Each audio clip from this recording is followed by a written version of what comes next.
Studios, it's Sean and RJ on 105.3 The Fan. Jimmy throws, it is caught by Deebo Samuel, breaks a tackle, 40, Deebo 35-30, 25-20, breaks another tackle, 15-10, 5, touchdown!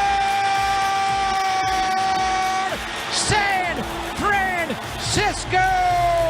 And the Cowboys' next opponent looks pretty beatable. Good morning, Metroplex. It's a Tolo Tuesday with Sean and RJ. We are live as always. Peyton Russell is running things behind the board. We're live on the Fan Cam, live on YouTube, and live on Twitch. RJ will give us the Aaron Judge report in Arlington coming up at 5:40. We have Bobby Belt and Jerry Jones live today at 8:30 as Monday Night Football takes place, and all of a sudden the Cowboys and the Rams point spread is off the board. Is it really? Yeah. Yesterday, what do we say? 5.5, 6 in some places? I thought you said it was 5.5. And now it's off the board after the Rams get beaten up. We've seen that story before. That San Francisco defense, the 49ers defense, with Bosa saying, yeah, we think we can be the best in the league. Deebo Samuel with the incredible catch and run. Matt Stafford throws a pick six. They pressure him. Keep Micah in mind in this D-line. They pressure Stafford 17 times with 7 sacks, making his life, Sean McVay's life, a living nightmare. 24-9 Niners. Last night they get the win at home. You know, you wonder why San Fran would purposely sabotage their team in the offseason by going away from Jimmy Garoppolo, it seems like at this point. They purposely went away from a guaranteed playoff team. Now, I know why they did it, because they didn't think they could win a Super Bowl with Jimmy. But this team with Jimmy they are a Super Bowl contender. I don't care which way you shake it. They are a Super Bowl contender with Jimmy. He's not doing anything to lead to that. He's just the guy in the seat. It does matter. It matters what you actually do at quarterback. Don't tell me that. Well, then I know more. I know that. Just I am the quarterback dude. That's all I care about. Then you can't really give any credit to him and talk about that he's the guy steering the ship. They scored 17 points last night offensively. That's there's nothing to sit there and go crazy about. Last week he was cussing out his head coach because now look, no practice time. All right, he's just thrown out there. But last week for a full 7 days, the storyline was the San Francisco 49ers offense and Garoppolo versus Kyle Shanahan. He's in the seat for the system. That's my opinion, my take. I mean, they scored 17 points. And Deebo had a 57-yard catch and run. I get it. The 57-yard catch, sometimes, yards after catch is on the quarterback. Sometimes it's not. It depends on if it's a screen pass, if it's, passing, when the guy's, on the move. Trust me, that one was on Deebo. That was on Deebo. But either way, fine, 17 points. But we also think that that's how the Niners are that's how they choose to play. They choose to play a low-scoring game, a conservative style of play. The point is they are not a contender with Trey Lance this year. They were a contender with Jimmy Garoppolo. And I respect the fact that they decided that they wanted to see if they could find a great quarterback in Trey. Yeah. It's the Alex Smith, Mahomes Sure. Absolutely. Pattern. Yep, no doubt about it. But they purposely took a title contending team and made them worse. And now they're back. And this is a dangerous football. Name the teams better than that. When you say title contention, to me you should be probably a top 5 threat. Who are we putting above them? Kansas City and Buffalo. Is Baltimore better? I don't think so. Okay. Maybe. Okay. I think they're the best team in the NFC. Best team in the NFC. I'm not sure. I thought this whole time was anti-San Fran. It's more anti-Kyle Shanahan. Fighting, Bobby Belt, going at him, making fun of Vegas, putting them up the odds, and now you're full in go with the 49ers. Full and go. Full and go. Full and go. Okay. Full and go. I mean, I don't know how anybody would think Philadelphia is better than them. I don't know how anybody would think the Cowboys are better than them or Green Bay. I think you're being a slave to the W, which you're usually not. I'm not. You're right. I'm not. But nobody hypocrites like me. And I love being a hypocrite. And I'm going to be a hypocrite right here. So Garoppolo is available after the year. You say that you do whatever you can as another team to go out and pick him up based upon this conversation. I think my thing is based on this conversation is something is weird with him and Kyle Shanahan. Like those two just seem to fit well together. Like they seem to know how to manage games together. Because Kyle can't win with anybody else. He can't. Like that's been proven out over 6 seasons. He can't win with a single other player than Jimmy Garoppolo. I don't know why. If I was Washington, I wouldn't go get him. I don't think he's gonna. I'm not gonna go get Kyle. I'm not gonna get Jimmy Garoppolo if I'm another team. For some reason, those two guys have something figured out. Don't know what the hell it is. Not a clue. 877-881-1053, Truckwreck.com text line. Peyton Russell, I thought our opening segment was going to be about the Rams being vulnerable, but do you view San Francisco as a scary threat? I mean, come on, Bayless, give me the side one more time.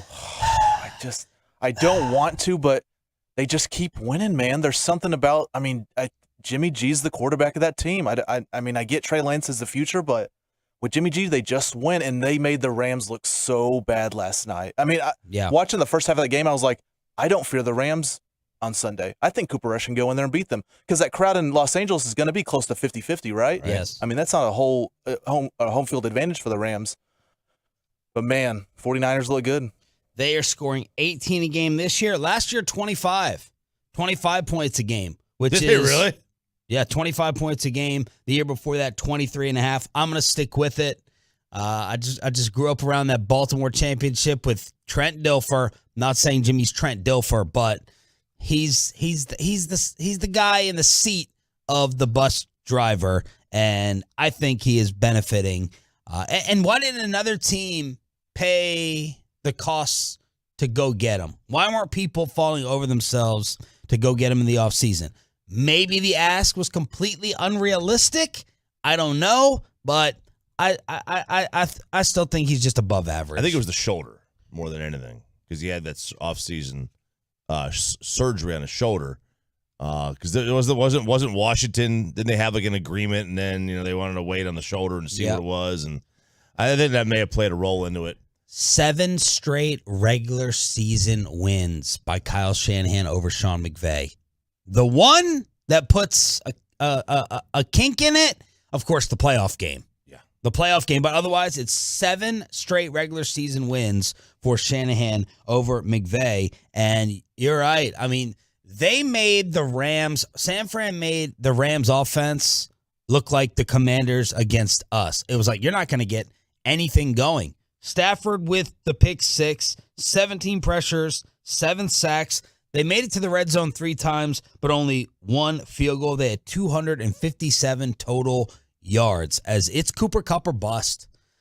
I mean, if you can figure out a Belichick game plan of triple teaming Kupp, if you could somehow limit number 10, I've looked bad with my Allen Robinson prediction. I loved Allen Robinson in Chicago like many other people did. He has done nothing. And until they get Odell back, as they continue to try to save his locker or they get some other type of threat, right now the Rams offense has had their problems. So that's where we stand. We will get into more of a Rams perspective on it at 6:20 this morning. What are they scoring on the year? Let's see. The Rams? Yep, the Rams are scoring. Guess. Let's see. The Rams are scoring. They played 4 games. I'll say they were scoring 19-5. 17-5. 17.5 points for the defending Super Bowl champs. We'll take you inside the Star last night, it's a double-edged sword, right? You feel good about taking on the Rams now, but then there's still freaking San Francisco lurking after we thought they would be more out of it with essentially a rookie quarterback. So kind of a double-edged NFC soared. We'll talk to Jerry Jones about it at 8:30. Truckwreck.com text line is open. Inside the Star at 6 o'clock. We'll talk about the baby reveal that thankfully was ruined last night on the field. But RJ's not too happy with what happened in Arlington as he was live in person for Aaron Judge going for 62. The Aaron Judge Ranger Report is next. Coming up in the next G-Bag Nation, it's a Rangers doubleheader after.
This is deep.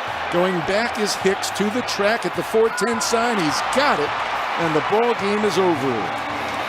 The Yankees have won it 3-1, but Aaron Judge went homerless tonight. Eric Nadell with the call. Doubleheader today as the Rangers lose their 6th straight game, 9 of their last 10. And RJ Choppy was in Arlington here on DFW Sports Station 105.3 The Fan.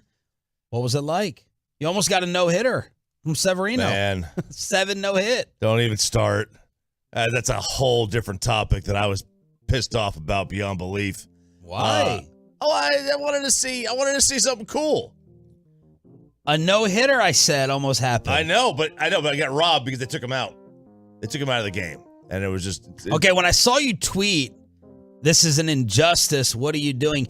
I thought you were talking about initially, because I was watching football, Judge was taken out for a final at bat. I thought Judge was taken out up 3-1, and I was like, No, so paint the scene here. Walk into the stadium, and the traffic was a nightmare. Absolute nightmare. You could tell that this was going to be a 1,000,000% Yankee fans because none of them had any idea how to navigate the parking areas of the stadium, right? They didn't know where they were going. There was if you're familiar with it, in, out, you know exactly where to go. This was a complete nightmare. So we're like kind of rushing because we know Judge is going to lead off. yeah, So you can't be late. right. So we get to the stadium, and it was Sarah and I that got there, and then we were meeting the friends that had gotten these tickets, and they were running late because they're always late.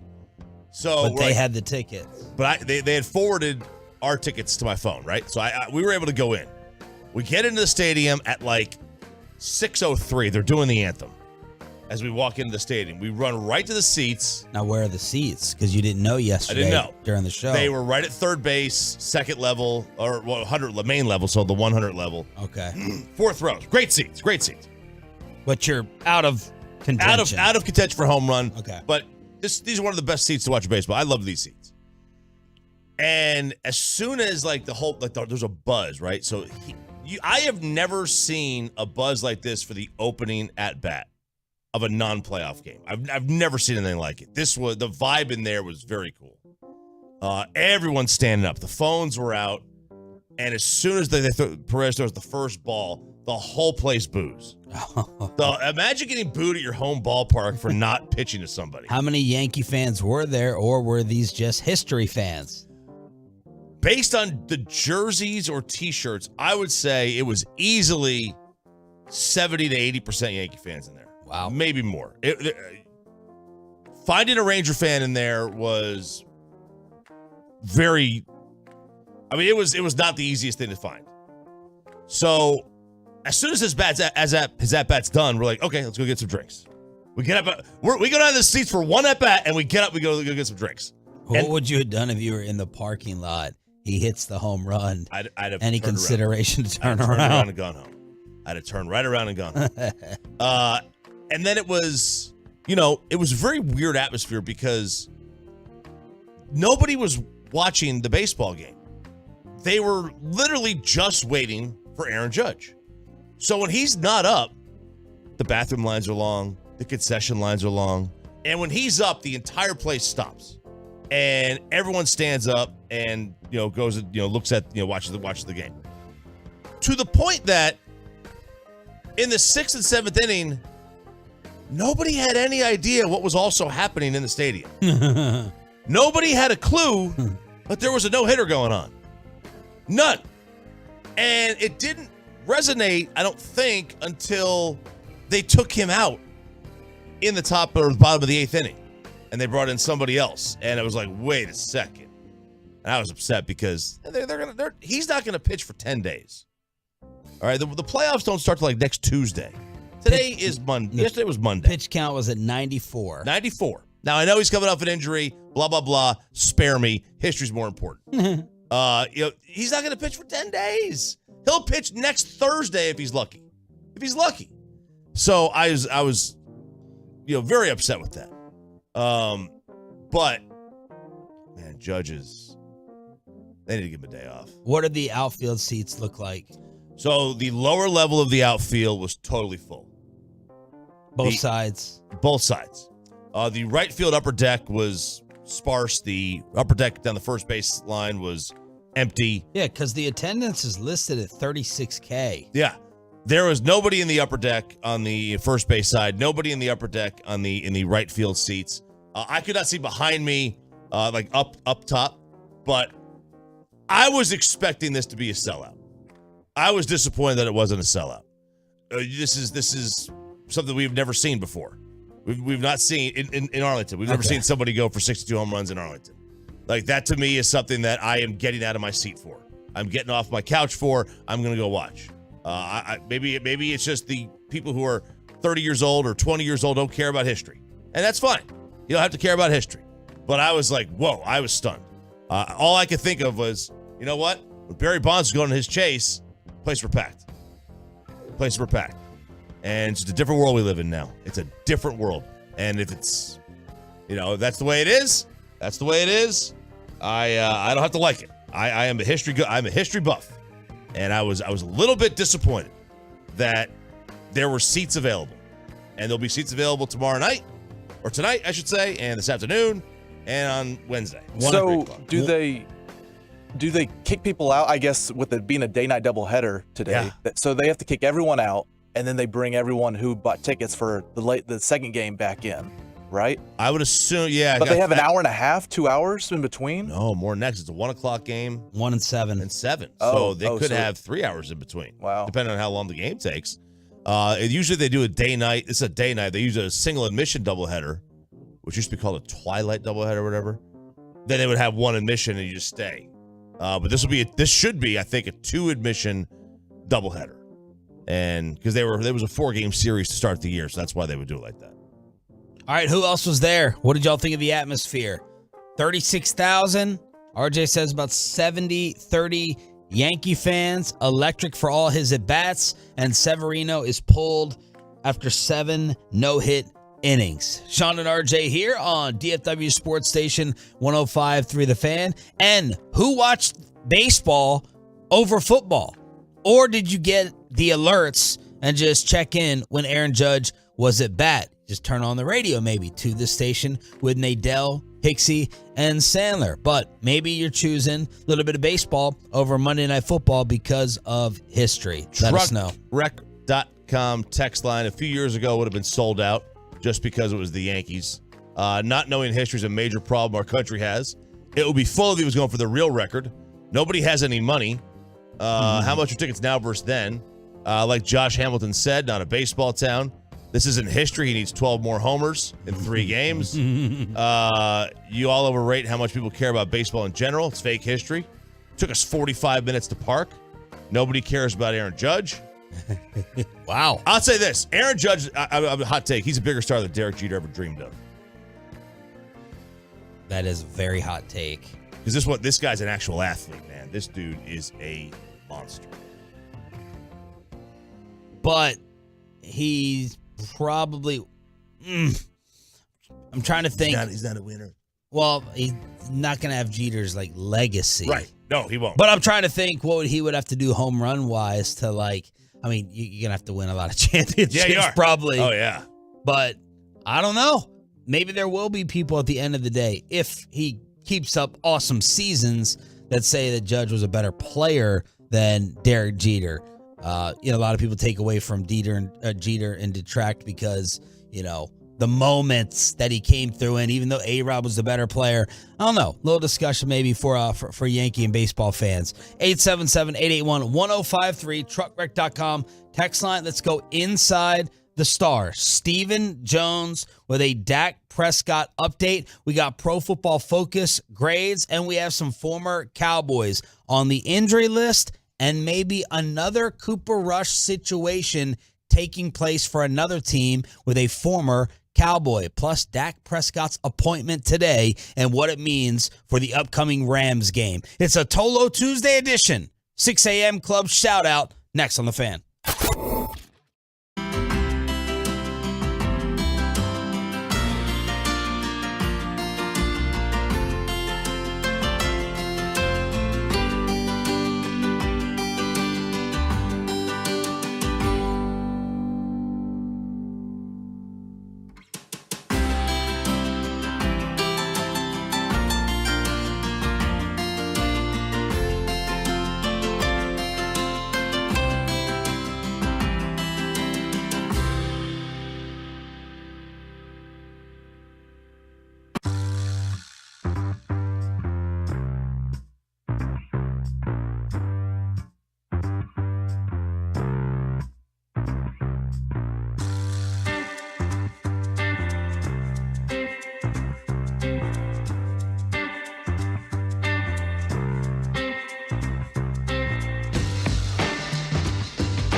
MyFitnessStore.com studios. It's Sean and RJ on 105.3 The Fan. From news and notes to the coaches and players for America's team, let us go inside the stars on 105.3 The Fan. It's Sean and RJ. It's a Tolo Tuesday edition here on DFW Sports Station. Thanks for being a Tolo. That stands for Turn It On, Leave It On. Mike McCarthy with the audio inside the Cowboys locker room. We just need to try and figure out what Zach Martin was saying in the clip. All right, hey, frankly, man, you just did exactly what you said you're going to do. Excellent, complimentary football, outstanding. Zach, what time is it? It's only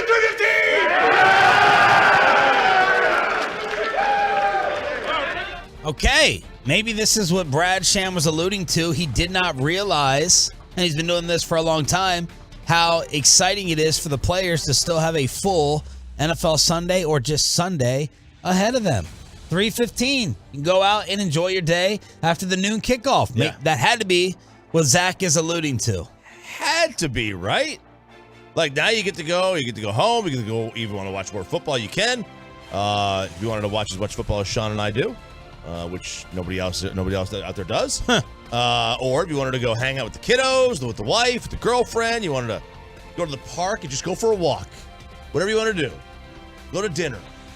I think this has to be a permanent drop on G-Bag just every single day. It's only 3:15! That's it.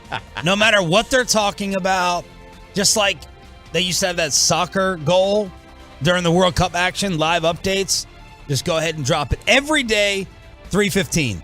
It's only 3:15! Yeah, and for G-Bag, that means they only have 90 minutes of a show left because they're going to get preempted by something. That's a full show for Dawson and the rest of them. They can each talk for 1 minute and the show's over. The show's over. It's amazing. So there you go. Rangers doubleheader today. All right. Apparently today is a pretty big doctor's appointment for Dak Prescott. He's going to get an update on the hand. All right. He's going to check on the thumb fracture recovery. Now, Mike McCarthy said there'll be a plan after that appointment, but I think this is the sentence that probably rules out Dak for this week against the Rams. Quote, I definitely want to see him go through a full week of prep before he plays. Now, what does prep mean?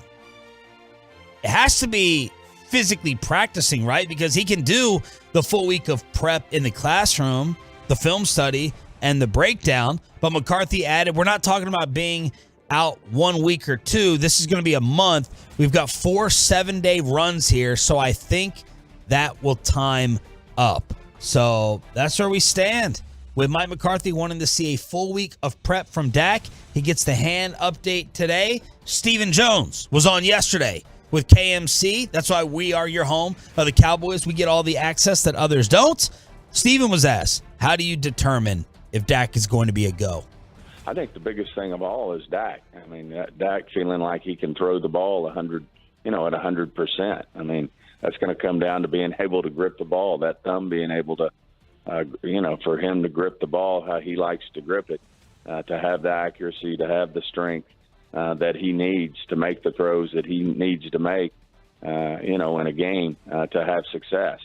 And that'll all be dependent on how he feels. And certainly, that'll be the number one thing that we pay attention to here. Obviously, we won't put him out there if the bone weren't healed or there was a situation there. That is up to what the x-ray looks like, which we'll be looking at that this week as well.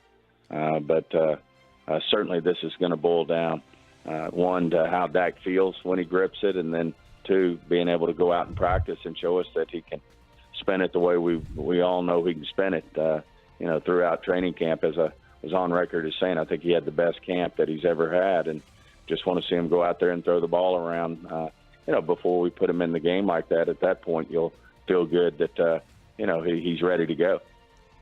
They have an opportunity. You can make a case that, Cooper's played well enough that, you just sit Dak out as long as he needs until he is not just 85% or 90%, until he's actually 100%. That you could sit him out if you wanted to, through the Philadelphia game. And if you sit him out through Philadelphia, you got Detroit and Chicago coming up next. You got to score against Detroit, man.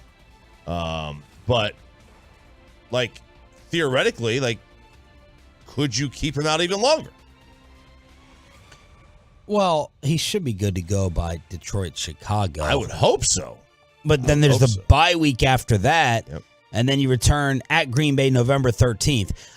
You know, it makes me a little uneasy when Steven says we're just going to trust Dak. I wouldn't trust Dak that much. Dak loves to be, overachiever guy. They even broadcast and reported it during the game against Washington. Oh, Dak, he may have had a little bit of a setback. He had to pump the brakes. He loves getting that story out there. He was going way too hard in his rehab. He's overachiever worker.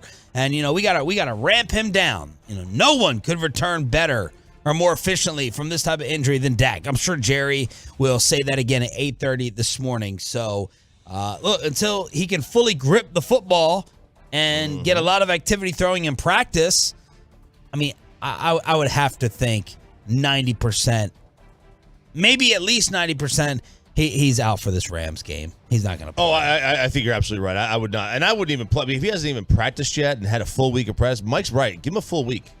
The guy barely had any training camp. He had training camp, but he didn't have any preseason games. Let him get a full week of practice in there.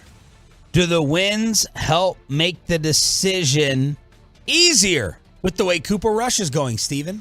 I don't think so. At the end of the day, this is all about when he thinks he can go. And when he thinks that he can, throw the football at a level that we need him to throw it at to have success and win football games. And, you feel better about it, when he's not ready yet, that we've been able to have these wins. You don't want to be naive like that. You're certainly Cooper Rush and this team have all stepped up. All his teammates have stepped up and done their part to win 3 football games, and I'm sure it helps everybody. It helps Dak. Not push is the wrong word for Dak Prescott, but not do something that he knows he may not be quite ready yet to go. Michael Gallup made a conscious decision that he needed one more week, and I think it was a great decision. He obviously, you see, he wants to compete and get after it, and he needed to feel like he was 100% to go make the plays that he made yesterday. I think that's one of the great things about our staff, Britt Brown and Jim Maurer. We got 2 of the best in the business that really work through it with these guys on when the optimal time is for them to return. All right, so there's Stephen Jones with the Dak update. We'll talk to Jerry about it live at 8:30 this morning here on Sean and RJ. Pro Football Focus grades from the Commanders' win. Let's see how everybody graded out. All right, let's start with the offense, shall we? Because that was the worst or the lesser of the 2 units, according to Pro Football Focus. The number 1 player in this game on offense was CeeDee Lamb. CeeDee Lamb, okay. He got a 75.4 offensive grade. That's very low for the top guy. Yeah. Very low. Terrence Steele was second with a 72. Noah Brown was third with a 69. Zach Martin 4 with a 67. That's the end of the guys in the green. Oh, my Lord. Zeke was 5th with a 64. Ugh. Gallup was 6th. Zeke was 5th. Gallup was 6th with a 63.9. Where's Rush? Let's see. 7 was Pollard. 8 was Ferguson. 9 was Farniak. 10 was Hendershot. Now, a lot of these guys will get 4, 5, 10 snaps, whatever. 11 was Peters. 12 was Fehoko. 13 was Turpin. I didn't realize Fehoko played. He played 10 snaps. Okay. Cooper Rush was 14th with a 56 grade. His passing grade was a 54. His rushing grade was a 62. All right, so pretty bad offensive performance, at least according to PFF. It gets worse. Oh. Tyler Smith was next with a 50. He had a 44 run block grade and a 55 pass block. Connor McGovern, good God, his pass block grade was a 30. Baez was next. He had a 43.3.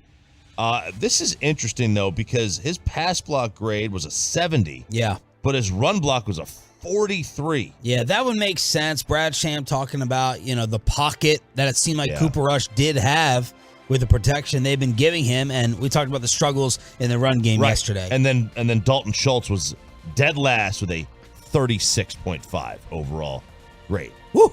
Defensively. Contract year. Who was number 1, Sean? Diggs. Trayvon Diggs was number one. Oh, PFF's favorite son, Trayvon Diggs. So this is what Diggs' grades have been this game so far, or this year so far. Against Tampa, he had a 54. Against Cincinnati, he had a 58. Against the Giants, he had a 56. And against Washington, he had a 91.4. That is an amazing number, a 91.4. Donovan Wilson was next, an 81.9. Malik Hooker, a 74. Anthony Brown, a 72. Diggy Zua, a 71.5. Van Der Esch, a 69. Mukwamu, a 68. Tank, a 65. Barr, a 60. Micah Parsons had, I think, his worst game that they've ever graded for him. They graded him out of 54. These are his grades throughout the year. 85.7 against Tampa. 92.6 against Cincinnati. 73.9 against the Giants. And then a 54 here against Washington for Micah Parsons. Okay, so ugly game offensively. Micah with a low grade. That, of course, is according to PFF. Now, there may be some injuries with Micah that we don't really, that we're not being fully made aware of. There's been whispers about a back. That would make sense if his performance over the last 2 weeks has gone from a 92 to a 54 and just dropped, pretty steep. That would kind of make sense. All right, so there it is. Inside the Star on Sean and RJ. Outside the Star, Randy Gregory is going to undergo arthroscopic surgery to trim the meniscus in his injured knee. ACL is intact, and Adam Schefter and others are speculating he'll be out 2 to 6 weeks. Now, some Cowboy Tolos were hitting me up last night saying, justified, Stephen and Jerry, justified in letting him go. Is this one of those things? I don't want to reincarnate your crosstalk fight with Kevin Hagelin from Friday over injuries, but what category does this go in with Randy Gregory missing time for this? That's a good question. Because part of Randy's unreliability has been the weed. Yeah, the weed, right? I have to go back, and it's almost like he's missed so much time you forget which ones are weed related and injury, or which ones are injury related. Right. I just look at it quite simply, like Tua with the concussions, or Dak with a bone. When you get your head slammed down, I don't think of you as injury prone. Agreed. When you have you're seeing stars. And when a player lands on your ankle and snaps it, I think that's something that would have happened to any player that was tackled like that. Non-contact, you're just running down the sideline, and you, like Michael Gallup's injury that he had last year. Maybe if he is injury prone, maybe that's what it is. Or if you're just having a non-contact knee injury, I think that's injury prone. I don't think when you get landed on and you break an ankle, that you're injury prone. That's just me. Maybe semantics. And I'm sick and tired of hearing them say, "Oh, that's why we decided to let Randy go." You made him an offer $70 million. Of $70 million. Stop. It was a little clause at the end where it was a peeing contest. But you made him the same offer you tried to give Von Miller. So stop acting like you were fine, just kicking him out of town. As Jerry always says, well, we just wanted 3 better players. We just preferred 3 to 1 and let Randy go. Well, Randy chose to go in part. A lot of that decision was Randy Gregory and his agent getting ticked off at the Cowboys in order to be a Bronco, but he is out 2 to 6 weeks after what seemed to be a nice start to his season. We got to throw that in there. The PFF grades and everything else giving Randy a lot of props for the start of his Broncos season. Someone on that team needs to be playing a lot of defense with the way that offense had been going before the Raiders. All right, so we're talking about former Cowboys. The Miami Dolphins are trying to find their next Cooper Rush. What former Cowboy are they trying out after the news yesterday came out on Tua? And how good do you feel about the Rams now after Monday Night Football? That's next on The Fan. But let's get you over to Zerez. Let's get your carpet clean.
By the personal injury lawyers Frankel and Frankel. There's a reason you need a special license to drive a big truck, so companies that hire drivers and put them into big trucks should be held accountable for what happens when one hurts you. Frankly, you need Frankel and Frankel. Visit truckwreck.com or call them 214-333-3333. 3-2-1. The 49ers have beaten the LA Rams for a 7th consecutive regular season matchup. That was the final call last night on 49ers radio. That defense looked familiar, playing in the red. We saw that last year in the playoffs. They torture Matt Stafford. 17 pressures and 7 sacks. Stafford throws a pick six as well. Almost had another interception after that. As you heard from the announcer, 7 straight regular season wins for Kyle Shanahan over Sean McVay. We already had our San Francisco / Jimmy Garoppolo discussion where RJ turned to Team Jimmy now. Moving forward, let's keep I'll be back on the anti-Jimmy bandwagon at some point. You're going to regret that take. Yeah, you're going to regret that take. I know. Last time Jimmy Garoppolo threw 3 touchdown passes, October 2020. Last year, not one game with 3 touchdown passes, but RJ has gone over to, he's a winner. All he does is win games. We'll see where it takes us. 24-9 San Fran. But look, the main story for us right now, the Rams look very, very beatable. Yesterday, Vegas had LA favored over the Cowboys by 5.5 to 6 points. It's now off the board. Now, is it off the board because it's 100% Dak related, or is it off the board because they're just trying to reassess because of how the Rams looked last night, or both? They would not take it off the board based on the Rams' performance unless Stafford was out. The only thing that would take a game off the board is a quarterback. So it would be Dak. But, Caesar still has it. Some of these offshore betting sites don't have it right now, like a DraftKings or a Bovada. It's harder to find. But this would be Dak related as to why it's not on the board. It's not available. So you know who was a tremendous help last night in getting ready for Cowboys-Rams? Eli Manning. He was fantastic at the start of this game. Their guest list was Steph, Jalen Hurts, and John Hamm. John Hamm, pretty boring. Hurts, pretty boring, but you can tell just what a classy kid he is. And then I was going back to Buck and Aikman. But I wanted to get there. Like the first 10, 15 minutes of the Manning cast is probably the best for just pure football X's and O's. It's when they just unload everything. What Peyton has been getting from Kyle Shanahan, talking to him. They tell you what each team usually does, the coverages. And what I learned about the Rams last night from Eli, we got to see how many screens we're running this game, by the way. Finally, San Francisco had enough. That was the pick six return where Stafford was trying to throw another screen because it's Cooper Kupp or bust, and San Fran was like, screw this, I'm taking it back to the house. But the amount of slants and hitches that Eli says you can run against the Rams is a ton. Yes, they'll play some man, but it's like soft man coverage. They're playing off of you, and you can get a lot of short, quick stuff. So keep that in mind for the upcoming game. And then this is another team that looks like they have a more unhealthy offensive line situation. Somebody needs to do an article, maybe they already have, on the offensive line epidemic in the National Football League. Look at where the Cowboys were. That was arguably our biggest concern going in. You're missing your left tackle. Many of us were ticked off that you downgraded from La'el Collins to Terrence Steele. Left guard, complete question mark. Center, Cowboys not happy with Baidez. Or they could stand to make an upgrade. So that was our offensive line situation. And then what happened? You start off against Tampa Bay, who's missing a ton of their offensive line. The kryptonite to the Cincinnati Bengals is their offensive line. We just saw the Commanders' offensive line, who gave up 9 sacks to Jalen Hurts and a ton of pressures and hits that they gave it to the Cowboys when it came to protecting Carson Wentz. And now the Rams, who lost Whitworth in the offseason, they had another guy hurt. They are banged up front, and that's good news for us. So I thought Eli Manning, especially early in this game, he was fantastic in terms of talking about the X's and O's of the Rams. And then You got to look at what they're doing in terms of points. How many points is it going to take to win this game on Sunday at 3 o'clock right here on The Fan? That's something that we can play around with throughout the week. But during the season, they scored 10 against Buffalo, 31 against the Falcons, 20 against the Cardinals, and 9 last night against that San Francisco defense. Now, I give that San Fran defense props. I think that they're better than the Cowboys defense still. As yesterday, Nick Eatman wanted to have the conversation that the Cowboys have the best defense in the National Football League. We can do a little mini study on that later on, but the Rams offense is struggling with Matt Stafford and the genius calling plays. They are 29th in the league in points scored. Yeah, that's great for us. Oh, it's fantastic for us. They and their defense. I love these Monday nights and isolated games where you can just watch the team and you feel so much better talking about them before you play them. You can. I mean, you can kind of get a good little scouting report done on your own without having to go watch it through the red zone, because I think there's that thing, that red zone. You get that red zone sort of, I don't say fatigue, but you get a false sense of what the team is just by watching the red zone, because all you're seeing are the highlight scoring plays, right? As opposed to the other 55 plays of the game. But the Rams defense is pretty decent. Their offense right now doesn't look like it knows what it's doing. I don't know if that's a Super Bowl hangover.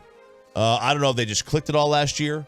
Maybe it has something to do with Stafford's injury that he had, last year with the shoulder, that he said was bothering him all season. Now it's the elbow, the Tommy John, the baseball pitcher's type elbow.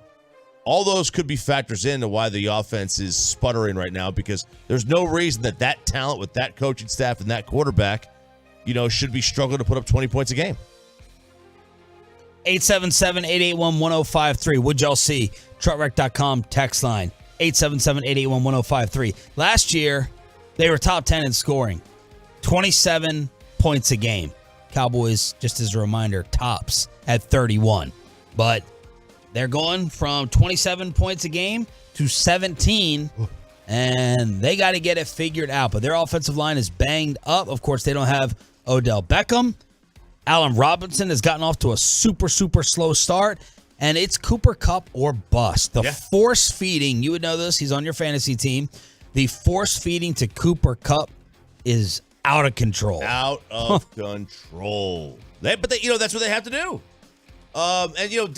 There's a fine line. I don't think we forced it enough to our playmakers last year, and I think sometimes teams force it too much to their primary playmaker, and maybe that was the case and is the case for Cooper Kupp. Kupp leads the league in receptions, 42 catches. He's 4th in yards. He's 3rd in touchdowns, 9.6 a catch. His games, 13 for 128, 11 for 104, 4 for 6 against Arizona. And then last night, his high in targets, 19 targets, 14 for 122. He's been targeted 54 times in 4 games, 42 catches for 402 and 3. Wow. Yeah. You say 4 for 6? Against 4 for 44 on 6 targets. 6 targets. Yeah. 6 targets. 4 for 44. Okay. Look, he is, if he's not the best wide receiver in the NFL, he's in that top 3. But man, when you got to force somebody and the defense knows it's going to one guy, that puts you in a real tough spot. So all of a sudden, I don't know how you don't feel much, much better about playing the Rams on Sunday if you're the Cowboys or Atolo after watching that game and that performance last night. Another baby reveal that went wrong. I didn't understand what this person was doing. Then it made sense. These national telecasts all turn away now from a streaker. Yeah. Someone gets out there on the field. Well, this guy was running around with pink smoke, the baby reveal on having the little girl. Bobby Wagner had enough of it on the Rams sideline, and the Manning brothers reacted. Here you go. Oh, yeah. There he is. There he is. Yes. Oh, yes. That's what we're talking about. Wagner, Bobby. A veteran, right? Get him down. Now get Got out another and let these tackle. guys take over. May have been Wagner's best play of the season. May have been. May have been his only play of the season. I'm just taking a cheap shot. I don't know his PFF grading or anything like that. But Wagner said, that's not making a play. That's just keeping it safe. You don't know what they got or what they're doing. I know it's a little smoke, but that stuff could be dangerous. Yep. One of the guys on the other side looked like he got hurt. Security looked like he was struggling. So I was frustrated, and I took it out on him. And Kyle Shanahan said, yeah, I saw Wagner take someone out. That was kind of cool to see. Yeah, don't go on somebody else's playing field. Like, that's like going in their house. Yep. Castle law, baby. This is I fully support Bobby Wagner here. That was tremendous. By the way, so did you watch the end of the Manningcast right before John Hamm got on there, where Jimmy almost threw an interception down the right side, and you see Peyton and Eli at the same time, like they kind of go in their chair, like arms up. Ah! Yeah. The way they react to quarterback mistakes, especially Peyton. Yeah. And could they stop dressing alike, please? These pullovers. The quarter zips, man. The quarter zip. I can't with these things anymore. You guys are just telling everybody that you were in a fraternity. Like, just stop. I don't know if they were in a fraternity. I doubt that they were in a fraternity. So that's where things stand with Monday Night Football. The Dolphins are trying to get Cooper Rush 2.0. Tua's out. Week 5. Not a surprise, right? He has been ruled out against the Jets. Mike McDaniel and the Dolphins are working out Jake Fromm, Reed Sinnett, and Ben DiNucci. So DiNucci is getting some run with the Fins. Mike McDaniel said it's too early to come up with any type of timeline for when Tua will be back. They will go with Teddy Bridgewater for now. Okay, Teddy B, but Ben DiNucci trying to get some run here. I was wondering where he was. Will he be selling the upside down Miami hats to the Dolphins sidelines? Will he turn and be a traitor to Dallas? Oh, as that's what DiNucci is known for the most. True brand hats. Yes, he will. Yes, he absolutely will. There's no doubt he will sell the upside down Miami hats. I've been trying to get one of those hats, the Dallas ones. Wait, can't buy them? Dude, hard to find? Sold out online. Every time I go, they are sold out online. By the way, the National Football League making changes to the concussion protocol to eliminate the gross motor instability loophole that allowed players to return if doctors found it was not caused by a concussion. So apparently, you can get up, walk around, try to jog, fall to the ground like Tua, but you're fine if it's not deemed a concussion. You're good to go. Don't worry about the other medical issues that could have caused you to crumble to the ground. You can go back in. Well, the NFL is going to go ahead and clean that up a little bit. And then Bill Belichick was asked about it. He said, I have removed players with concussion symptoms, even if doctors cleared them. So there's Bill giving a little bit more detail than you would expect on the controversy in Miami. Sean and RJ here on DFW Sports Station. Thank you for being a Tolo. That stands for Turn It On, Leave It On. This is your home of the Cowboys and America's team. Did you see the fan death at the NFL game from the escalator? The soccer death, one of the worst tragedies in the history of sports. And what would you do if you were at a swimming pool with Antonio Brown? That's next with Sean and RJ right here on The Fan.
Hey, look, finally a website that won't give your PC a virus. Check out 1053thefan.com and browse safely. DFW Sports Station is 1053 The Fan. Segment brought to you by BuyersBarricades.com. If you're in need of traffic control or barricade rentals, Buyers Barricades is a full-service provider taking care of your project or special event. No matter the size, from start to finish. The Texas Authority and Barricade Rentals at BuyersBarricades.com. Couple of awful sports stories. A fan passed away in Pittsburgh at the Steelers-Jets game, falling on an escalator at the stadium. The Pittsburgh Department of Public Safety said police and emergency service were alerted after a male spectator fell around 4:45 p.m. That was shortly after the end of the game. Now, this opening paragraph says, following a fall on an escalator. Sorry, so he didn't fall on an escalator, or he fell from an escalator. But the 27-year-old passed away falling. How? I mean, I don't want to be insensitive, but in my mind, I'm like, do you have to be doing something crazy on an escalator to fall? Could you fall from the very top and no one is in front of you and that fall down there? I mean, I suppose you could do that, or maybe he was sitting on the escalator railing. Yeah. And then he fell. That's scary. Like, if you're not on one of those steps too, if you're kind of on like the middle, where it like folds down to be, a step on the escalator. If you're on like the middle, it could drop you a little bit. Yeah, because I've looked at 2 stories and I haven't seen any report of like the height drop. So I don't know. Dude, some of those escalators at these stadiums are long, like very long. Scary. You guys ever had any escalator incident? They're like, don't get your shoelaces caught in there. I had a shoelace caught one time in an escalator. It was, I lost a shoe for a minute. I took the shoe off, and I had to get down and try to get it, but the shoelace kept just tearing away. There is okay. So I've considered putting the baby stroller on there a couple times. I didn't say it out loud because my wife was there, but rather than go find the elevator, North Park, I was at North Park the other day, and you got to go to the back near the bathrooms and get the elevator. And I'm like, I'm just just go ahead and maneuver this thing on this escalator, this baby stroller. You used to do that all the time. You get in there, put the back wheels on the middle, on the back side of one of the steps, and you kind of just hold it up there, and you gotta hold it flat, even with the kid in there. Even with the kid, a little dangerous, but you got to do it. I can't believe all the things that your ex-wife went along with how neurotic and paranoid she always was, and. Don't worry about getting them checked for COVID. Put them on the escalator and the stroller. Just do it. I mean, I'm pretty shocked. I didn't say she went along with it. Oh, okay.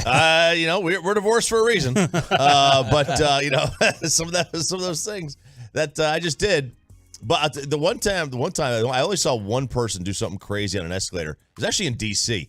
There's that super long escalator going down to the subway.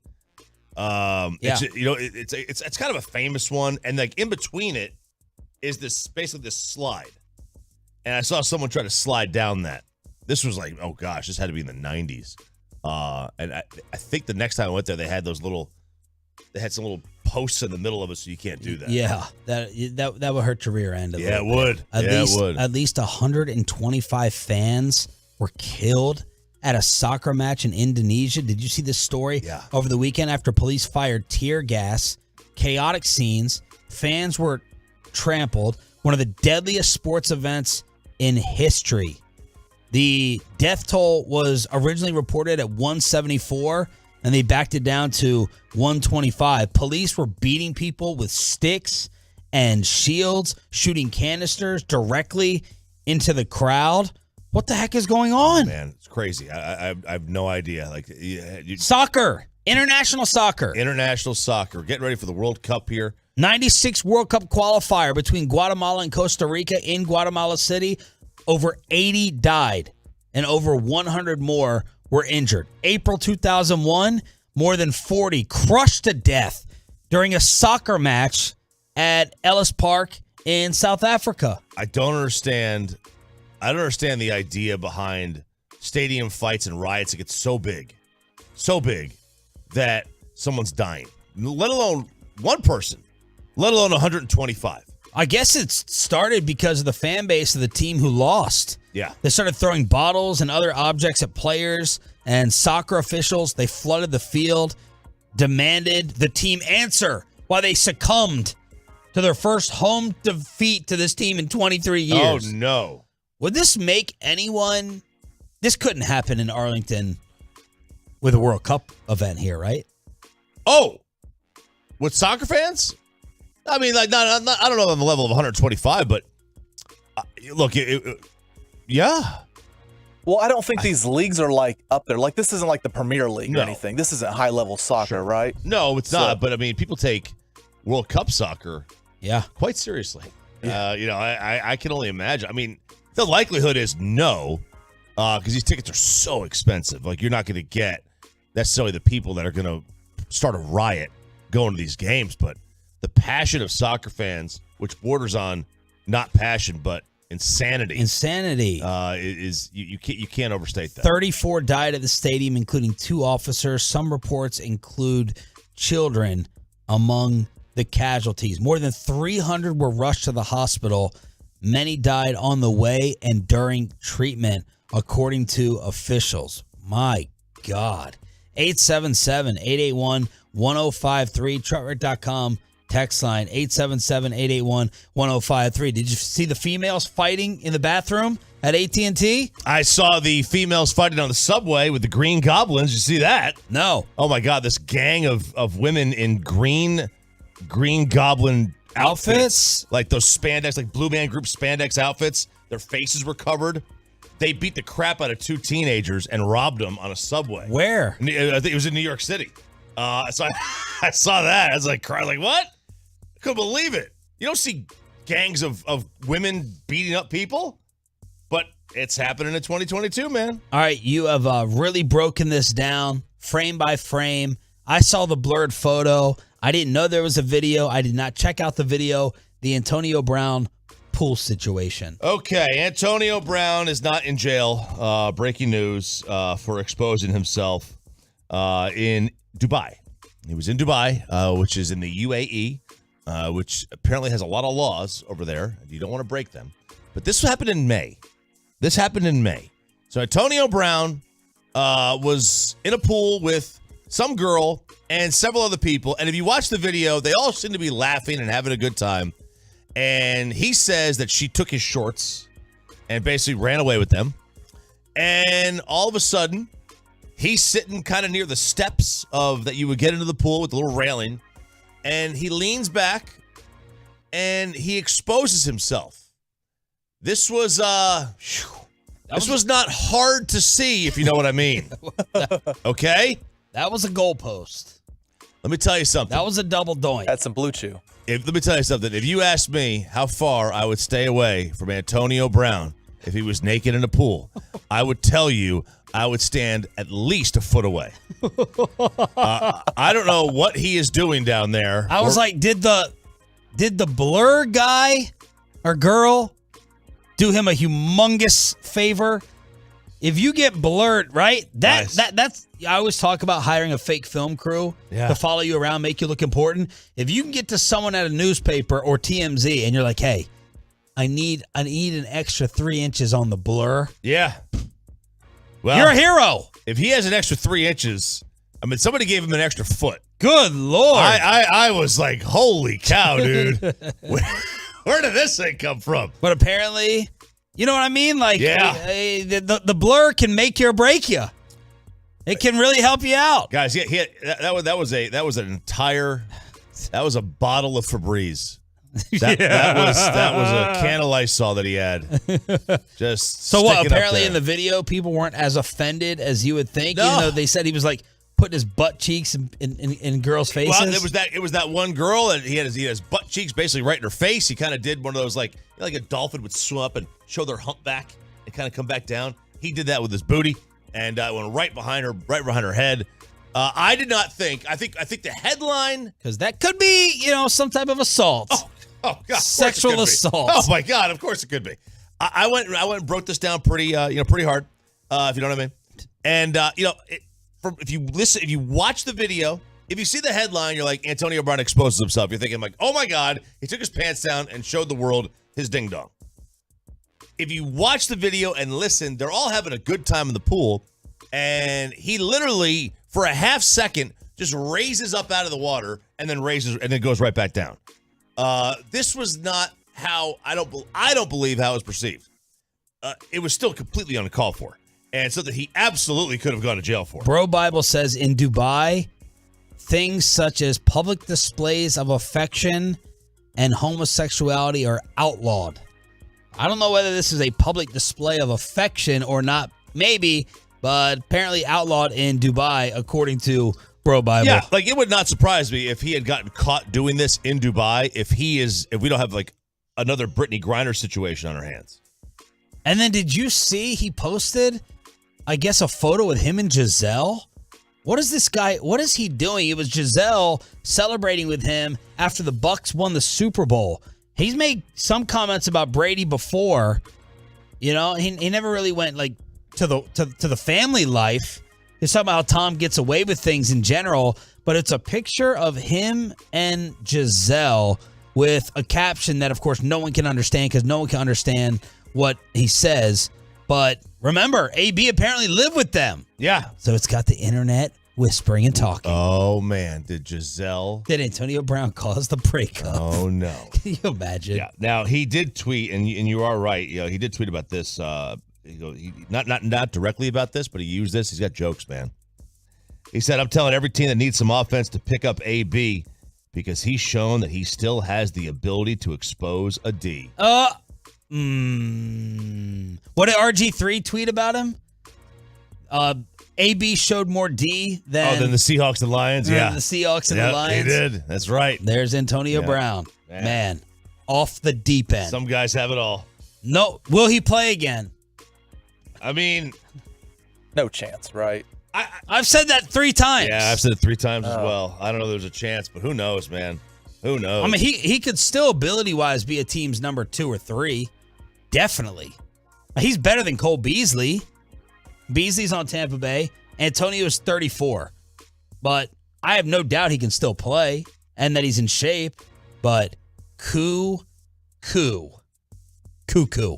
877-881-1053, truckwreck.com text line to hit us up here on the show. All right, Monday Night Football, Stephen Jones with an update on Dak, big medical appointment today.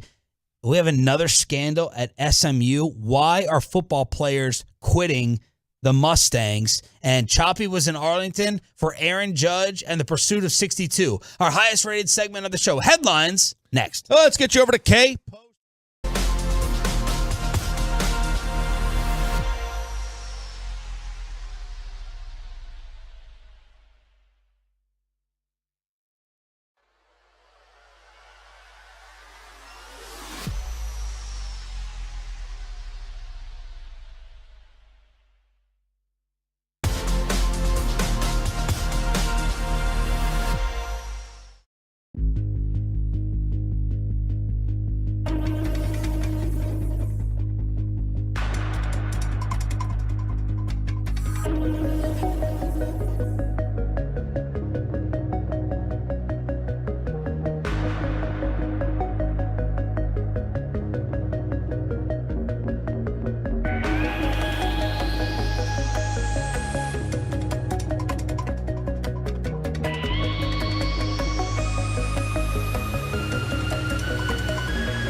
from the MyFitnessStore.com studios, it's Sean and RJ on 105.3 The Fan. Jimmy throws, it is caught by Deebo Samuel, breaks a tackle, 40. Deebo 35-30, 25-20, breaks another tackle, 15-10, 5, touchdown! San Francisco! 49ers radio with the call. Defensive domination last night, 24-9. Kyle Shanahan beats Sean McVay for the 7th straight time in the regular season. McVay got the big one in the playoffs, but what a defensive effort. We were used to seeing that last year in the postseason. 17 pressures of Matt Stafford, 7 sacks. They got him for a pick 6, and they could have had at least 2 more interceptions. San Francisco dominating this football game as the Cowboys are getting ready for the Rams on Sunday at 3:30 in LA. Man, I don't know what it is about the Niners and Kyle Shanahan against the Rams, but for 7 straight games and really 3/4 of that NFC Championship game last year, they have absolutely boat raced this football team. They dominated that NFC Championship game for 3/4. And then the Rams made a nice little comeback and won that game. And it was just their year. But for whatever reason, San Fran has their number. They screw with Sean McVay, they screw with Jared Goff, and now they're screwing with Matt Stafford. Every single team in the NFC West is 2-2. Does that mean it's the best division in football? I don't think so. Does that mean it's the most competitive? If they're all 2-2. Means they're average. that They're may just be average. that may be the most common sense answer, Peyton, because no one thinks Seattle's good. No one thinks Arizona is good. The Rams probably feel a little bit of disappointment, and I don't know how San Francisco feels.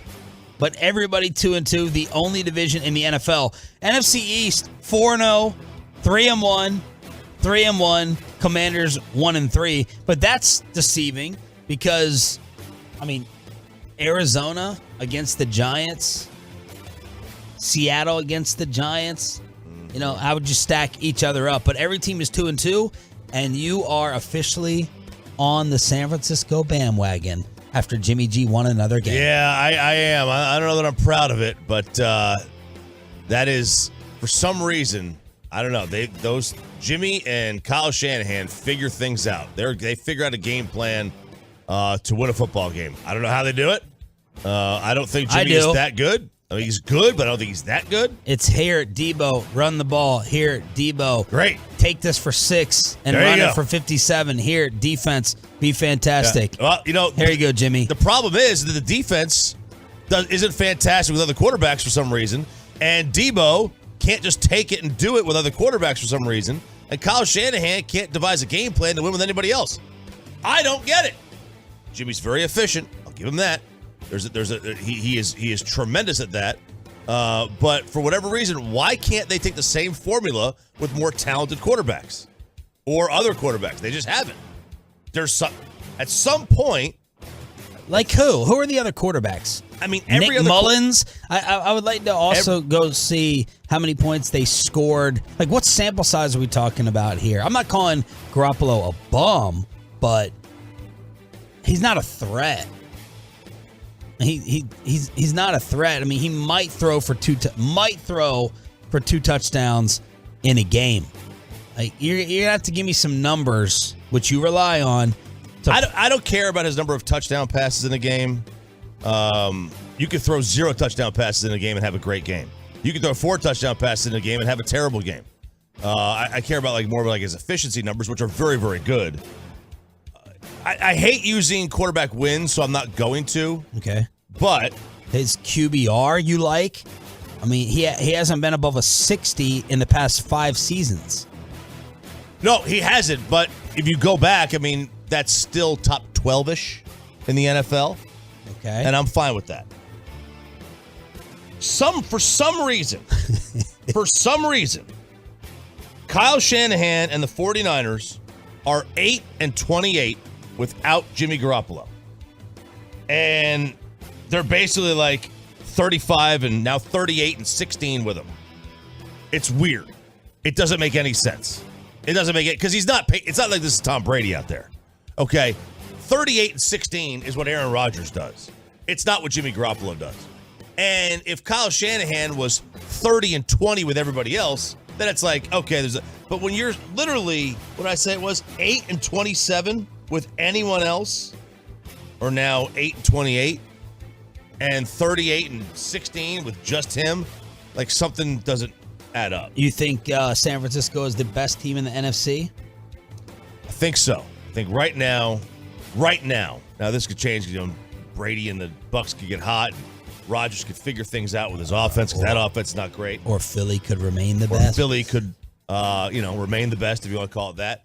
If the Cowboys get Dak back and they go on a run, and they keep up what they've been doing with Cooper Rush. Look, I don't think the Rams are completely out of it either. But the Rams look pretty beatable last night.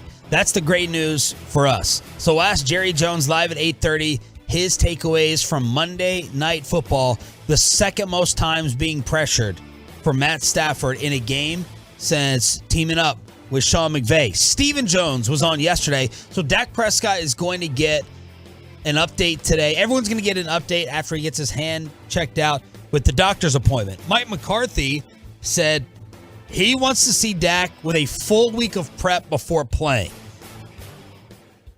Based upon hearing that he can't grip a football, that would probably eliminate him against the Rams this upcoming Sunday. And I think that just is the smart thing to do. Don't have Dak play against the LA Rams, and then we can talk about the Eagles after this. But he's getting the medical checkup today. Steven yesterday on KMC was asked, after losing the opener the way you did, could you have ever envisioned 3-1? It was certainly going to be a challenge. I mean, obviously, the fact we didn't play well in that Tampa game compounded with the loss of Dak. And at that point, we thought we might lose him 8 to 10 weeks. We knew it was a challenge. At the same time, we knew we had a great group of guys. And certainly Cooper had stepped in before and gone and had success up in Minnesota on the road. And so we certainly, if we could go out there and play complementary football, lean on our defense a little bit, and then have the offense protect the ball, run the ball, and, getting some rhythm and make some plays, we'd give ourselves some chances. So here we sit at, 3-1, and obviously all eyes and all focus now is, on the world champion Rams. And certainly going into their stadium, they're going to be formidable. One of the best football players in football, if not the best, and Aaron Donald. And certainly somebody we're all proud of here from Highland Park, Matthew Stafford. What a great career he's had. Certainly well-deserved Super Bowl championship last year, and, really, changed the look of the Rams there. So it's going to be a big challenge for us, but one that we're up to. So there's Stephen Jones getting you ready for the Rams on Sunday right here on this radio station. By the way, Randy Gregory is out 2 to 6 weeks, according to reports. His ACL is intact, but he's going to have arthroscopic surgery to trim the meniscus, and Tua is officially out for Week 5 as the Dolphins are going to take on the Jets. Do you still think 2 games, 3 games for Tua? I mean, if the Dolphins are telling the truth, then he should be able to return in 2 weeks. Should be. As soon as he's symptom-free for a couple days, I would think he's going to be able to return. If you know deep down you did nothing wrong, if you know you did nothing wrong and he doesn't have a concussion, then you don't give in to the public pressure, as they clearly did in the second half against the Bills and then putting him out there for Thursday Night Football. You don't just keep him out because this is a storm brewing. If you know medically 100% you did the right thing, then put him out there. Yeah. I agree. I just wonder when that's going to be. These things can linger. We've seen like Wes Welker have them where they linger for, several weeks, months. Let me correct myself. I don't think they keep him out because of the pressure. Right, but yes, you're right. Concussions can last more than a week. I totally agree. I don't think they keep him out because of the pressure either. I think they may keep him out probably another week. Extra game. 2 games. Yeah, because of the pressure, just to be sure. And Tua should want that for his own. 40-year-old Tua should want that. 50-year-old Tua should want that. New wife. of Tua should New want wife that. of Tua should want that. 25-year-old Tua probably doesn't give a crap. He probably doesn't give a crap about that. Okay, yesterday we got all the guests being your home of the Cowboys and Rangers. Rangers general manager Chris Young, he was on with the G-Bag Nation, and he encouraged his pitchers to throw to Aaron Judge, looking for 62 and more. I told our guys we're coming right after him. We want to make sure that we're going to find out a lot about ourselves, too. You want guys out there that are competitive who want to attack them, want to see how they match up against the best players in the world, and I think this is a great opportunity to do so. All right, Chop, you went to the game last night. What was it like as the Rangers lose 3-1? Severino had a no-hitter through 7. He was pulled. Rangers with 2 hits as a team as they lost their 6th straight and 9 of their last 10. What was the Judge atmosphere like? It was pretty cool. Like I got there just a few minutes before first pitch, and he's the leadoff hitter, so you couldn't be late. You had to get there if you wanted to see him hit. Man, everyone was there in their seats. Everyone was standing up for every single at bat. When he got on deck, the buzz there, you could feel the buzz. The cameras were out, and then as soon as he got out or walked, or well, he didn't get walked last night, but out or got a hit, whatever, struck out, everything deflated. Everything deflated in the stadium. To the point where, and I posted this on social media, like they were completely oblivious, the people in the stadium, to what else was going on, which was a no-hitter. Like, we're the 6th inning, nobody has any idea this thing's going on. We get to the 7th inning, nobody has any idea. At least other people were, like, nobody was saying a word. It wasn't, like, there wasn't that eerie, silent buzz at all about it. It was just about Aaron Judge. That's all it was. And it was cool to see. Like, it was cool, like, every time he gets up, the whole place is standing up. Did you see any like bigger dudes that it looked like a club with bouncers out there and left? Did you see anybody with nets or any contraptions to try to capture 2 or 2.5 milli? They showed a dude on the Jumbotron with by far the biggest glove I've ever seen in my life. This thing had to be the size of his torso. It was a fake glove, it looked like, but you could tell either way that this dude was he was going to try. He was going to try to get that baseball. So they'll do it again today, twice. 1 o'clock game, 7 o'clock game. And then they got one more tomorrow, 3 o'clock. He's got, probably about, 10, 11 more at-bats to, maybe 12 at-bats to get the record. Whatever record, the American League record. Double header right here on your home for Rangers baseball. So did any part of you feel like getting up during the at-bats and moseying on over down that third base line to left field? No, just, I was just enjoying the moment. I just wanted to, Oh, how present of you. I know. I would film it. I was filming it, but I don't know if I was filming the actual moment because I wasn't watching the camera. I just held it up like this. I just wanted to watch it. What is going on at SMU? That's a great question. What is going on? You know what? Let's save it for the college kegger. All right. We'll do the college kegger at 7:40 this morning here on Sean and RJ. Thanks for being a Tolo. Let's answer. Turn it on. Leave it on. Oh, someone on TV just said that Mike McCarthy was the NFL Coach of the Year at this point. How about that? Jerry Jones coming up live at 8:30. But let's bring in our Cowboys insider, Bobby Belt, the Matt Stafford hater. How much better is he feeling about the Cowboys beating the Rams and keeping his guy Dak on the sidelines? Our Cowboys insider, Bobby Belt, next.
That was the call on 49ers radio. 24-9. San Francisco's defense takes it to Matt Stafford, who was 32 of 48 for 254 and a pick six. Could have had 3 of them, but 17 pressures and 7 sacks against another banged-up offensive line. And Eli Manning and Peyton, they were talking about it last night during the Manning cast. They had an injury early in this one. The Rams are having some problems up front with Micah Parsons coming to town. Let's bring in our Cowboys insider, Bobby Belt, on the Diamond Factory Hotline. What do you feel better about? Looking good with your Matt Stafford hate or RJ Choppy joining your San Francisco bandwagon? Like I said yesterday, I know I'm always right, so none of them really surprise me. I'm stunned to see Matt Stafford leading the NFL in interceptions. That's just a twist I don't think any of us could have foreseen. How crazy will it drive you if he gets elected to the Hall of Fame, as Dan Orlovsky and others say he should after last year? Hall of Fame. Ooh. Is there any other player that's had you like go bonkers that they got in?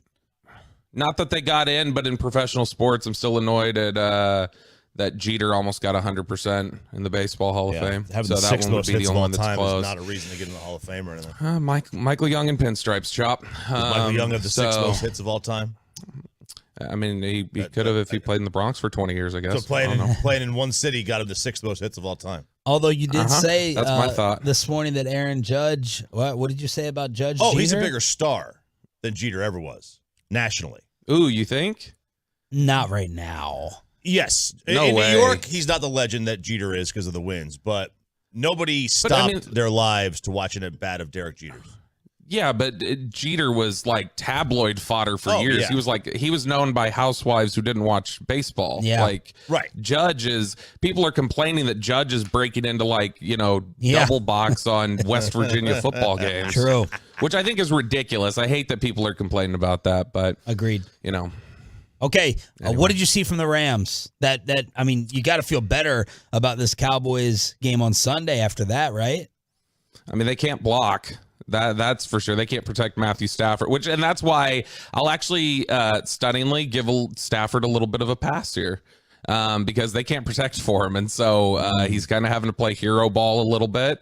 But one of the other things I noticed is on the other side of the ball, San Francisco had a lot of success last night, and I'll have to go back and look at the other games that the Rams have played today, but San Francisco had a lot of success hitting those quick in-breaking routes, hitting those slants, and Dallas has liked to run a lot of those with CeeDee Lamb and Noah Brown, and so I think they could have some success in the passing game if they want to hit some of those quick routes, and I think that I'd like to think the pass rush is going to be able to get home, but it's one of those things that it feels like whenever you've got a terrible offensive line and a really good pass rush, like Dallas and Washington, where you're like, oh, Carson Wentz is leaving the stadium on a stretcher in all likelihood, then it's like they get 2 sacks.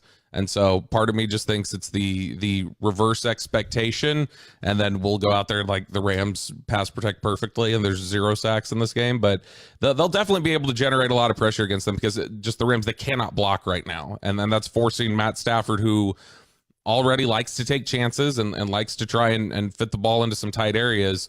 That's forcing him to take even more risks, and I think that's why you're seeing the turnovers that you are. 17.5 points for the Rams so far this year. That is 29th in the NFL with the boy genius Sean McVay. Should it make me super happy that Jared Goff is lighting up the scoreboard and Sean McVay's averaging 17 a game? Or does last year throw that whole thing out the water? I don't know. I think that's a win for Chop. Yeah, forget the Super Bowl, but it's all about this year. It's all about this year. Hey, look. Dan Quinn said it yesterday when talking about Trayvon Diggs, right? Like, you can't look at what you did on the past. Like that's you're not looking forward. You're not living in the moment if you're doing that. So I think you're doing the right thing, Chop, by living in the moment and saying Jared Goff greater than Sean McVay and the entire Rams organization. What's going on with Dak today? We getting the medical checkout to determine things? Yeah, get a medical checkout, and then tomorrow will be a big day where I think they'll look and see, based on what they find out today, they'll take a look tomorrow at what he might be able to do. I still think, even though there's been this chatter about maybe Dak could play against the Rams, I think if you got Dak off to the side by himself and just, got some truth serum in him, he'd say it's incredibly unlikely that he plays this weekend. I think I heard you say, Sean, 90%. You don't think he plays? You could bump that up probably more to like 98. Yeah. I don't see it as possible. I still think Philly is the week after, but I mean, look, his hand was still swollen on Sunday. You could see it, and so the swelling's still got to go down. He's got to get in these practice reps, and as long as Cooper Rush is holding things down and they're playing stable football, there's no need to try and rush him back here and get him out there. But I mean, he's itching to play, obviously. When they were doing, I may have mentioned this to you guys last week, when they were doing their those scoops stretches where you're stretching out your calves and your hamstrings. Dak was doing those at practice last week, and he picked up a football with his right hand and was doing the drills with it in his hand, which it's like, that's unnecessary. That just feels like you're trying to show us, look, you can hold the football. But he's trying to show us that he's getting closer, and I think you can tell just by his demeanor when he's been in the locker room, when he's been around the media. He's itching to get back out there. He wants to get back on the football field. If he's 98% no today, how is he remotely close to yes in 12 days?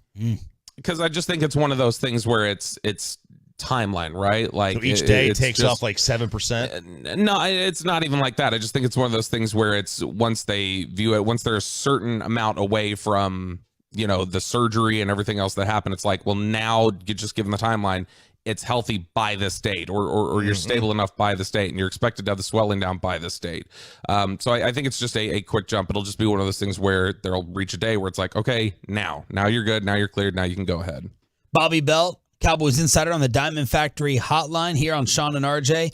Yesterday, Nick Eatman said he hates this term. I absolutely love this term, but Mike McCarthy fighting against the labeling of Cooper Rush as a bus driver yesterday. Is that what was happening?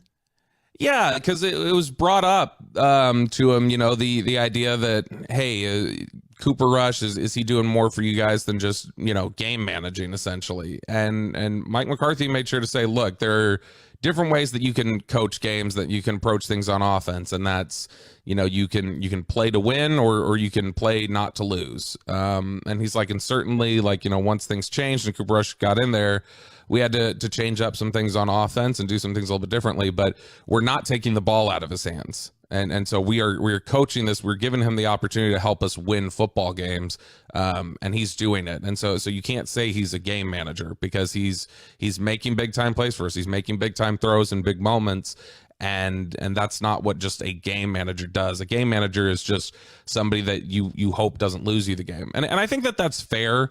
I think Cooper Rush can be within the context of a certain game plan. I don't think, as a full-time starter, he's necessarily anything more than that, but within the context of a certain game plan and a sequence of weeks where you need him to do certain things, I think that he can be more than that. And I think you've seen he's been more than that. He's made, the Cincinnati game, he made big plays there to get them in position to win that football game. And, he made big throws in the second half against Washington, took chances, even stuff that wasn't completed, was taking chances down the field and drawing pass interference calls and things like that. And so I think it's an unfair label to just say he's a game manager, and Mike McCarthy thinks the same, just based off of how they're calling things. But I think people are mistaking stable, steady, reliable, and plays within certain lines as just being a game manager, because I don't think that's what he's been. Do you believe in the game manager bus driver term, Choppy? Yeah, I think there's some like, is Cooper a game? You asked me if Cooper's a game manager or just in general. Both. I do believe in it. I do believe in that term. I don't know if Cooper is. I think that he's got a decision-making. I think he's a really good decision-maker. And I think he stretches the field more than, I guess, a game manager would be. Yeah. A bus driver would be. I think of a bus driver as like Brad Johnson. Or Trent Dilfer. Yeah, Dilfer more, I think, is what it is. Where you're literally just asking them. Shot at Brad Johnson. Brad Johnson. Yeah, old man. When Brad was here. Yeah. When Brad was here. I'm sorry, when Brad was at Tampa. Brad's a bus driver. I think a game manager is a guy you don't ask to make plays. You ask him not to turn the ball over. And they're asking Cooper Rush to make plays.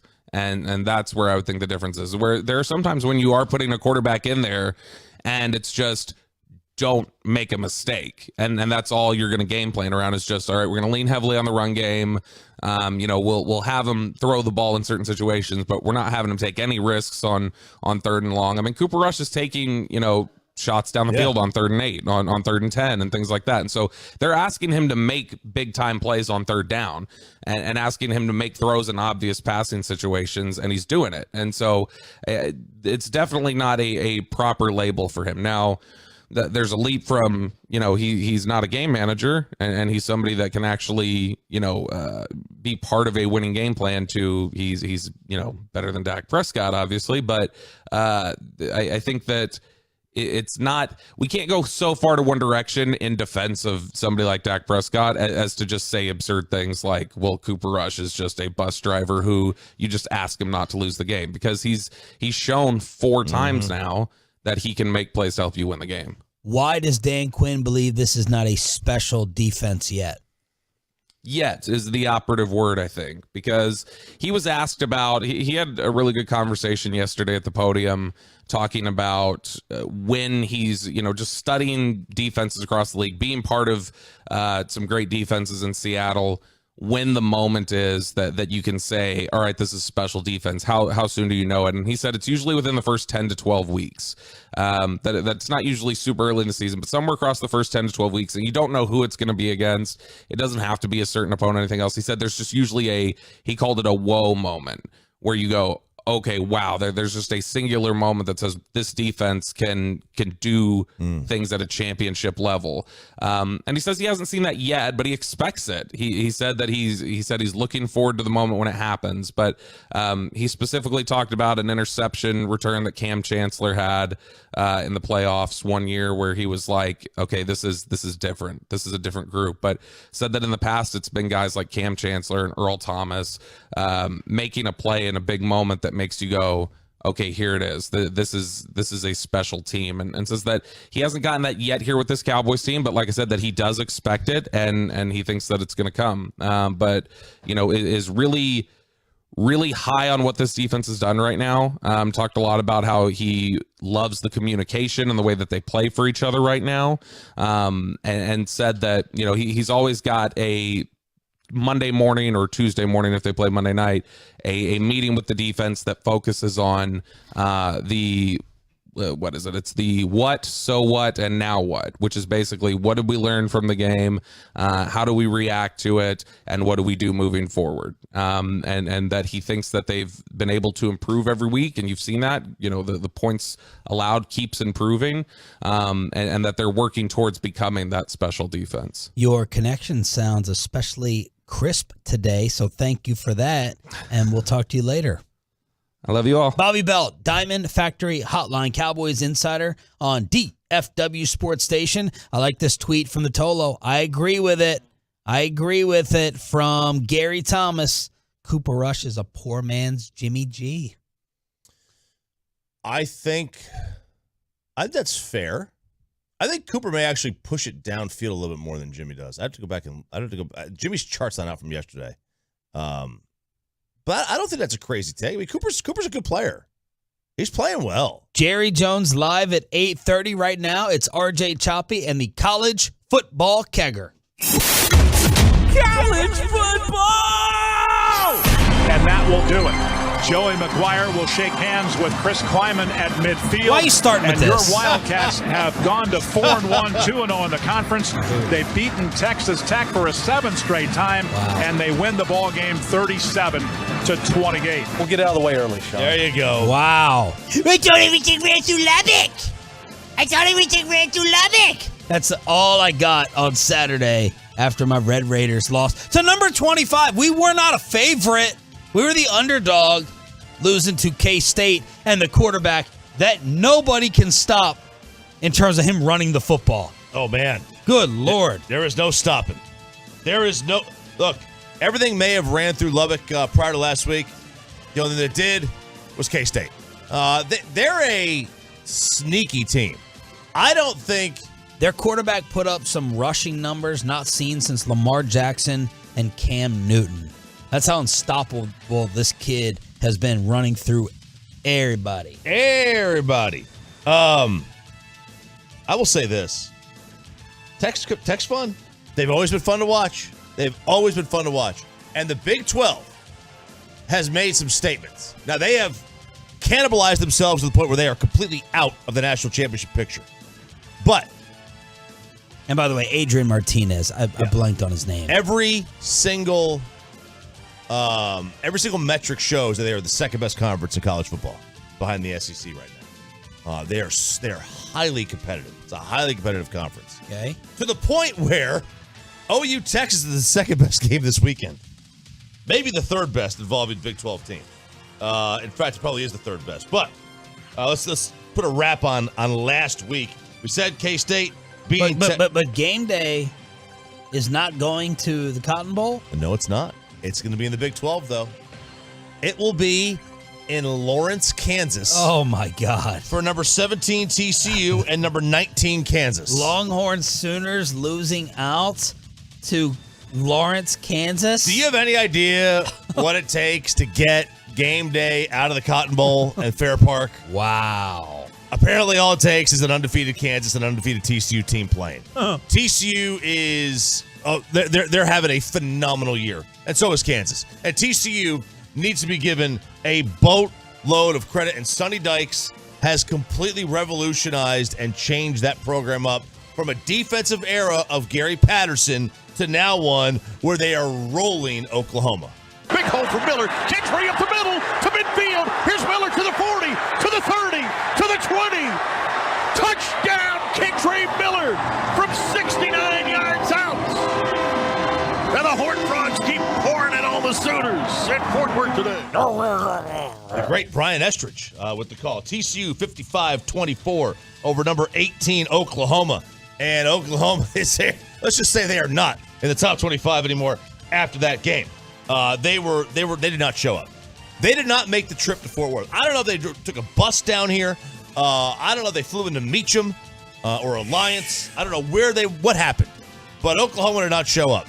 And maybe it's time to give TCU the credit and not Oklahoma with a dog cuss, because TCU looks every bit as dominant as they were. And I'm going to give props to the TCU Twitter account, because Aaron Judge was playing for the Yankees, and they tweeted, "Who hit 62 first?" Like for TCU, retweet for Aaron Judge. Well, they were beating down the Sooners. Yeah. Who hit 62 first? And I tweeted, "Sooners, y'all miss Lincoln yet?" You know what came back? No, these are his recruits. His players. These are his players. These are the leftovers. This is what he stuck us with. Yeah. We need to get Venables in his new class. So yes. That's the way the Sooner fans responded to my Lincoln Riley trolling. Absolutely. You got to hand over the whole keys of the operation to Brent Venables, and that'll fix it. Yeah. Meanwhile, I'm pretty sure that Lincoln Riley has taken the garbage that was it Clay Helton left over at USC. He has them at number 6 of the nation. Lincoln Riley's going to be in the Final Four this year. Like, you better just come to grips with it right now. They don't have a loss of their schedule. I think they had the primetime game on Saturday night. I know they play at night normally. I think it was Herb Street and Fowler for the Trojans game. Trojan Boy, wealth. man, you Trojan wealth. Trojan wealth. But yeah, baby. Lincoln Riley was 2 losses a year. That's it. Every single year, 2 losses at Oklahoma. Yeah, and one of them was usually in the Final Four. To Alabama or to Georgia or something like that. LSU maybe. But Lincoln's going to be, they're number 6 right now. When the rankings come out, they'll maybe in the top 4, but they don't have a loss of their schedule. And if they're undefeated, they're going to make the Final Four. They just will. That's just, better come to grips with it right now. One other team that might make the Final Four, they are really the best shot for the Big 12, although because of all the other teams ahead of them that are undefeated, they might get screwed again. But Oklahoma State is for real. Straight ahead to the 10, out to the 15, 20, 25 to the 30, 35. Nixon stumbles, breaks a tackle, and Nixon's on the loose to the 40, 30, 25, 20. Good night, Vienna! Pistols firing, touchdown, Oklahoma State. Jaden Nixon with a kickoff return for a touchdown.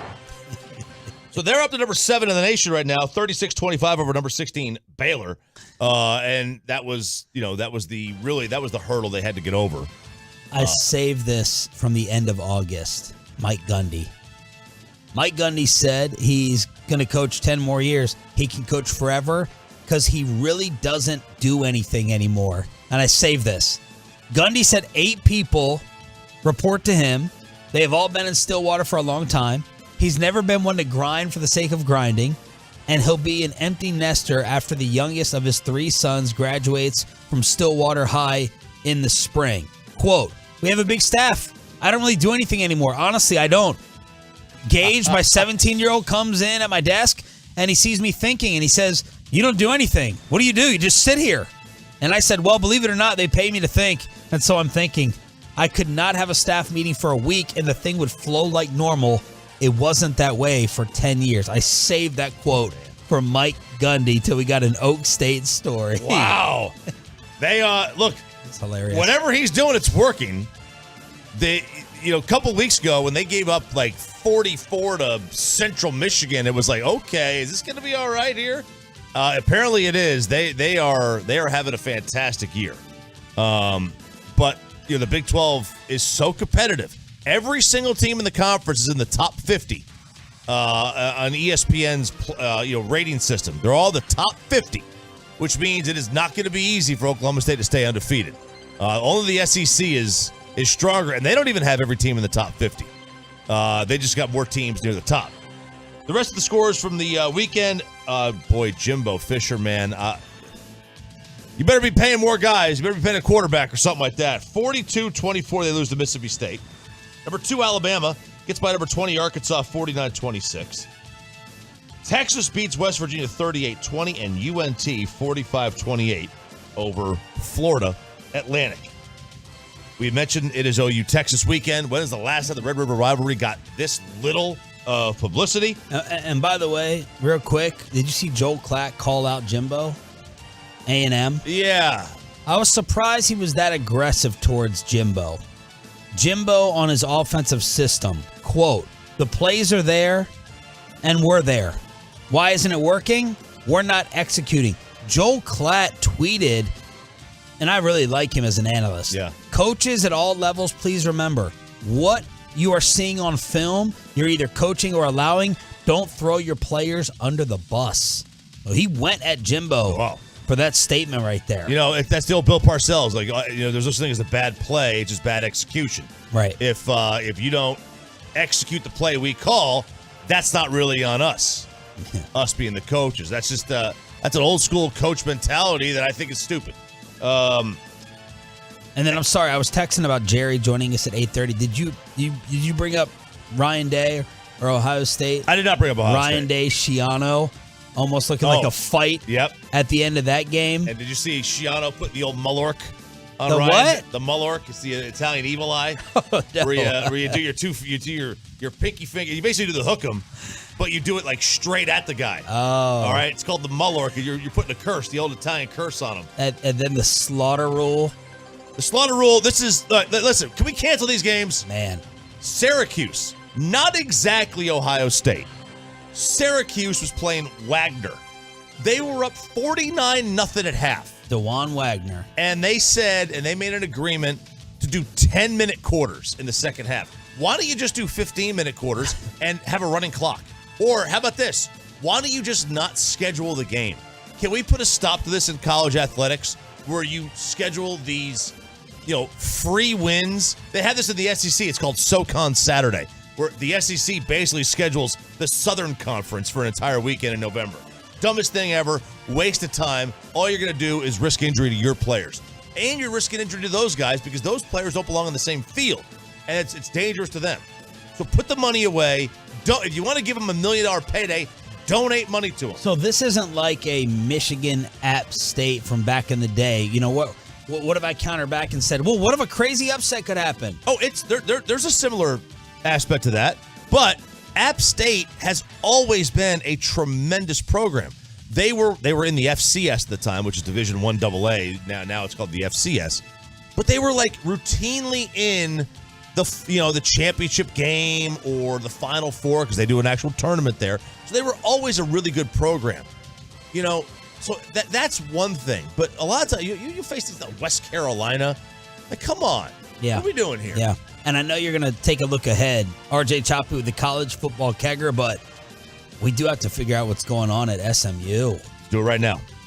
Roderick Daniels and Chase Cromartie have reportedly left the program. Reports are indicating that multiple key players plan to sit out for the rest of the year with plans of entering the transfer portal. Now, I'm seeing 4 kids. Yeah, these are the two that they know their names and they're the key players. Yeah. Why are they doing it now? Because if they do it now, they preserve their eligibility and their redshirt eligibility. So they can redshirt the rest of the year. The NCAA rules say if you play more than 4 games, you lose your redshirt eligibility. Well, they have just played 4 games. So if they were to play this week against UCF, they lose their ability to redshirt. Now, they can redshirt the year, enter the transfer portal, and basically go somewhere next year without losing any eligibility. Well, players transfer. We're seeing these moves now more than ever. Yeah. Why are people turning this story into a mass exodus, like a controversy? Because you're having multiple key guys transfer at one time or decide to just plan to sit out. So something's going on. Rhett Lashley, something's going on there at SMU, and we just don't know a lot about it yet. I'm sure things will trickle out. I mean, it's probably going to be over playing time or NIL, but to have all the players that are doing this, basically doing it on the same day, was a little bit eye-opening. Real quick, the schedule for this weekend, it's a pretty decent weekend. A&M is at number 1 Bama. It's a 7 o'clock game on CBS. What's that spread? Oh, I'll look it up. Yeah, go ahead. You also have, like I said... Well, where are we with A&M, though? I mean, this might need to be a separate segment. Oh, all the Jimbo hype. Oh, you brought up the comparison to Kevin Sumlin's record. Basically identical records through, 55 games now to Kevin Sumlin. I mean, last year, they had the excuse of, playing with a backup quarterback. They did. They had that excuse. What is it now? Look, they have a quarterback issue at A&M. They also have a defensive issue at A&M. I know teams give up points to Mike Leach, and Mississippi State is a good team. They're a top 25 team, but so is A&M. A&M has top 10 talent, and this has been a massive letdown. Guess the spread. 17.5? More. 19.5? More. 22.5? More. 26? 24. Whoa! Bama at home, favored by 24, and then I think the Aggies get you all. No, we don't have A&M on the schedule this year. Oh, I'm sorry. You get Bama. Yeah, so we have LSU this weekend on the road. Okay. That is a 11 a.m. game on ESPN. We get a little bit of a break there, I think, not having to play that game at night. So that's Tennessee and LSU, 2.5-point favorites, Tennessee. And then we play Bama next week at home in Knoxville. Michigan, Indiana, Arkansas is at Mississippi State, 11 a.m. on the SEC Network. Auburn, Georgia, oldest rivalry in the South. That is at 2:30 on CBS. Texas Tech at number 7. Oklahoma State, 2:30 on FS1. Man, we gave them a lot of grief early on in the year, but Chip Kelly has UCLA at 5-0, ranked number 18 in the nation. They are hosting number 11 Utah at 2:30. Ohio State, Michigan State. You've got Clemson at Boston College. South Carolina, Kentucky, K-State, and Iowa State. And then Florida State is at NC State. So that's some of the college football news and notes that's been going on. But one more thing here. Oklahoma State, they've now got a 6% chance of reaching the Final Four. Clemson, with back-to-back close wins over ranked ACC foes, they should not have beaten Wake. That Wake team looks good. But we did. We did. My Dabo bet with Jared Sandler. By the way, people have really been blowing up Dabo sprinting onto the field. Oh, down the hill. And that home field advantage and run that they have been on Talking about pure electricity there. At Clemson? At Clemson. Look, they call it Death Valley. The other Death Valley. There's 2 Death Valleys.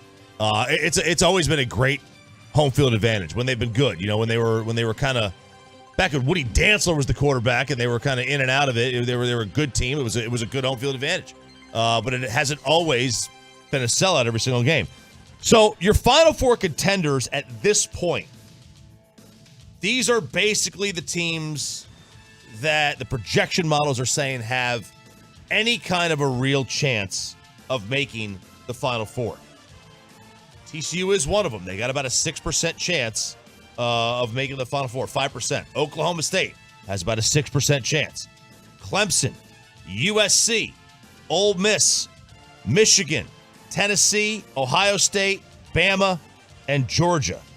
Those are the teams that the projection models say are the only ones really with a chance that's over about 5%. Everybody else is going to be below that. And half of those teams that I mentioned are at about 6 or 7%. It's really Bama, Georgia, Ohio State, and then I think USC has got the next best chance of making it. Just because their schedule is going to be, they're going to be undefeated. Are Sooners fans in denial right now about Lincoln? Yeah. Because right now it's still a good riddance feeling. I haven't seen one write me back and say, we downgraded. We're not going to be as successful. Well, look. Like Terrence, Homer Terrence. Yeah, you downgraded. you downgraded. Going from Lincoln Riley to Brett Venables is a downgrade. College football kegger full with RJ Choppy on a Tolo Tuesday. Thank you for turning it on, leaving it on. Jerry Jones live at 8:30. But let's get to week 4 overreactions or not. The NFC East is the best division in the NFL. The Ravens need a coaching change. The Bills are not the team we thought they were. Around the NFL, overreactions or not, then Jerry on The Fan. But let's get you over to Platinum Chrysler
the MyFitnessStore.com studios, it's Sean and RJ on 105.3 The Fan.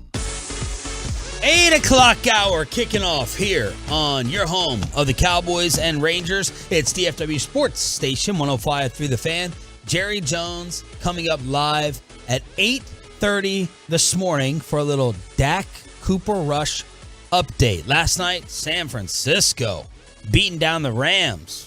We visit LA on Sunday, 24-9 49ers. We'll ask Jerry what he saw from both teams coming up in about 30 minutes. But RJ, let's go with some week 4 overreactions or not around the NFL. All right, let's just start it off locally. Because the NFC East is local, Sean. It is. The NFC East is the best division in football.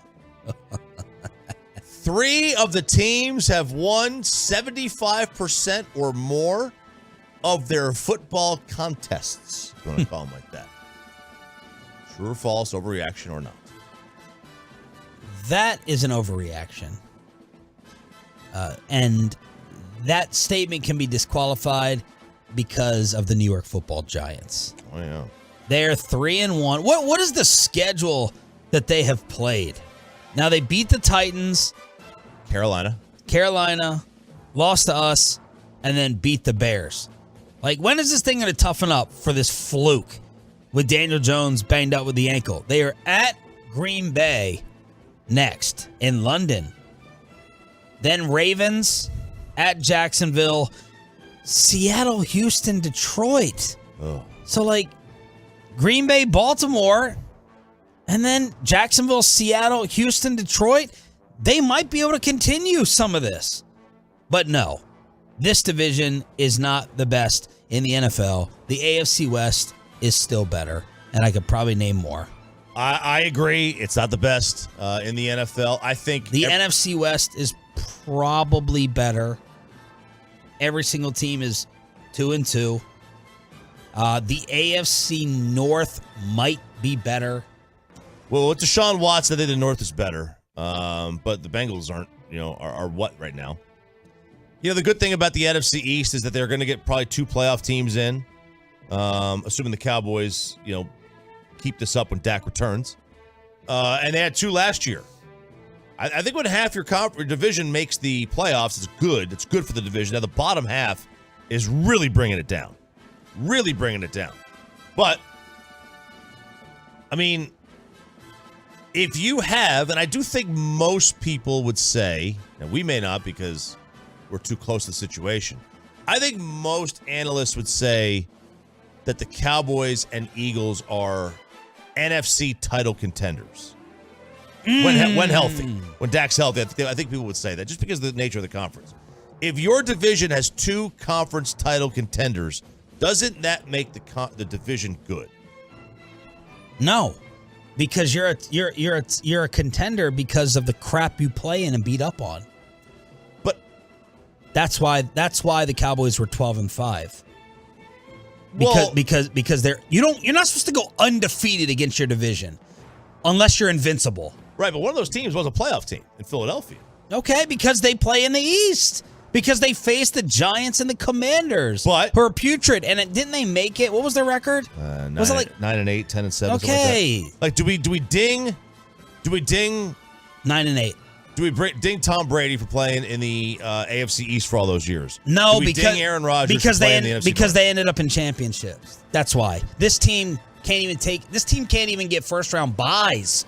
Capitalizing on all this, it's Basic's point every year. If you don't get the bye, you're not making it to the Super Bowl. Not. No, we you're not. can't even get buys, and can't even make an appearance in the conference championship game by taking advantage of this garbage and having the awesome record to advance a couple rounds. Right. We can't even do that. But did Manning and Brady not? Did they get their buys because they played in crap divisions? Tom Brady to a part, yes. But what I'm saying is he did finish it with 7 championships. Oh, of course. Oh, look, I'm not trying to compare. I'm not trying to compare. Yeah. But no doubt the AFC East was horrible. Horrible. Yeah, I just, Do you think, where do you think the NFC East is?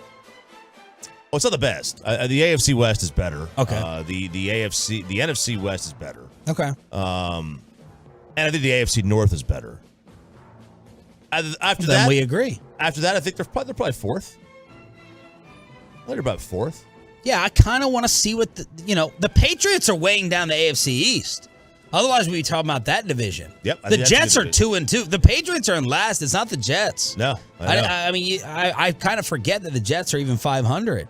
Yeah. But Tolo's, let us know. I mean, none of y'all think the NFC East is like the best or the second best right now, do you? For real? You would have to believe in the Giants. I think the highest you could get them is third. 877-881-1053. Truckwreck.com text line. 877-881-1053. All right, next up. The Ravens need a coaching change. So it's been, 15 years now for John Harbaugh? It's a long time, man. That is a long time. And he did win a Super Bowl. But that was one of the more improbable and lucky Super Bowl runs. Remember, they should have lost in the second round if not for a Hail Mary that tied a game against Denver. And then they needed a power outage to hold off San Francisco. However, they're always good, and they're always in the postseason. And he did a phenomenal job of figuring out, hey, I got this unique talent. Let me zig while the league zags. So that 2012 season when they won it was like one of the all-time contract-type years for Joe Flacco and Harbaugh. Because the time to get rid of him would have been between 2012 and 2016-17. That 5-year span, 8-8, 10-6, 5-11, 8-8. Since then, 9-7, 10-6, 14-2, 11-5. Last year, 8-9 with Lamar a ton got of hurt. injuries, and Lamar got hurt. They lost 6 straight games on the stretch. Man, I think I would kill for a coach like John Harbaugh. I would too. And I think he should be safe. Look, he entrusted his MVP quarterback that they may end up being desperate to sign. I disagree with the decision. Go up 3. I like to play it a little bit more safe than sorry. But the worst thing he did was lose the game, but he entrusted Lamar. Yeah. Like that. I wonder how much that played into it with the drama that they've all been going through. If they kick it, right, I don't think Lamar's furious. You take the lead, but showing that type of confidence in him, Lamar probably loved that decision. I would think he did. Where do you stand on it? I don't think they need a coach change. I think he's a really good coach. Like a really, really good coach. Why have they come up short? I think it's been, Lamar throwing. What they need is a personnel man who can get receivers, but receivers may be allergic to that city with Lamar throwing. We asked Michael Irvin. We didn't talk about this enough, by the way. We asked Mike last Wednesday, you're a free agent receiver. Pick between Baltimore, Miami, Philly. He chose Tua over Lamar. He chose Miami over Baltimore. That was pretty stunning to me because he said he knows he wants someone who's going to throw every time, and Tua is not going to run. But still, Lamar putting up historical numbers. How many receivers want to go play with him? They can't get a receiver. Hollywood Brown couldn't get out of there fast enough. No, and if you're going to run that much, if you're a receiver, why would you want to go there if you're going to run that much? And I think Lamar's a better thrower than Tua, or as good. I think he's better.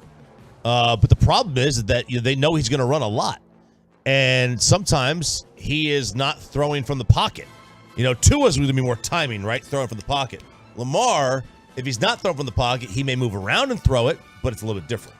What the Rangers say you should do with the final ball from Aaron Judge, if you get your hands on it, and a baseball family says that Aaron Judge should be the new record holder. Choppy was in Arlington for Yankees Game 1. We got a doubleheader today. We'll bring all that to you and Jerry Jones around the corner next on The Fan. Well, let's get you over to QC Connect. Let's get you healthy, man.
So companies that hire drivers and put them in a big truck should be held accountable for what happens when one hurts you. Frankly, you need Frankel & Frankel. Visit truckwreck.com or call them 214-333-3333.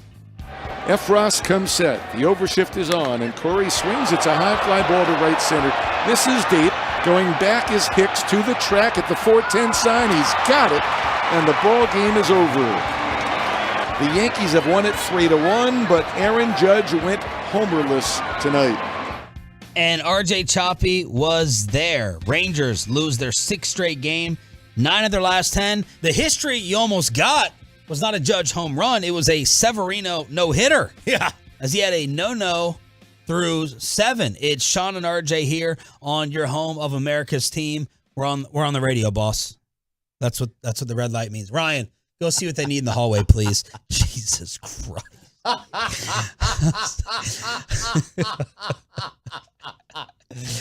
Who was it? The security guard is like motioning me and pointing and in the other room.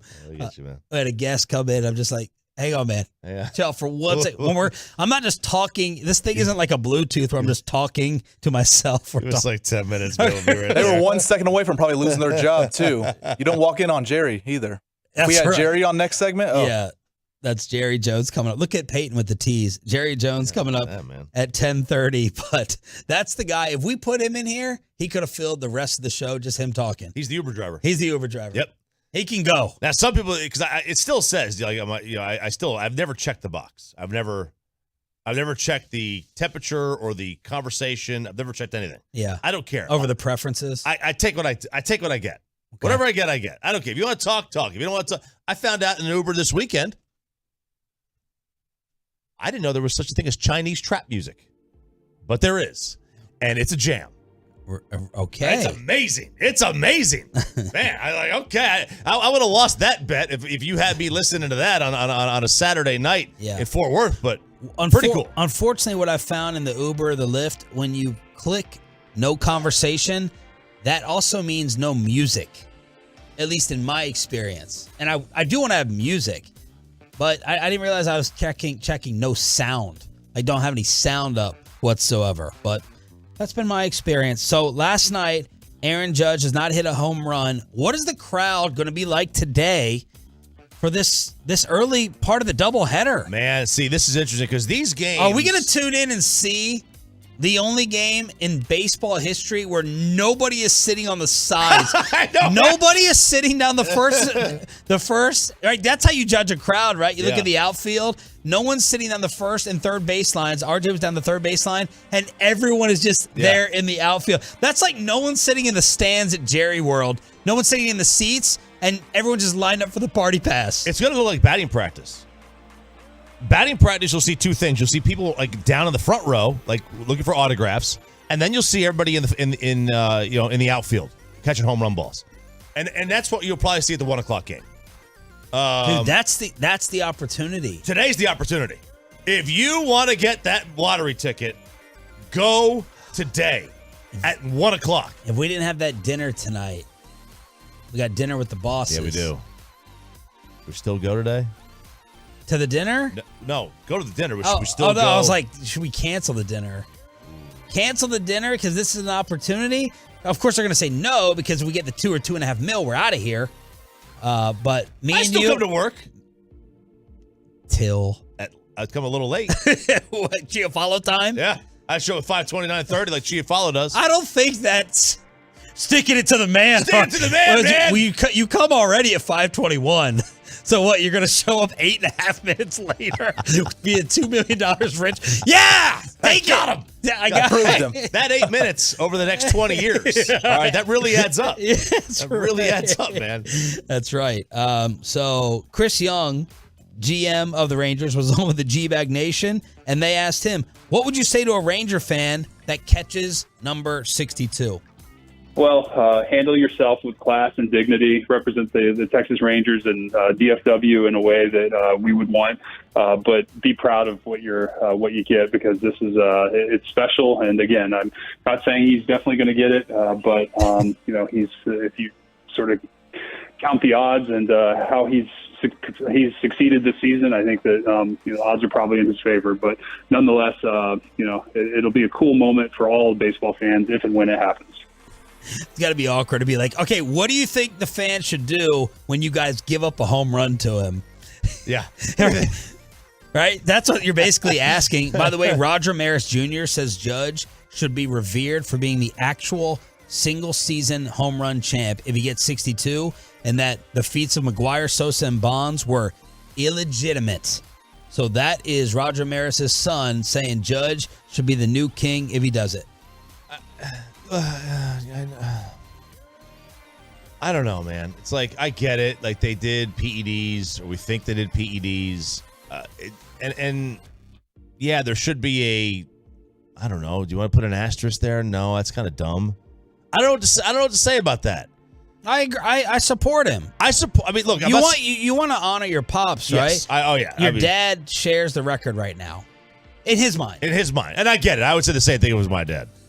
But it's like I saw it. Like I saw UMass in the Final Four with Marcus Camby, and then they got rid of the Final Four. But I saw them in the Final Four.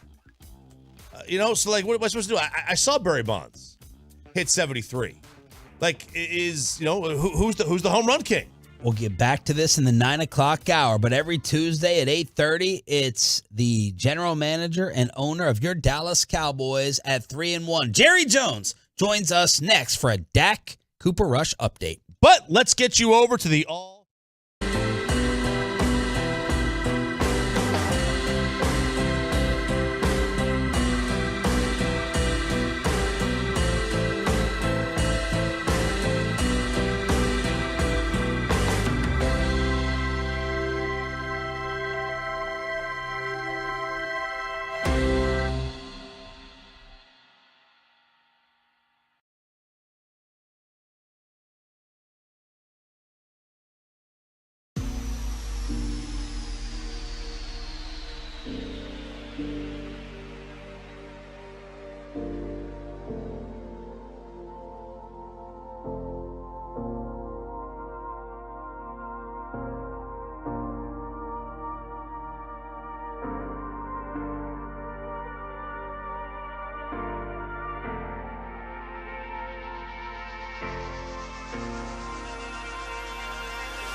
The Hall of Famer, Jerry Jones, after another win to get the Cowboys to 3-1. Jerry joins Sean and RJ every week at this time, brought to you by Ford, built for Texas, built for you. And I was a little disappointed in Jerry's energy last week. I got to be honest. I think he was in New York. He was getting ready.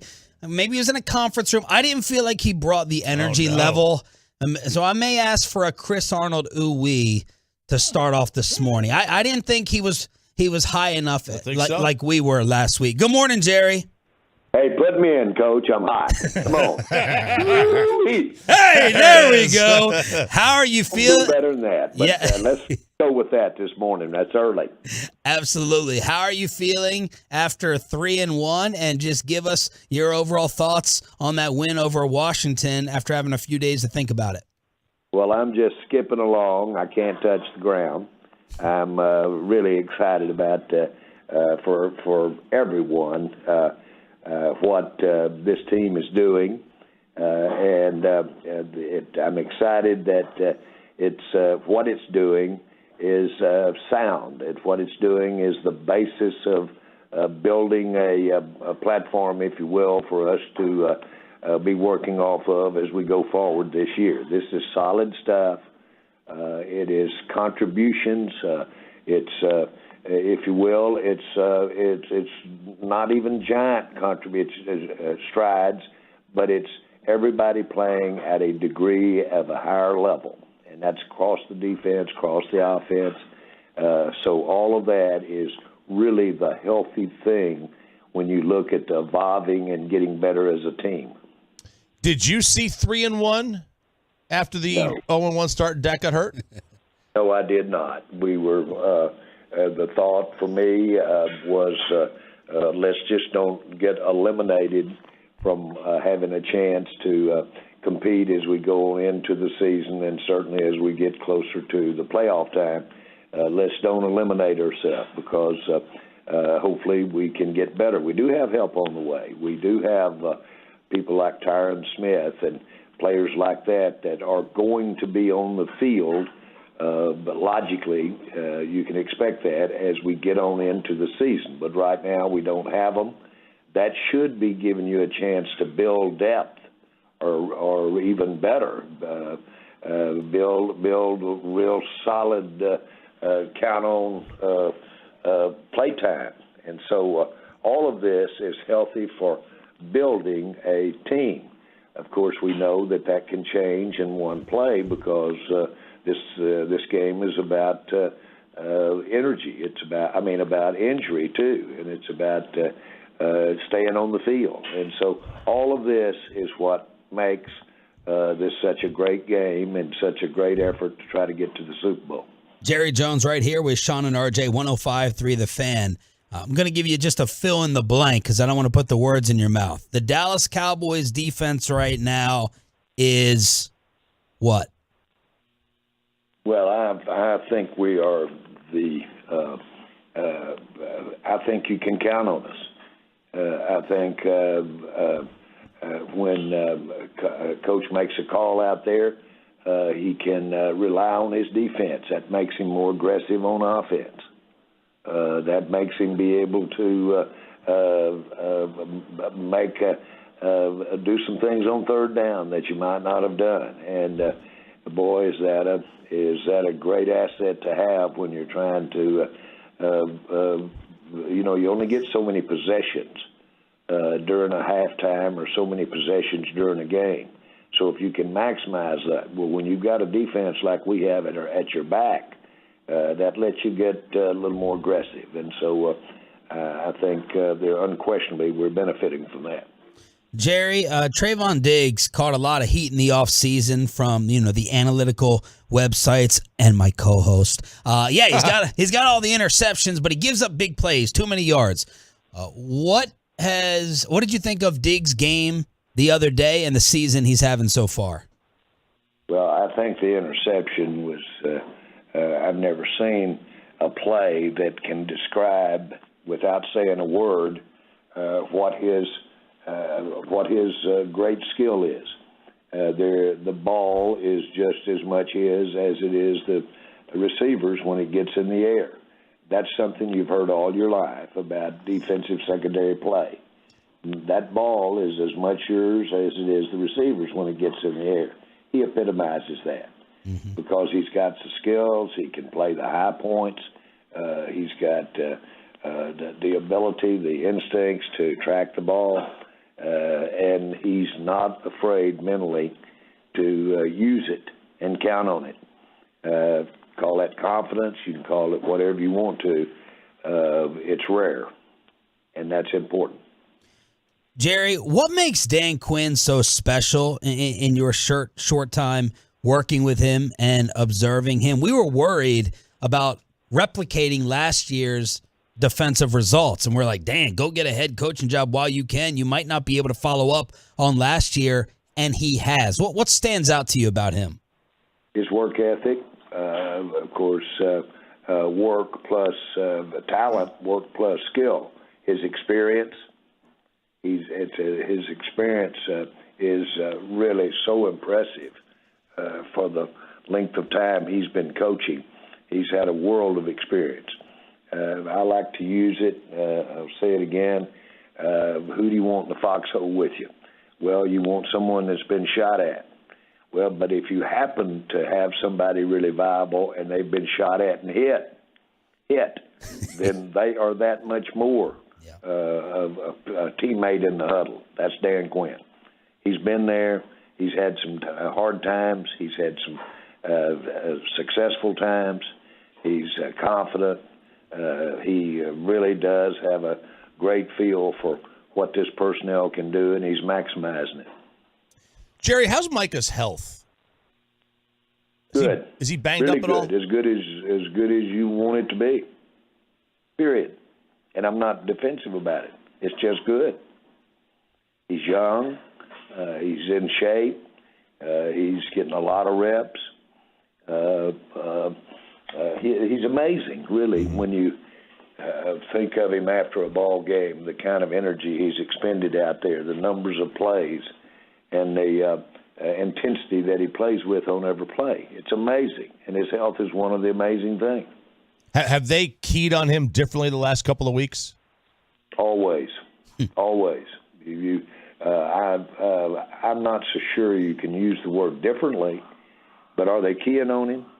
As much as any probably defensive player that's ever been on the field. Is the Micah aspiration to be in the Aaron Donald discussion, or his goal to be even better? Is that a crazy thought? Well, he's got as much of it internally, makeup, whatever you want to, however term you want to use. He's got as much football makeup as anybody I've ever been around, and he's got the talent to back it up, and he's getting it right before your eyes.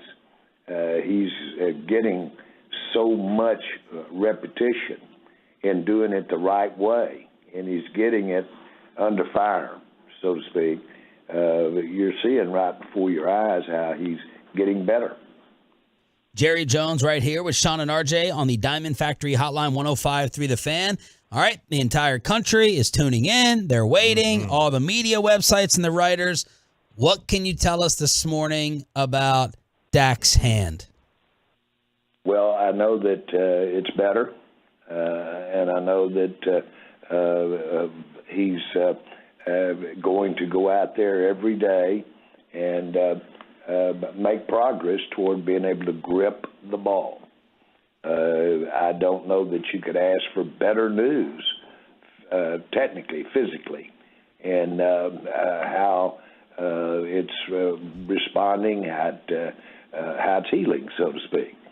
And so all of those things are on go, and I don't know that as we go bid bye to each day, if considering the injury, considering the location of the injury, I don't know that you could make any more progress.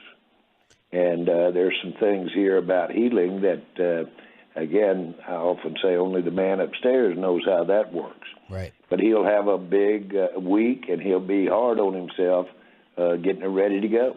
Is he able That's all I can say. Is he able to grip the football now? No, not well enough to play. Is there a difference between how Cooper's playing versus how Dak played in 2016? Well, I think that they played. They didn't beat us. They don't beat you. They play within the design of the play, and they're good at it. They both are very, very intelligent and know the offense, know what the play and what it can do. So they certainly execute the plays well.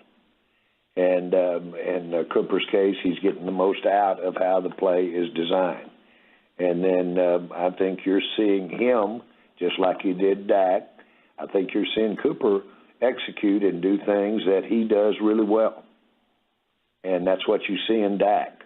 Dak did it a little more with legs that first year and the year you're talking about than Cooper does. But Cooper can tuck it up and run as well.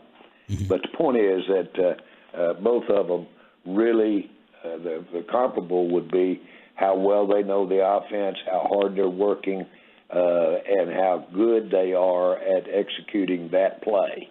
He's changing plays when he goes up to that line. He's getting them in the best shape to make a play.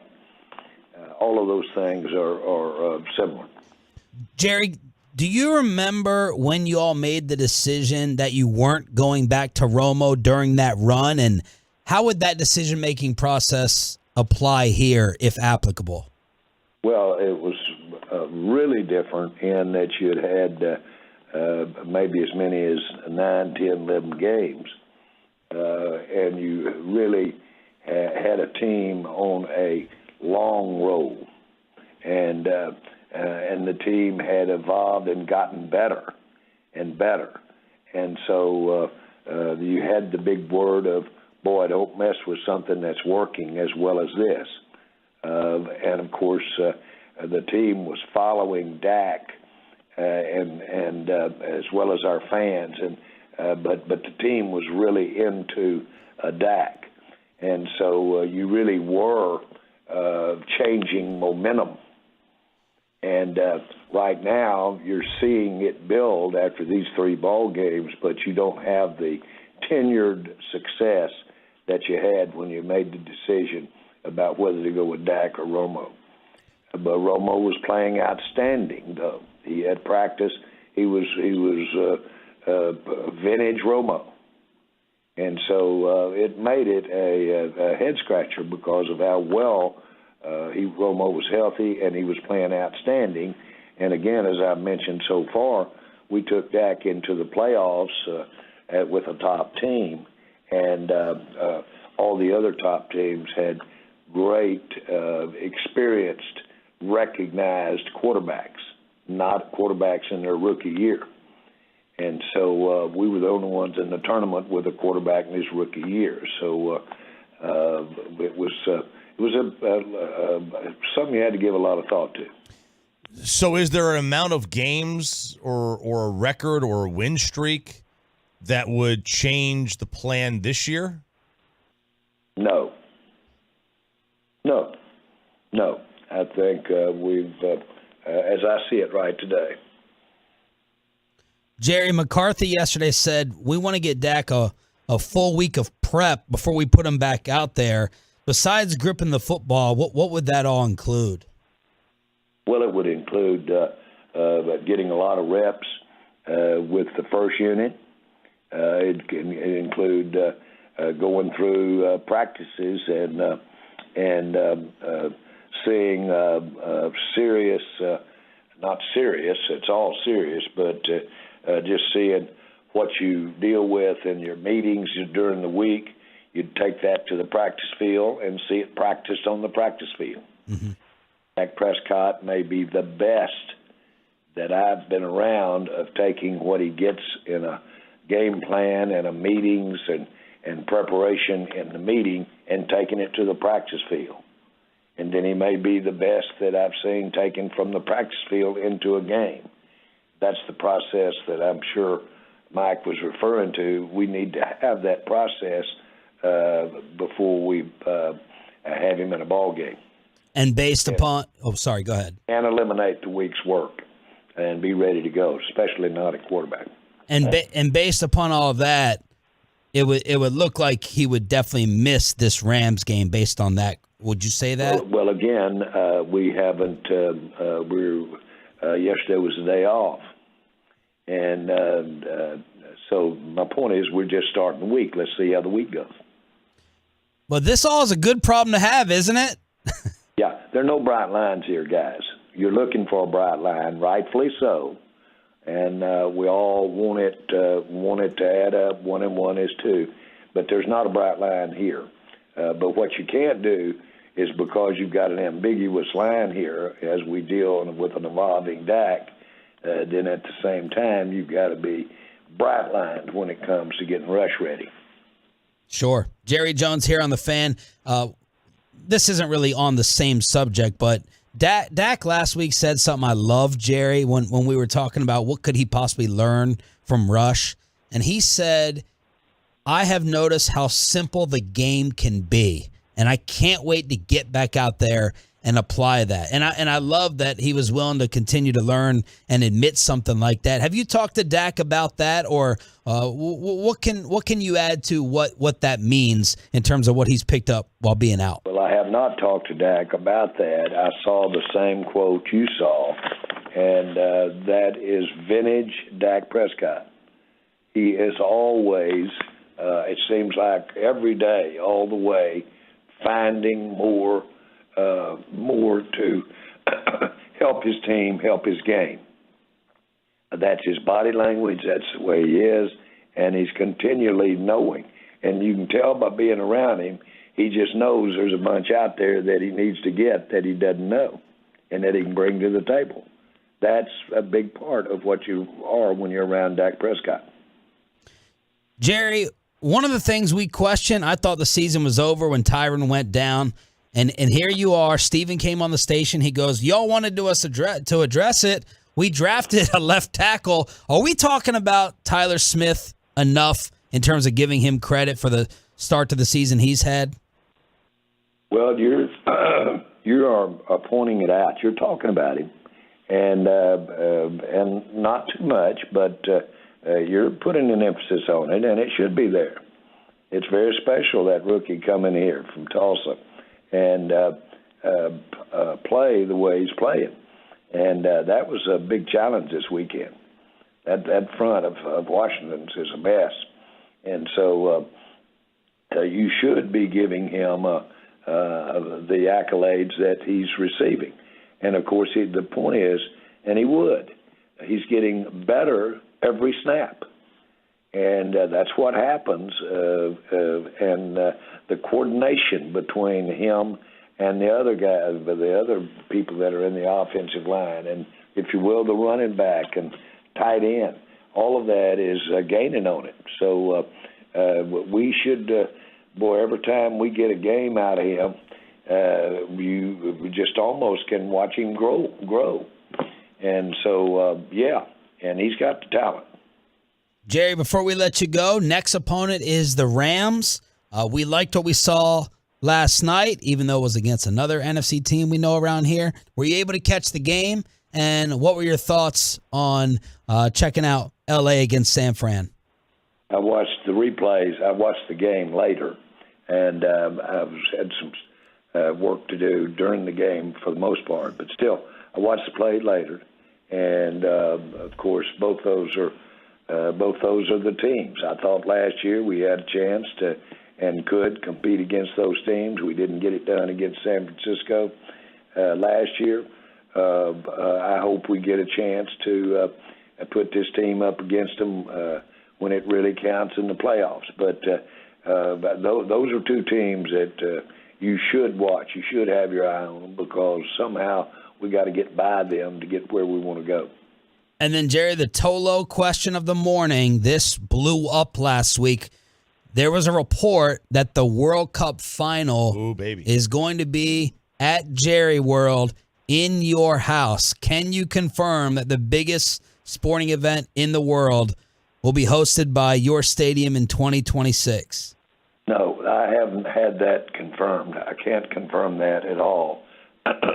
We certainly have our hat and our heart and our soul and everything we're about, and we would make the biggest effort that's ever been made to make that the best one that has ever been here. And but that's a long-winded answer. I don't expect to hear during this time frame right now an affirmed that we've got it. I don't expect that. We're continuing to work, if you will, weekly and daily to do all the things that keep us right there in contention for it. But I have not received a confirmation on that. Have you gotten an unofficial confirmation on that? Other than we feel great that we're where it ought to be. Jerry? We really want to show that and be that, and we want to have the greatest World Cup that's been, and we'll walk across Texas to get it done. Jerry, thank you so much. Greatness as always. Enjoy the week like the rest of us, and good luck on Sunday. All right, guys, let's have a great day and week. Let's go. Yes, sir. Jerry Jones, brought to you by Ford, built for Texas, built for you. That was Hector from Alba Limos texting me. He goes, don't forget the World Cup. Don't forget the World Cup question. I was like, I was going to forget it. So not getting the official confirmation from Jerry on that. I think enough people have given us the official confirmation. I think it's happening. I think it's happening. Who else is giving it? All the reports. That's some reports on it. I don't know. Throw some grass in at AT&T Stadium and handle it. So there you go. All right. What are you taking away, if anything? He said Dak Prescott cannot grip the football today. No, and if you can't grip the football today, I find it really hard to believe that he will be able to grip it enough to play in an NFL game next week against Philadelphia. So this week, your percentage that he is out is? Oh, I think he's out. Done. I think he's out. I think he's out this week. If you can't grip the football today, what is he going to be? Magically grip it on Wednesday and be ready to go for practice? And I don't want him to play if he can't grip it today. No. Let's see where this goes. I got a little lost in I love the question about how is, you know what? We should talk about that. How is this Cooper Rush run different from Dak's rookie season? 877-881-1053. Because I got a little bit lost in his answer there, talking about the vet and this and that. And I'm like, what's the difference? Now, the big difference to me is it was 11 games. Yeah, 11 games plays a role. But look, we were let's not forget. We were talking about this after 5 games in that year. I do forget. I don't remember. But if Romo was healthy after 5 games, I think Tony Romo would have been the after quarterback. 5 games, Romo would have been the quarterback, I think. But we were starting to talk about it around then, and then each week it got more and more and more. All right, let's see. Let's see what the difference actually is between Romo then and Rush now. Final hour of Sean and RJ. It's almost fist pump time. It's coming at you next on The Fan. But first, what is coming at you is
Store.com studios. It's Sean and RJ on 105.3 The Fan.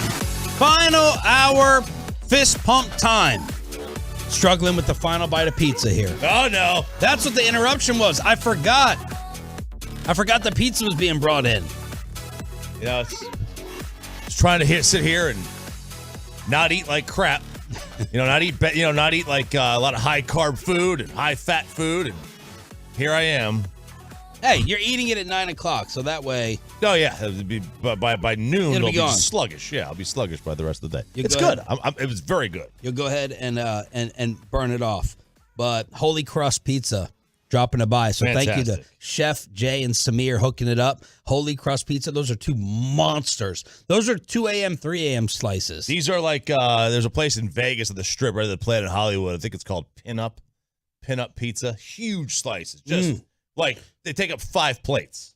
And it's a perfect breakfast one. It's like a pear gorgonzola. Oh, yes, pear gorgonzola. So feels like you're eating a little bit of fruit. Then you got the cheese and the pepperoni. pepperoni. Balsamic drizzle all over it. Yes. So thank you to Chef Jay, Holy Crust Pizza. Jerry Jones just joined us, and we asked him what the difference is now between the way Cooper Rush is playing and the way that Dak Prescott took Tony Romo's job in his rookie season.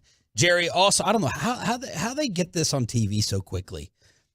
All the first fake shows, ESPN, have Jerry's quotes up instantly. Like 4 minutes ago, he literally was on the radio like 6-7 minutes ago, and the quotes are already up. And I guess the big news that I'm taking from it is, as we suspected, Dak can still not grip a football. He's supposed to have a doctor's appointment today.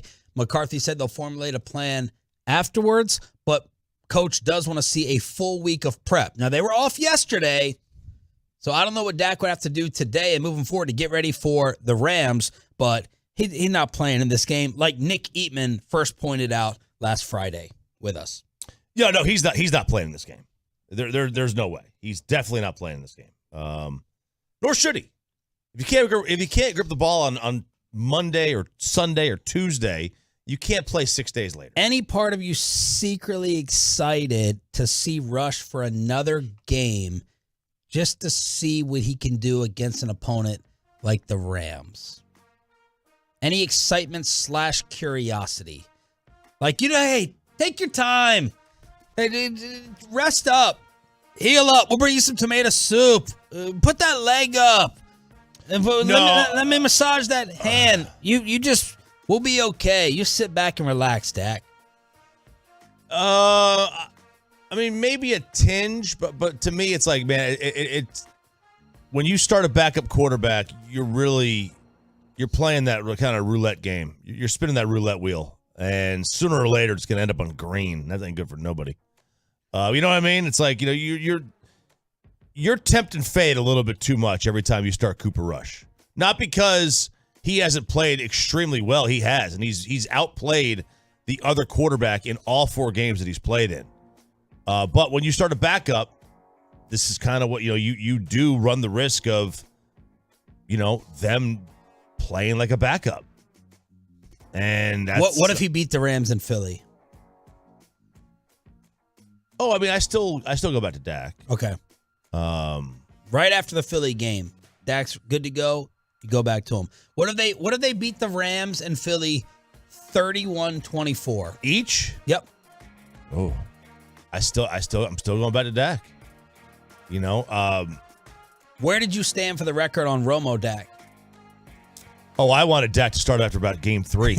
Yeah, that's right. That's right. You were the president of the Dak Heads, the fan club.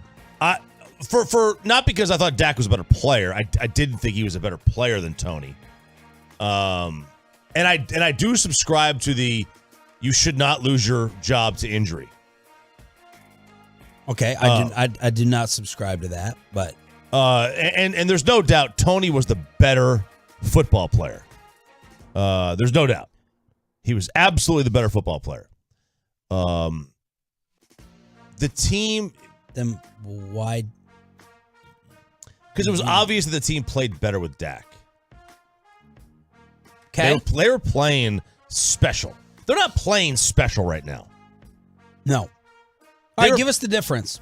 All right, talk about the difference with Rush now versus Dak back then? All right, so I went back and just did a little bit of a kind of a study on Dak 2016 versus Cooper Rush in 2021. Okay. I'm sorry, what was it, 2022? This is 2022. Yeah, there it is.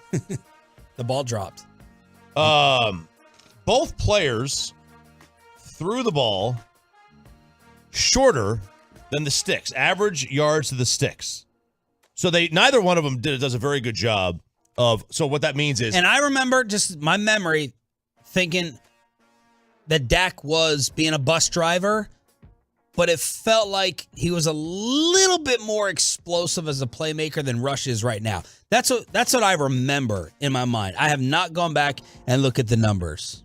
All right, so let's go through them. all right. So let's say it's 3rd and 7. And you're taking Dak the same amount of sample games, his first ones, or are you taking the whole run? I just did the whole year. It was I couldn't really break it down at the time until just in a couple of games. All right. So do the whole run of Cooper versus the whole run of Dak.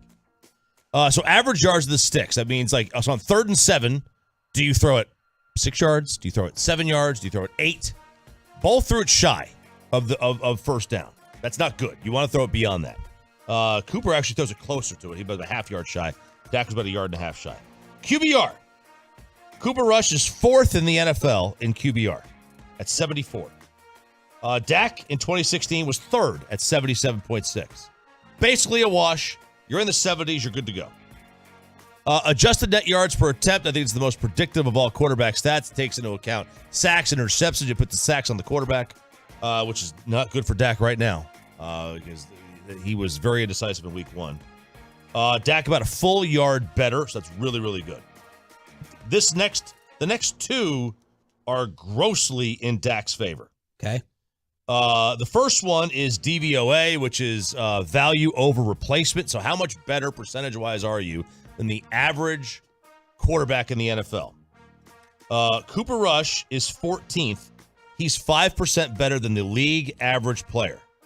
Dak was 3rd in 2016. He was 31% better than the league average player. Completion percentage over expectation. This is how likely you are to complete the pass based on how open the receiver is compared to your actual completion percentage. Cooper's underperforming a little bit, minus 3%, or sorry, minus 2.9. Dak, plus 7. So his completion percentage, he was completing about 7% more passes than he should have based on how open the receiver was. Aggressiveness. In 2016, 21% of Dak's passes were considered aggressive. Cooper this year, 16%. Okay. So Dak was a little bit more aggressive. Their intended air yards, about the same, 8.7 to 8.2. Time to throw, almost identical. Cooper a little bit faster, 2.46 to Dak's 2.88. So that's just the difference. I mean, Dak was having a much better 2016 than Cooper is now. However, to be fair to Cooper, this takes into account the entire season of Dak, and as the season went on, they did allow him to do a little bit more. All right, they, first couple games, they maybe He didn't throw for a touchdown in his first 2 games. He had 1 touchdown pass in his first 3 games. Right. So they allowed him as the season went on to take on more responsibility and do more. 23 touchdowns, 4 interceptions. That's stupid. That's a ratio that is unique to Aaron Rodgers. Like that's a crazy number. It's also a mark that he's risk averse, and he was. But that's kind of what you wanted him to do then, especially early on in the season. Yes, absolutely. So there it is, a patented R.J. Choppy numbers special book report. 877-881-1053. 877-881-1053 is the truckwreck.com text line. This is Jerry with us about 40 minutes ago. What's the difference between Dak Prescott then and Cooper Rush now? Well, I think that they played. They didn't beat us. They don't beat you. They play within the design of the play, and they're good at it. They both are very, very intelligent and know the offense, know what the play and what it can do. So they certainly execute the plays well. And in Cooper's case, he's getting the most out of how the play is designed. And then I think you're seeing him, just like you did Dak, I think you're seeing Cooper execute and do things that he does really well. And that's what you see in Dak. Dak did it a little more with legs that first year and the year you're talking about than Cooper does. But Cooper can tuck it up and run as well. But the point is that both of them really, the comparable would be how well they know the offense, how hard they're working, and how good they are at executing that play. He's changing plays when he goes up to that line. He's getting them in the best shape to make a play. All of those things are similar. All right, so he didn't really answer the question. What was the difference? Now, he's not going to say, Rush is not doing as much as Dak did back then. Dak was making a lot more plays. Using the legs was really the only difference he pointed out. 40 yards, 38 yards, 20 yards rushing. These were some of the rushing games that Dak had. But I agree with you. They could score 30 in the next two games, and I'm still going back to Prescott. As I said yesterday, the biggest worry I have if I'm Dak, not that Rush is going to take my spot, but this makes the Cowboys front office rethink his next extension that we all just assumed he was going to get for cap purposes. Mm-hmm. It goes back to Basic's point. Yeah. How much better is Dak than Rush? Is the difference in salary worth it when comparing their games on the field? And if it's not, then we're not going to pay you $40+ million again. Yeah, and that's what I would worry about. And real quick, like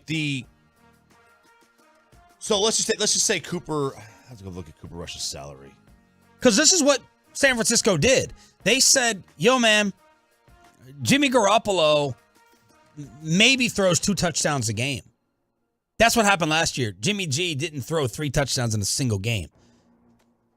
We can get Trey Lance. If we can get Trey Lance at 2 touchdowns a game, we're the same, but the salaries are different. And his ceiling is higher than Jimmy's. That's what I would worry about if I was Dak down the line. Okay, so there's a theory out there, I happen to agree with it, that it's basically, and this is dumbing it down, you're, as a quarterback, you're either worth $40 million or you're worth nothing.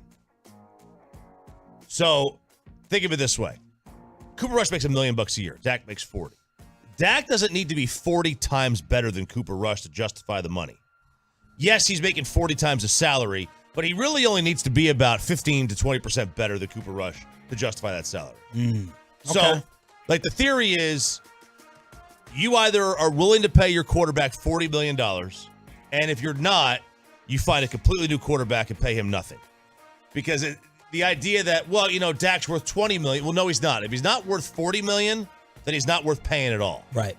I get it. Because what you're doing then is you're just putting yourself in the middle. So what you want to do then is, if you don't have a $40 million quarterback, and maybe the Cowboys don't, if they don't think that, if you the viewer doesn't think that Dak's worth $40 million, then he's not a $40 million quarterback, but the Cowboys think he is. But if he's not, then you find somebody new. And that somebody new could be anybody. It's probably not Cooper Rush, because the goal is to find a $40 million quarterback. Absolutely. That's that. It's still a relatively new theory, because it's like, we're just starting to deal with this, but I like the idea. Like, you're either worth $40 million, or you're worth nothing. So the Lions should get rid of Goff. What's Jared Goff? Well, I don't think he's worth. I mean, this year he's playing like he is, but no, I don't think he's worth 40. And yeah, they should, because they want the future. I think Jared Goff could be he could lead a playoff team, but I don't think he's right for that. Like, if he was with the football team, is he better? Are they better? The Commanders are. The Commanders. Don't be insensitive. So pick a team, but yeah, I think they probably should. All right, 877-881-1053. Did Eli Manning help us learn about the Rams? for Cowboys versus LA. Little recap of Monday Night Football and crosstalk with KMC all next with Sean and RJ. Well, let's get you over to Cars for Kids.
Companies that hire drivers and put them in a big truck should be held accountable for what happens when one hurts you.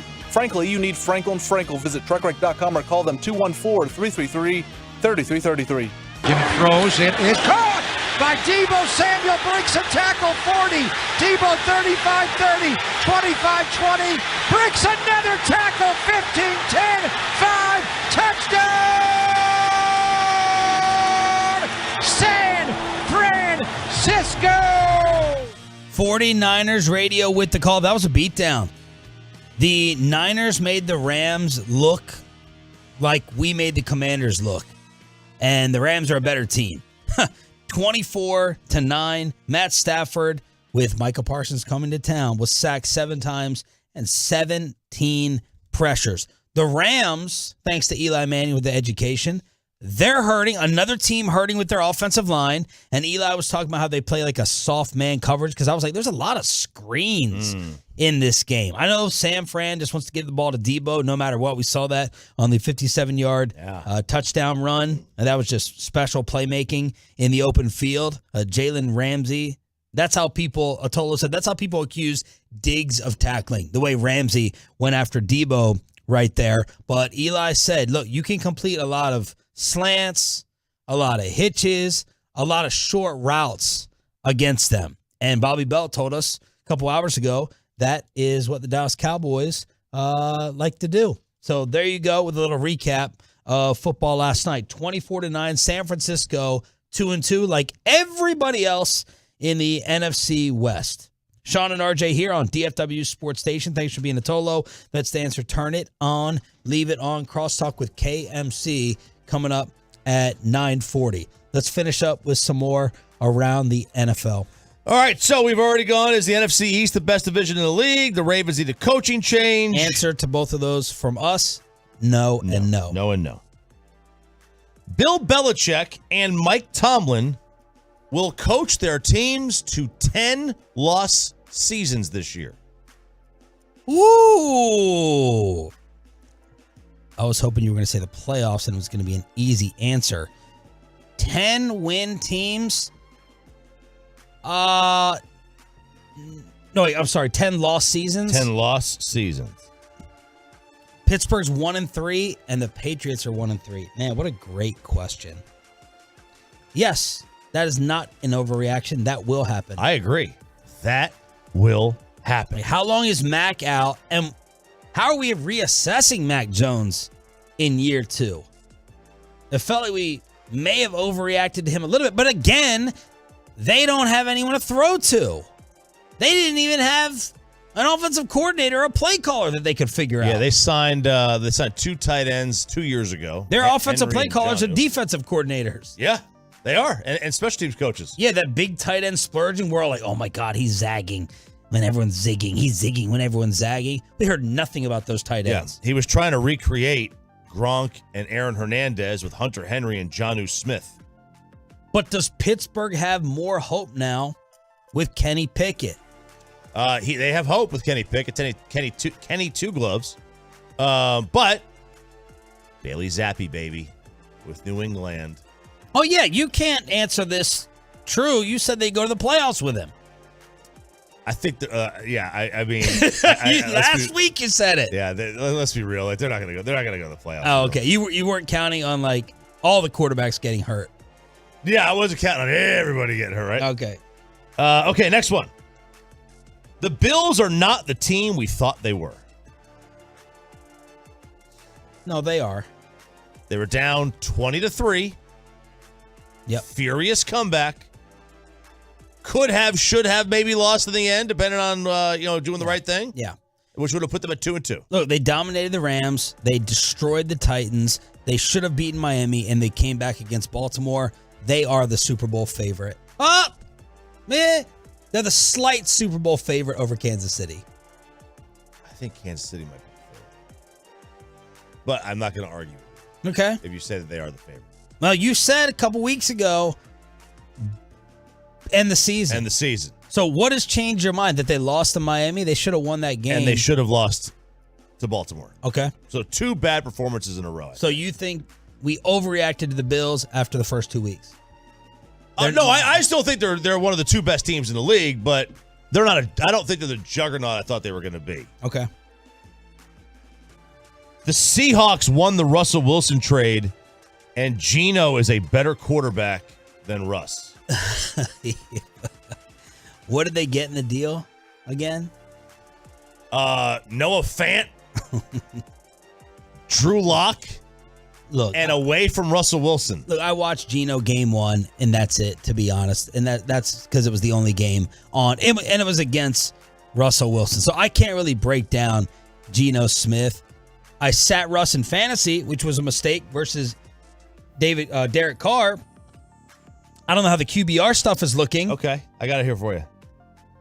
Geno right now is the second most efficient quarterback through 4 weeks in DVOA. He is 6th in QBR at a 72. Russell Wilson, hang on, I've got to scroll. Russ is 16th in efficiency and 21st in QBR at 44. Right behind Kirk Cousins. Barely ahead of Mac Jones and Jameis Winston. Woo! Not right ahead of Mitch. Barely ahead of Carson Wentz. No, they didn't win the trade. Geno's not the better quarterback. But through 4 games he is. But he's not a better quarterback than Russ. Okay. Not the rest of this year. Okay, next one. Jared Goff is leading the best offense in the NFL. Why don't you answer that first? I mean, yes, they are. They are the best offense in the NFL. They're not even close. There's not even a close second. Yeah. I'm going to say that's an overreaction. I'll take the Bills in Kansas City ahead. Oh, their offense is way better than Buffalo's. I agree Kansas City's, though. Whose is way better than Buffalo's? Detroit's. Bassick is giving me this evil eye look. Turn on your microphone, Mike. So right now, I am the Buffalo Bills general manager, and you're the Lions general manager. And I call you up and I say, God, I love your offense. You know what I'm going to do? I'm going to trade all 30 of my offensive players for all 30 of your offensive players. And you're on the phone and you're Detroit, and you're like, no, you know what? I'm going to keep Goff and my receivers. I don't want Diggs. I don't want Gaby. Oh, no. I don't want Josh Allen. I don't want your guys. My guys are better because my offense is so much better than yours. The Bills' quarterback is better. By a lot. I would absolutely not trade Josh Allen for Jared Goff. Like, if I'm the Buffalo Bills, you're stupid to do that. And Diggs is better than anything that. All right, I'll change the Detroit question. has. Now, I've said we won't change quarterbacks. I'm going to give you all of my Bills offensive players for all of your Lions offensive players, excluding the quarterback. Amon-Ra for Diggs. I would do that. Okay. I Now, would do that. the Lions have done this against the Commanders, the Vikings, and the Seahawks. And they the did Eagles. score 30. Yeah, they did score 35 against the Eagles. I think that was a comeback attempt. Slightly, yeah. They got maybe 7 points at the end. But RJ's fine. He wants a reason to love Dan Campbell and Jared Goff. Oh, I love Dan so Campbell. that's man. his homer team out there. They are. They are my favorite. They are my favorite. They are the Jags to Mike Bassick for you. And the Jags are right there with me. I love the Jags too. Yeah. Damn T-Law. The rain got him. Yeah, he is horrible. Sunshine. So you're only rooting for all that because of the cards, right? Well, The yeah, value but of I the do. cards. When I saw Trevor Lawrence play his freshman year at Clemson, I was like, oh my God, this is special. And so I followed him ever since. I kind of, in a weird way, I don't like college football. I find it as minor league football, and I don't like minor league baseball. Unfortunately, I played a whole bunch of it. When I was watching Trevor Lawrence in college, I just said, this is special. This is different than most guys I watch play this sport. All right. Any more? Well, let's do one more. NFL Week 4 overreactions or not? Mike Tomlin screwed up by putting Kenny Pickett in the game at halftime, and should have waited either till this week or done it the previous week instead of putting him in there in the middle of a game when the game plan was for somebody else. No. He made the right move because now there's so much more Pickett excitement because he had 2 rushing touchdowns. I think the excitement is overhyped. Yeah, because he was awful in that game. It's being overdone. But all Twitter kept saying during the game, Kenny Pickett again. Kenny 2 gloves. I mean, I don't know if he was awful. 10 of 13 for 120, 9.2 a pass. Oh, yeah, he did throw 3 interceptions. three interceptions, 2 rushing touchdowns. I don't think they made a mistake. I mean, you're losing to the Jets. Oh, I don't think they made a mistake by making him the starter. I'm saying that I don't think they should have done it in the middle of the game. Putting him in. Like, right. I don't think it was fair to him.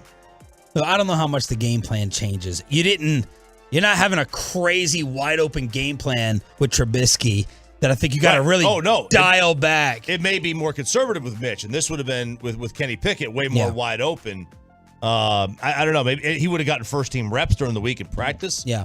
I don't know. I would have liked to have seen them either do it before last week or now go and fully commit because the Jets defense is bad enough to where they could have done it last week, and that'd be a good first start. That game at home, man, that home crowd influence. If that game was in New York, maybe it doesn't happen.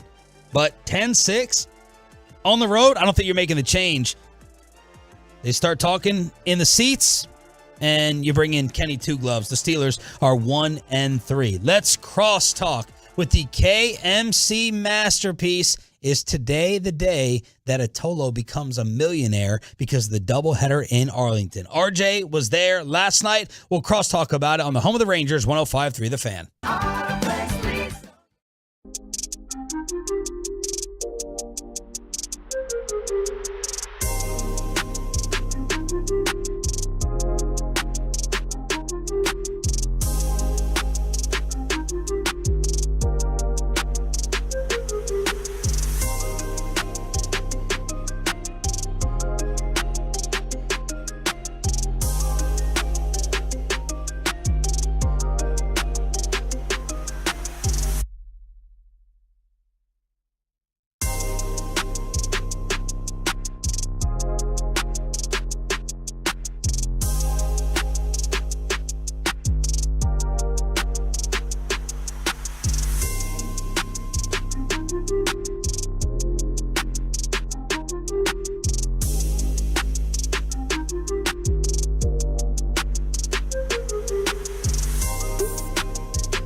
Talk with the KMC Masterpiece here on Sean and RJ, Kevin Hagelin, Mike Bassick, and Corey Majors. Corey, good morning. What's coming up? Guys, we have a short show today because the Aaron Judge Throw It Back tour continues. Oh, my God. This afternoon. Have you told them about this? Look, man, if you're a true Rangers fan, shut the hell up. Oh, my God. If you're a true Rangers fan, you catch that ball, you throw it the hell back, all right? Why would you want to hold a Yankees? You would sell it. No, you throw it back to show that you're the best damn Rangers fan out there, all right? And you will live as a legend I would in agree. Arlington You'd for probably the be rest of the your best damn damn life. Rangers fan. I just would never do that. No, you would eat free in Arlington every day. There's no anywhere places you to eat in want. Arlington. What are you going to do, Humperdinks? I'm sure, yeah, I'll go to Humperdinks every day, wherever, man. You But would. yeah. You- Hurtado. You want to go to the Steak and Ale? Yeah, there's a Hurtado out there. Did they bring Steak and Ale back? No, there was one You're at Six Flags Drive, right? Okay. It used to be. Aren't you trolling? Yeah, of course he is. Wow, no. I've been a Rangers fan my entire life. The Yankees crushed my soul every chance they got. Do you until like finally money, Naftali or Feliz did do you it. like money more? Money comes and goes, man. You know, money is in your pocket one day, and You know then who you said spend that? it. Dom Toretto. Well, money will come and go. I'm going to go into politics. Oh, this is what I believe. We're going to go into the college debt thing that President Biden is trying to do. To Corey's point, Refinance my house so I could pay off my college. there are debt. bad people with money. You're going to give some of these people that have college debt the money, and they're bad. It doesn't matter how much money you give them. You could give them $5 million, and they're going to waste it and find themselves in debt again and blame somebody else for their debt because they're just pathetic with money. It doesn't matter how much they have. They're just bad with it. And then some people are going to take this money, and it's going to really help them out and put them back on a track to maybe, find their head above water, and they were drowning in debt, and they made mistakes from age 18 to 25 that now help them out quite a bit. And so to Corey's point, Corey might just be really bad with money. Money comes and goes because he can't figure out how money works. And I'm not saying that's you, but I'm just saying that's people. So like when people complain about stuff about, I can't believe you're giving them money. Well, to some people, it's really going to help. To some people, it doesn't matter how much money you give them. They're just pathetic with money and don't understand how money works. Yeah. But his motivation is out of fandom. Mm-hmm. And there's no price on my fandom, Mike. There's no What price. would your wife say? That would make him, to me, believe that you're bad with money. That's fine. You can believe whatever you want. Does your wife know this stance? Mm-hmm. My whole family, Rangers fans till we end it. My I kids, know at least one of his my kids kid's is on board with this. You're like Sarah Walsh. He was like, Dad, do you think I could actually hit third base from left field? And I was like, there's a chance. You're going to try to throw home is what you're hoping to do. But you're trying. If you can hit it to third, I'd be happy. I'd be proud of you. So yeah, throw it back to her. If somebody did it, how insanely awesome would that be? They would get maybe a free drink. You know what? Y'all are right. The Rangers haven't been good enough to actually compete against the Yankees in a long time anyway. So you're right. The Yankees are just a superior franchise, and the Rangers are never going to be good. That has we nothing just to accept do with it. that we stink That and we're has never going to play good baseball. Nothing to do with it. I would Instead like to of saying, accept you know what? that I Instead would of- be $2 million richer. Yeah. It has nothing to do with the franchises. Not even a Red Sox fan would throw it back. Would you keep your job, or would you just be like, I'm going to go start a business or something? Of course we would keep our job. Why would I want to win $2 million just to work more? But Okay. we've discussed this. We couldn't retire off $2 million. No, we didn't. We were in the. Well, that's we were what in I'm the saying. numbers. Like, go start a business or something like that, and maybe let that be your No, job. I don't. Let me win money, then grind. I wouldn't want to work. It's like I'd have to gamble in investing it Yeah. and hope that could Okay. carry me. Right. I put all in black. Oh my God! Not gamble, but Is that much different than what Corey's saying? Oh yeah, Throw it all away. it is because at least you could have it to blow it. Yeah. My mom let's does go ahead and this. mark that. What do you need to tease? 11 o'clock. Mike has some football questions. Yeah, I like that. And the Cowboys' defense is good enough to take them this far. How far? We asked that right out of the gate. I really like the question and the answer that Jerry gave this morning about you can count on them. Like, he didn't try to oversell that answer. Yeah. He just said, look, coach can count on his defense to do what they're supposed to do, and then he can do things offensively and make better decisions because he trusts the defense. I thought this morning's interview with Jerry was one of the best y'all have had in a while. Oh, thank you. I just think you feel guilty because every Friday after you interview him, you talk about how superior it is to ours. It's a fact. Oh my God, that is a fact. Yeah. I know it's a fact because I hear it. I hear you trash us all the time. All right, Choppy, what was it like there in Arlington last night? There was a buzz. There was a lot of buzz. It was, I would say somewhere in the range of 70 to 90% Yankee fans that were in there. Jeez Louise. Holy cow. You could not find you couldn't find a Ranger fan with a search warrant. Like, to be honest with you, where I was. Did you just gravitate towards the Yankees fans? Sad. I mean, it's hard to not gravitate towards. They're all around you. Mm-hmm. Like it was crazy. That's even higher than I would have guessed. I thought like 60-40, but wow. Because this was the opening day game. So this place was sold out. So how many people didn't show up? Is today going to be the first game in history where it wasn't sold out? Opening day? Opening day was. I'm sorry, I was writing down the Rangers in my topics for they're not even going to win 7 games. Because last night's game, right? Last night's game was the home opener. That's true.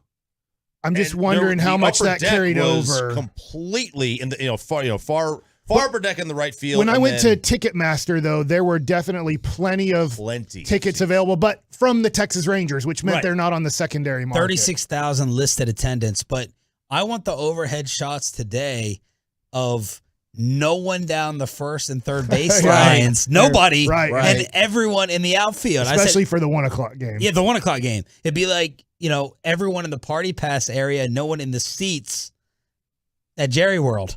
Right. Like everyone is going to be in the outfield and no one for the 1 o'clock game on the fan down the first and third base line. But have you been intrigued by going out there? I have thought about it. Okay. I have thought about it. Should we go? Should we just go walk up?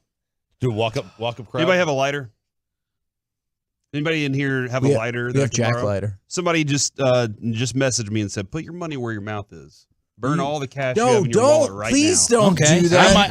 Don't encourage this. Do not carry. That's illegal. I do not. Is it illegal? Yeah. Am I going to get in? I think it's a federal offense. Is that a federal offense? I mean, they let you guys put mousetraps on your nipples. I think you can. That's not against federal law. I think it's a federal offense. I think RJ is right about this actually. $5. You're not allowed to purposefully deface, I believe, American currency.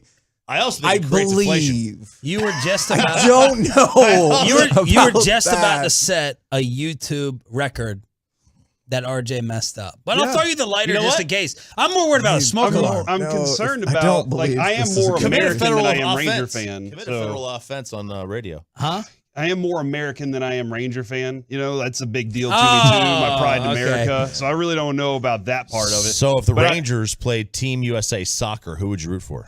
I mean, Team USA Soccer, what sport obviously. Are they playing? Yeah. But I want to see how much money was really in your wallet. $5. Was it only $5? I don't.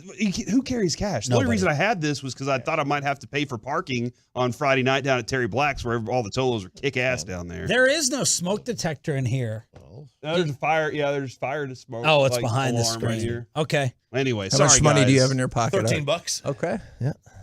You want to put it on the pile and burn it with me? I still don't think that is a good idea. How much money do you carry, Kevin, in your pocket? Let's see.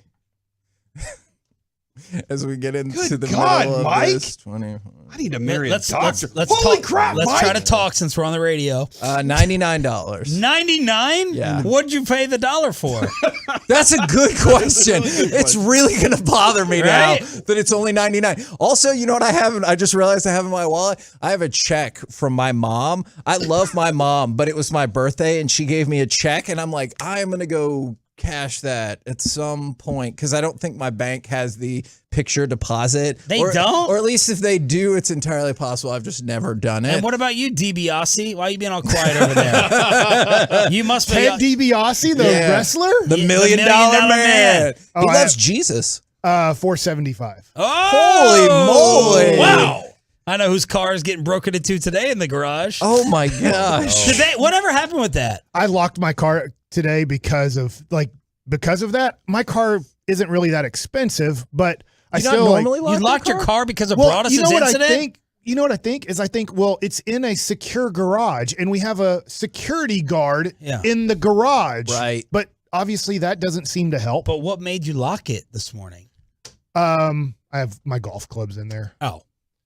What kind? But I know I hate saying that because then who's ever robbing us, I think he listens. I think the person who robbed Broadus actually listens to the station. Whatever happened and knows to that? who's who and what's what and knows when to steal stuff. I think Whatever they're happened? a professional I'm thief. honestly not sure what the end. Did they catch it, anyone? Not that I'm aware of, You but think they care? Oh, shots fired at the police. It's like Big Lebowski. Dallas's finest. I love the police. They have so many things they're dealing with in our community that You they're think just, Grand Theft Auto would be one of them? I think they write it down. It goes in the file work. But you did. I called paperwork. My new neighbors. I like file work. My new neighbors are like partying till 4 and 5 in the morning every Friday and Saturday. Oh. So I finally called the cops on them Saturday. Hold on. 4:30 a.m. Question. Yes. Question. Yes. Sean, an Did old you man. speak to them whatsoever about this before you called the police? Did I speak to them? Yes. At any point were you like, hey, I got a little kid over here. Can you like maybe Oh not? yeah, I went outside at 3. Okay. I asked them. Okay, that's the fine. people going in the house. That's fine. I was like, "Can you guys turn it down?" They turned it up. So Okay. I was like, That's fine then. I was show just- this guy. Yesterday, I walk out my front door. There's 2 bags of Cheetos and a bag of ice that my DFW security showed were delivered at like To the wrong house? yeah. They had ordered Cheetos for the party What to continue. level of baked do you have to be to Instacart Cheetos at 2 a.m.? Anyway, Choppy was next to me when the police finally called me. It was in our meeting. Yeah, it was in our meeting. So I called Saturday. Monday, I get a call, DPD, and they're like, you still need the noise complaint issue? I was like, that was on Saturday. You're like, from a day and a half ago? No, it's quieted down since then. Yeah, they're still partying over And I here. went It's home, the freaking music was Woodstock. still on, so I did need them still. But anyway, Choppy, you did say the atmosphere last night was magic every time he stepped up. Oh, it was Aaron cool. Judge. Like, because first at bat of the game, he led off. So like everyone's already in their seats. Like the How whole many place- people missed the first at bat because he's leading off? I think quite a bit. I think And a quite 6 bit. p.m. It was a start, 6 so and a 6 traffic. p.m. traffic. Did they cut in on ESPN? Is that early? You know, you can I was hear watching the every pregame at bat show. right here on 105.3. I was The Fan. watching Bally, so I don't know if they cut in, but I forgot how much I got booed every time I threw a ball until last night. I forgot the 40,000 people booing because you throw a ball. That was You talking about with the Bonds at bat? Bonds? Yeah. How many did you? How did that go? I though? remember the home run he hit. I did get to 3-0, and then I worked it back to 3-2, and he fouled a 3-2 pitch off, and then home run. But every time you threw a ball, it's people booing. But yeah, imagine being booed in your home park. Well, you said it was 80% Yankee fans. No, I know, but still, it's still your home park. It's like it's a really wild. Corey would have thing. shown up and would have equaled it out. Yeah. We just would have So evened much them out. Ranger fandom in my soul that everybody would have been like, "Crap, we don't even want to be here." They would have just. But I vacated. know Chris Young said they're not going to pitch around him. They did a little bit. Like everything was low and away. That's Yeah, not but pitching around him, but it's not also challenging him up. And But they didn't walk him? No, they didn't. He hit a shot for that double play. Like that. I mean, that was Yeah. a lot. But still, it was outside. All There's three still, like, a pitches low were outside pitch. low. Yeah. All 3 pitches were there. Why weren't you scouting the Cowboys' next opponent? I was actually. I was doing that too. Why that weren't was, you? That was the pregame. Why weren't you? That was. doing that? He said he did! That was in the He pregame. didn't. He doesn't have multiple TVs next to I each got other a laptop on the wall with YouTube TV. No on one it. watches YouTube. We're back tomorrow morning with the playmaker Michael So Harmon. many declarative statements. KMC masterpiece. Nobody watches YouTube? Next on 105.3 The Fan.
From the MyFitnessStore.com studios, it's the KNC Masterpiece on 105.3 The Fan. KNC Masterpiece right here on 105.3 The Fan, where we might be having some difficulty with the fan text at 877-881-1053. So if you want to tweet us at KNC1053, we'd be glad to see that interaction as well as we work on that. How far do you think the farthest somebody could throw it in from, Mike? Do you think they could get to third base on that throw? Or do you think that, like, whenever they're throwing it back there in judge ball, they can make it home? When I played with Armando Benitez, remember him, closer? Yes, I do. He could throw the ball from foul pole to foul pole. It's pretty good. Wow. Yeah. Like the best arms, and, if they can throw distance too. Like, I didn't play with Vlad, but Vlad obviously had a cannon for an arm and could throw the ball a long way. I think the guys that can throw the ball the furthest, I would guess, would be about 350 feet. I never heard anybody, and maybe I'm wrong. Hey, text me, some of my MLB alumni guys. Could anybody ever throw the ball over from home plate to center field? Because guys could throw the ball. The best arms could take the ball from home plate and throw it over like a fence that was 330 feet away to the foul pole. Without a crow hop or anything? No. I mean, they're crow hopping. Okay, all right. But, like, Benitez, I would guess, could throw the ball 350, 360 feet because foul pole to foul pole is a long way. So rookie of the year kind of thing, Kevin, is what I'm supposing here is like. But you can't crow hop, obviously, in the stands. So I would guess, like, you could throw it 250 feet would be a long throw. So just real quick. I know that wasn't the topic you wanted to No, that's start with. fine, because I do want to talk about the audacity of Rookie of the Year. That guy hitting a home run and then Henry Rowan-Gardner throwing the ball back in from the outfield and then pretending like the ball is live and making a tag at home plate. The ball went out of the field of play. That's it's when that still Nimrod a got home the run. Savannah Bananas idea. Yes. Do you think then that they wouldn't count Aaron Judge's home run if you threw him out at home? No, I don't. All right. I mean, fans, tolos out there can take the All right, risk. let's just keep going with this. All right, no. David Murphy, the other day I was doing the game with him. We were talking about Savannah Bananas, and he said another rule Savannah Bananas should put in, because it's all crazy rules. If Yes. a fan catches the ball, you're They have out. a reality show on ESPN Plus. Is that if there's two outs, and let's say bases are loaded, and you turn a double play or triple play, you're starting the next inning with 1 out or 2 outs. I 100% So if you got the fourth support out that. of an inning, it does. You just throw it into the next inning. You know what? If that's the I love case, here's another rule I want added. You have to play out the final play of the game. So what I mean by that is if it's 3-3 and you hit a grand slam, you win 4-3, but then you're up 3-0. Or you see that like double in the gap with the bases loaded and the outfielder just gives up. You need to get on your horse and go get that ball and keep all of the runners the series from just scoring. continues to go. Yeah, I and like it. so you still win by 1 run Into the next year? No, into the next game. But what if the series is over? I will give a cap at The season? Yeah, I'll give a cap at the season. But I love if you the play idea them that- again, Because then we'll forget. We'll be Yeah. like, what the hell happened at the end of that last your game? scorekeeper will be like, all right, now remember this first Yankees-Red Sox game. And you're like, oh my God. I hate love my the life. idea that you're keeping score cumulatively. Yeah. By the end of the season, you figured it out that you were able. You're up 7 runs on the A's this year. Now, I want to turn our attention. That was fantastic, gentlemen. I want to turn our attention to the Dallas Cowboys defense, because I certainly understand the logic of, well, the Cowboys haven't won the Super Bowl in 27 years, so this is going to be no different. Like, I get that. And if that is your contention, fair enough. I hope we can continue to try to have a conversation nonetheless. But there are so many numbers that have come out early in this Cowboys defensive season that it is freaking wild. So right now, there's only 2 teams in the NFL that have still yet to give up 20 points. One of them is the Cowboys, and the other one is the 49ers. Clearly, that backfired on me for a variety of reasons last night, but take that L. It is the Cowboys and the 49ers. And then you heard Steven say yesterday how long it had been since they had not given up 20 points through their first 4 games. 1973.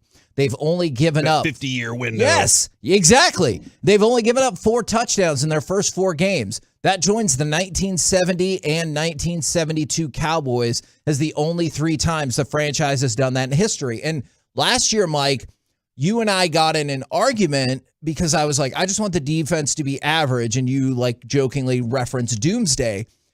That's a high bar, and you have to get through the season to like even be in that conversation. But when you say 1970, 1972, 1973. Interestingly enough, we skipped the season they won the actual Super Bowl. But all of the adjacent seasons, you're talking about at least one iteration of what some people call the doomsday defense. So my question is, at a time when this offense is still not great by any means, it wasn't great in the first game, it hasn't been great with Cooper Rush, how far can this defense take this team? I think all the way. I would love for that to be the case. Mike, do you remember the hope and feeling we had when Dez caught it? Yeah. And I'm not just talking about that moment. For about 30 seconds. No, I'm not just talking about that moment, because I think you and I did 2 games that year. Yeah, the Detroit game, the refs actually won that game for us. Yeah, well, there was another call, too, that wasn't. So it evens out. But that being said, that year was the Tony Romo said, okay, I'm going to stick within the offense, the freedom of the offense, right? I love what Reggie said earlier, the freedom of structure. That's exactly what Tony Romo did. He said, I'm gonna do what we're supposed to do to win. It doesn't have to be me being a hero to win it. And their defense was good enough to make some really good plays. And I thought that's why one of the reasons I felt like their defense made exceptional plays late that kept them in the game. And Tony Romo was so good late in the season. Yep. Because early in the game he wasn't phenomenal. He wasn't wearing himself out, but he was good at late game situations, very similar to the way Eli Manning was during his Super Bowl runs. You're like, well, Eli Manning sucks. That's fine. Go watch how he was like zombie-like. Every time you thought you killed him and they were done, he would come back and win the game, and you'd be like, why does this keep happening? And that's what the Romo group, and was it 14 or 16? Is that 14? That in the Dez caught it season. Yes, 14. That's what they were like that was year. The Dak year then. And that's what they were that year. And here's what I'm hoping, Kevin. I think this defense is good enough to win a Super Bowl. I really do. The offense needs to know what they can and cannot do. Okay. And I think they know they cannot do some things with Cooper Rush.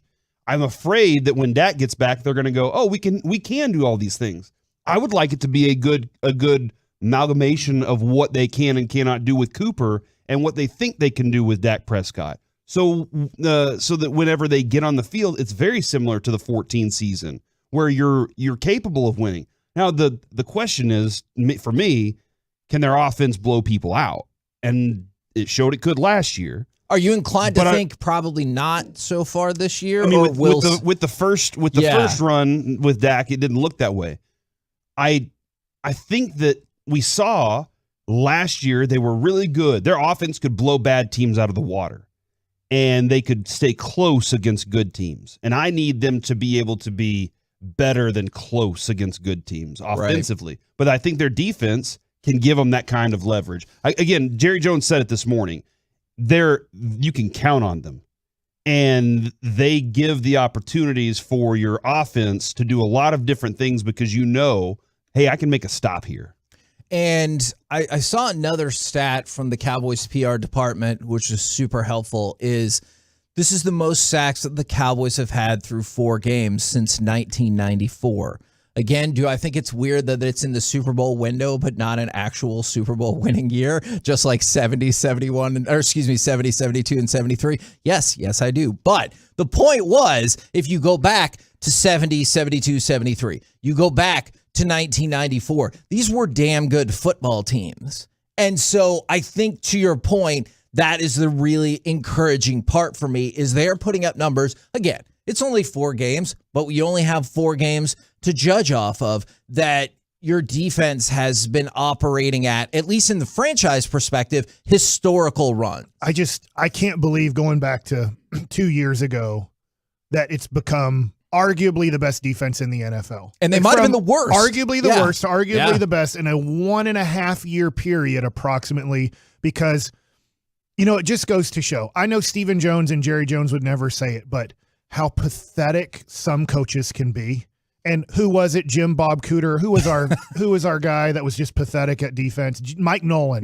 Whatever his name was. Fart knocker schmagee who should never have a job in the NFL again. Like, that guy's pathetic, proven pathetic, should be written down by all 32 general managers. Never hire Mike Nolan as your DC. And just have that as your screensaver so you always remember how pathetic he was at coaching. Because you take the same defense, add I'm just thinking here. You add Parsons. I know that. Was there anybody else added to that defense besides Micah Parsons? Well, Diggs grew, right, but he was on. I get it, and he got better. Guys can get better, but and guys did. But the safety positions, I think they added better. That's right. And I do think this year specifically, they finally said our defensive tackles are good, and they committed there. And finally, like you had to quietly go to Jerry Jones over a 2-3 week period and go, your boy Jalen Smith is pathetic at football, right? And they're like, what are you talking about? He's the greatest ever to exist on a football field. Yeah, somebody had to tell him. And so finally they let that go. But I mean, literally, you just took a lot of the same guys, added Micah Parsons, who's arguably the best defensive player in the NFL. And go, by the way, look at the odds for that. He is running away with it. But you're right. Because, and I think, Corey, you have a great point as well. How many people do you think have taken a step forward with Quinn and with Parsons on the defense? Take Donovan Wilson. Obviously, you're talking about Trayvon Diggs. I mean, hell. Didn't Anthony Brown and Jordan Lewis get better under? Yes. Yeah. Now, Anthony Brown, we still have to have that conversation another point. He struggled to start this season. But last year, you're absolutely right. And I know he just got here, but don't you feel better about Dante Fowler? Don't you feel good about DeMarcus Lawrence? And I know Steven said it's as simple as him just being healthy again, and maybe that is the case. The type of player that they wanted and what they got, length and speed, they said that's what we got to go get, because that's something I can't teach. So they messed up. I believe they messed up in second and third round picks with Joseph and Wright. You know what? Steven said something yesterday that I was thinking about that. He goes, but man, how important was he on special teams? And I was like, rock on. And I'm proud of him for that. But that's not what you're looking for from your second round pick. You're like, hey, he's going to be a hell of a special teamer. Especially when you take a dude who has off-field issues and then he comes to town and his friends murder somebody. Yes. Allegedly. That makes it really tough to be like, that was a low risk player. No, I'm with you there. You were taking a high risk, and so far it has been a bust. But that being said, Bland, what a great pick. Sam Williams, I will say this. I know it's early and he's limited in snaps because of all the guys we've named, Armstrong and Fowler and all these guys that are having good seasons. But I'm telling you, Sam Williams to me is showing flashes of greatness. Not Micah Parsons, but like gonna be a really good contributor in this league. Okay. Now, the one thing left that we do need to talk about, though, because I saw this yesterday, and this is the Achilles heel, clearly, of the defense. As of right now, the Cowboys defense has given up the most explosive running plays and the highest run percentage this season. Is that a matter of, we talked about in the crosstalk yesterday, getting the corners potentially more involved or helping seal off the outsides, or do you think that's a product of being so hyper-aggressive on the pass rush? I think both of those things. I think that's kind of what Broadus was getting at yesterday too. If you really watch the big plays, a lot of times it is an aggressive edge who you can either say, hey, go get the sack, or you can kill DeMarcus Lawrence for playing run defense for all this time. Like that's what you're trying to decide is, hey, I've been asking you to get sacks. Why are you giving up the run too? Well, there are techniques to be able to do both at the same time, but a lot of these guys are just pinning their ears back and going. So I think maybe they're just like, that's fine. Now, if it turns into too many points, it's a big factor. But I think they might just say, we'll give up some yards here. When they run at Diggs, he's shown some moments where he's very willing to go in there, and some moments where he's like, not so much. I will take this blocker with me and see if I can kind of skirt them out of bounds here. And it doesn't always work that way. So I think it's a little combination of both. Mike, and we can expand on this as the week goes along, or obviously as the season goes along. Right now, in this moment, do you currently believe the Cowboys make the playoffs? Yes. Okay. Corey? Super Bowl. Okay. But So yes, I think to we've the playoffs. established there's no Yeah. greater fan of DFW sports than me. That goes across the board? Yeah, I'd throw the football back too. All right. We're the KNC masterpiece right here on, I don't know what that means, on 105.3 The Fan. Coming up next, we will talk with our Dallas Cowboys insider, Mickey Spagnola, plus betting with Bassick update. All of it next, right here on The Fan.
105 Through the Fan is brought to you by Texans Canned Cars for Kids, and it's brought to you by Frankel & Frankel.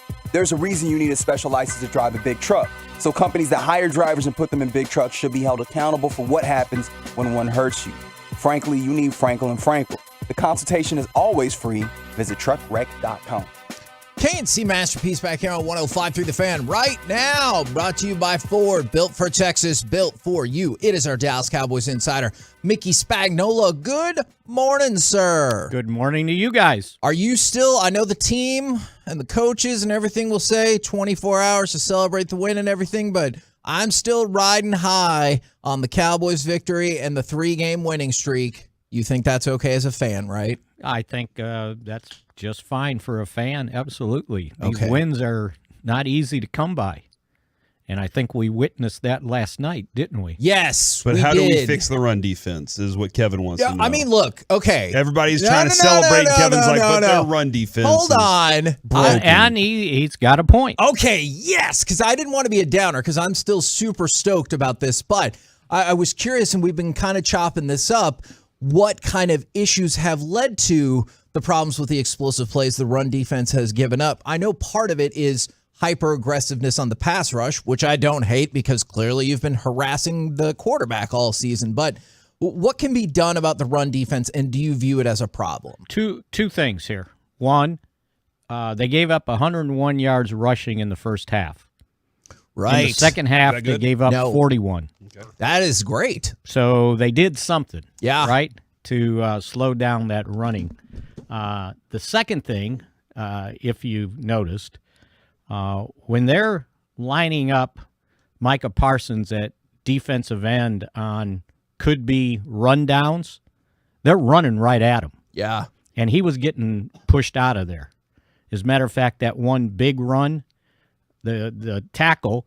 So you got a 330-pound tackle against a 250-pound linebacker who's playing defensive end. Now, who do you think's going to win most of the time, right? Right. You know, you can use that speed, I think, this is just me, to get around that guy if I'm rushing the quarterback. But if it's a run play and he gets his hands on me and pushes me to the outside, there's not much I can do. And they kind of led up on that the second half, I thought, and they were being more judicious on when they lined him up at defensive end. And then because he was getting double teamed out there and chipped on top of it, they started putting him in the middle on some pass rushes, standing up like a linebacker, not knowing, which guy's coming and where he's going to come from. And I thought the Giants kind of did the same thing, too, to try to neutralize him. And, he came close a couple times to get sacks, but he didn't get any. And that's two games in a row, right? Right. So teams are looking at him, and that's opening up things for other people. So that's a good thing. But you still want to use him, like I said, judiciously on the line. I thought the other thing they did, and I was glad to see it, a lot of times early in the game when Washington was going heavy up front, like they were going to run the ball, 2 tight ends, 3 tight ends at times, the Cowboys played a 4-3 defense. They had all 3 linebackers in there. And, boy, that might be the first time I've seen that in forever, if it wasn't on the goal line, right? Yeah. And I kind of like that look, too, to have Vander Esch, Barr, and Parsons on the field at the same time. And they did that some with Parsons rushing. So, but no, it's got to be better. San Francisco turned the Rams one-dimensional last night because they stopped the run. The Rams only had 18 carries for 57 yards. And, one of the problems the Cowboys have had when they played the Rams previously is stopping the run. So, and I think, Dan Quinn, or I think Mike McCarthy said it yesterday. He goes, you earn the right to rush the quarterback if you stop the run. And that's something we got to be better at. And a lot of times what's happening is they're washing out the defensive ends and getting on the edge with those quick pitches. and they just got to improve that. They've got to get off blocks, and they've been pretty susceptible for it. And I guarantee you, the Rams probably saw that, and they're going, okay, let's see if we can do that.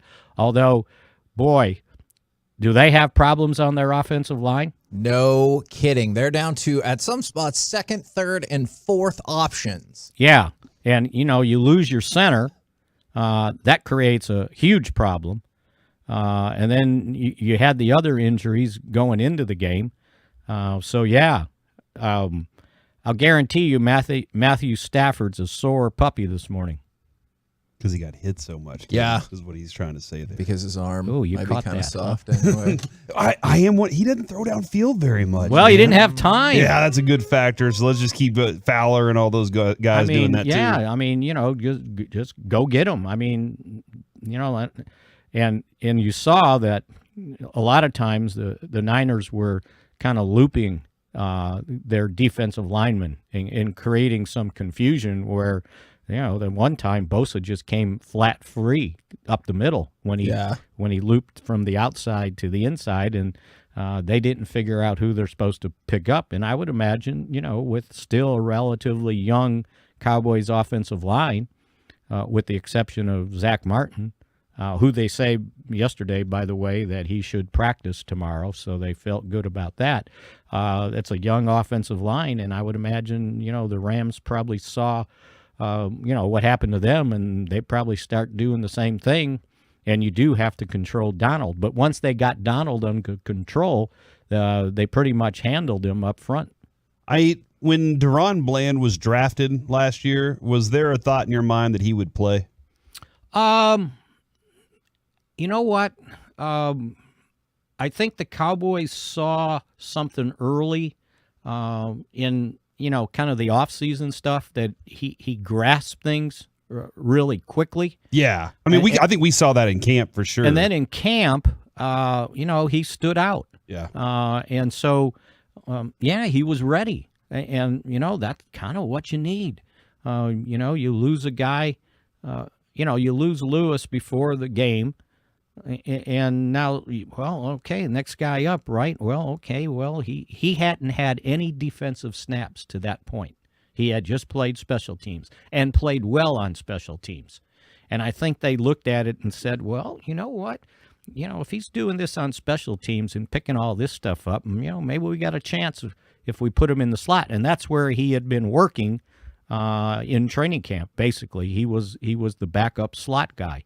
And he came in and, did a really nice job. It didn't look like he, if he did miss some coverages, he didn't miss many, and then gets a pick at the end in your first NFL start. You got to kind of like that from that guy. I know nobody wants to particularly tip the hand all the way, but when Mike McCarthy says, I definitely want to see Dak go through a full week of prep before he plays, do you feel like we can go ahead and mark Cooper Rush in for this weekend? Oh, yeah. I don't even think you have to, tiptoe it. Okay. He's not playing this week. Okay. He's going to the doctor today. Right. And the doctor's not going to say, okay, you can grip the ball. He could have figured that out himself, right? And really hasn't been able to grip it and throw it yet.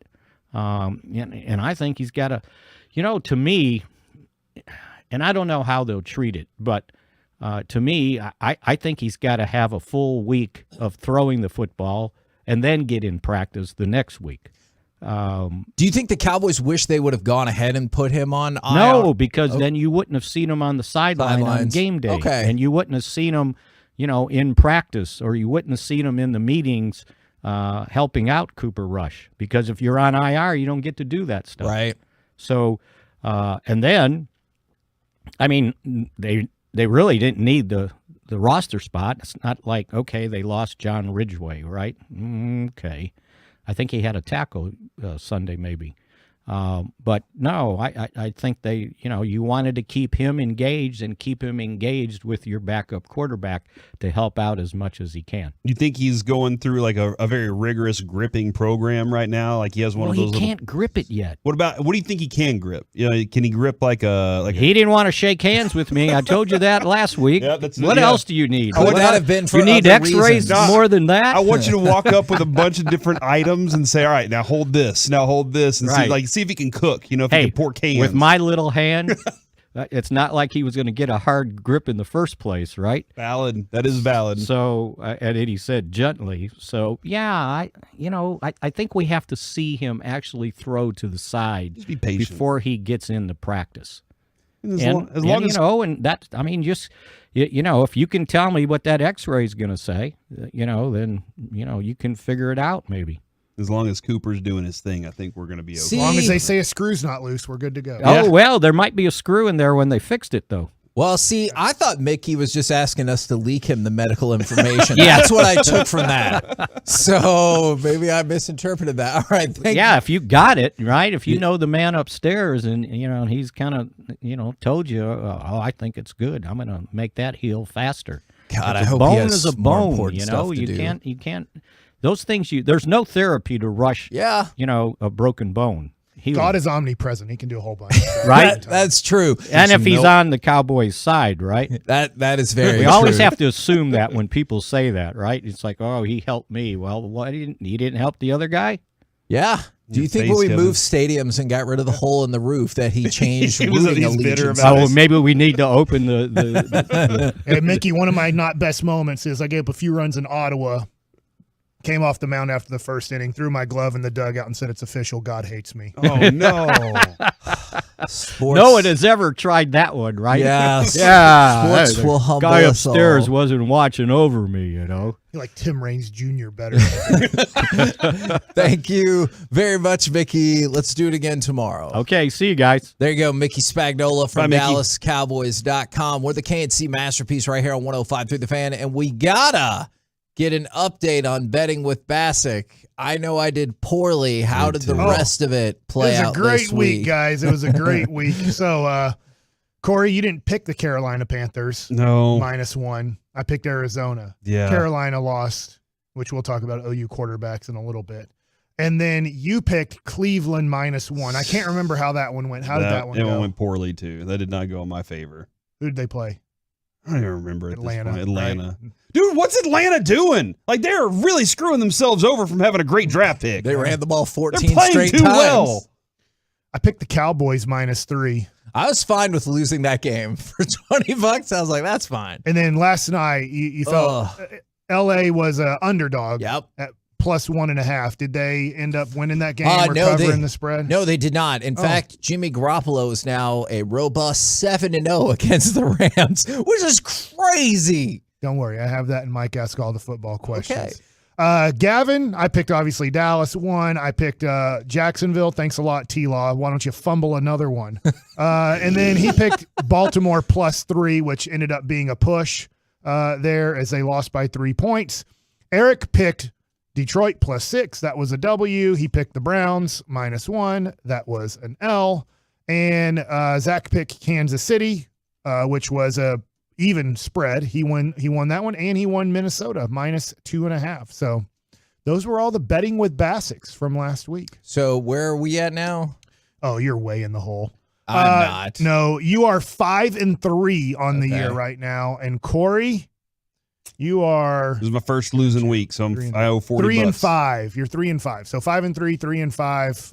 It usually is right around there at the end of the year. We're pretty bad at this. Or average. We're pretty average at this. Yeah. At the end of the year, we're pretty average. We're the KNC Masterpiece right here on 105.3 The Fan. Coming up next, it's time for Baseball Nuggets with Mike Bassick. Aaron Judge, and so 70 wins aren't going to happen this year. Let's talk about that next. Let's also talk about Men's T Clinic, guys. If you're feeling like you're lacking energy, focus, those type of things that happen with age. Look, it happened to me. I went to Men's T Clinic when I was 35 years old. I'm 44 years old now, so I've been going to Men's T Clinic for 9 years. They have helped me with my testosterone. I have testosterone therapy there. I also get a lipo B shot. They have all types of therapies.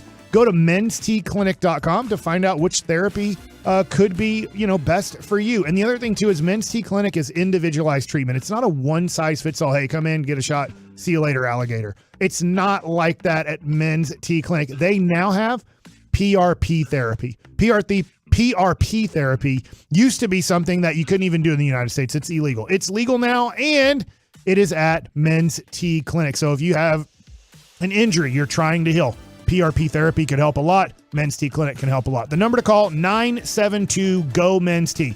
They do take insurance, and they take cash too. If it's insurance, really cheap. Cash options, they make it very affordable. 972-GO-MEN's T or mensteclinic.com. Guys, let's get back to being you through Men's T Clinic. Coming up in the next G-Bag Nation, it's a Rangers doubleheader.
Yankees play 2 games today and tonight at Globe Life Field in Arlington. Hi, everybody. Eric Nadel with Matt Hicks and Jared Sandler. Broadcast times 12:30 and 6:30. Right here on 105.3 The Fan and the Odyssey app. This segment of the KNC Masterpiece on 105.3 The Fan is brought to you by Buyers Barricades. If you're in need of traffic control or barricade rentals, Buyers Barricades is a full-service provider taking care of your project or special event, no matter the size, from start to finish. The Texas Authority in Barricade Rental is buyersbarricades.com. KNC Masterpiece back here on 105.3 The Fan. Don't forget, in the 11 o'clock hour today, we will give away tickets to the Royal Rumble. It's down in San Antonio, but there are rumblings about a fan road trip down to San Antonio for the Royal Rumble. So maybe us and the Tolos can hang out together, watch some wrestling. Sounds like my kind of time. All right. Hold on. Did you just say rumblings regarding the Royal Rumble? That's right. And that is different than SummerSlam.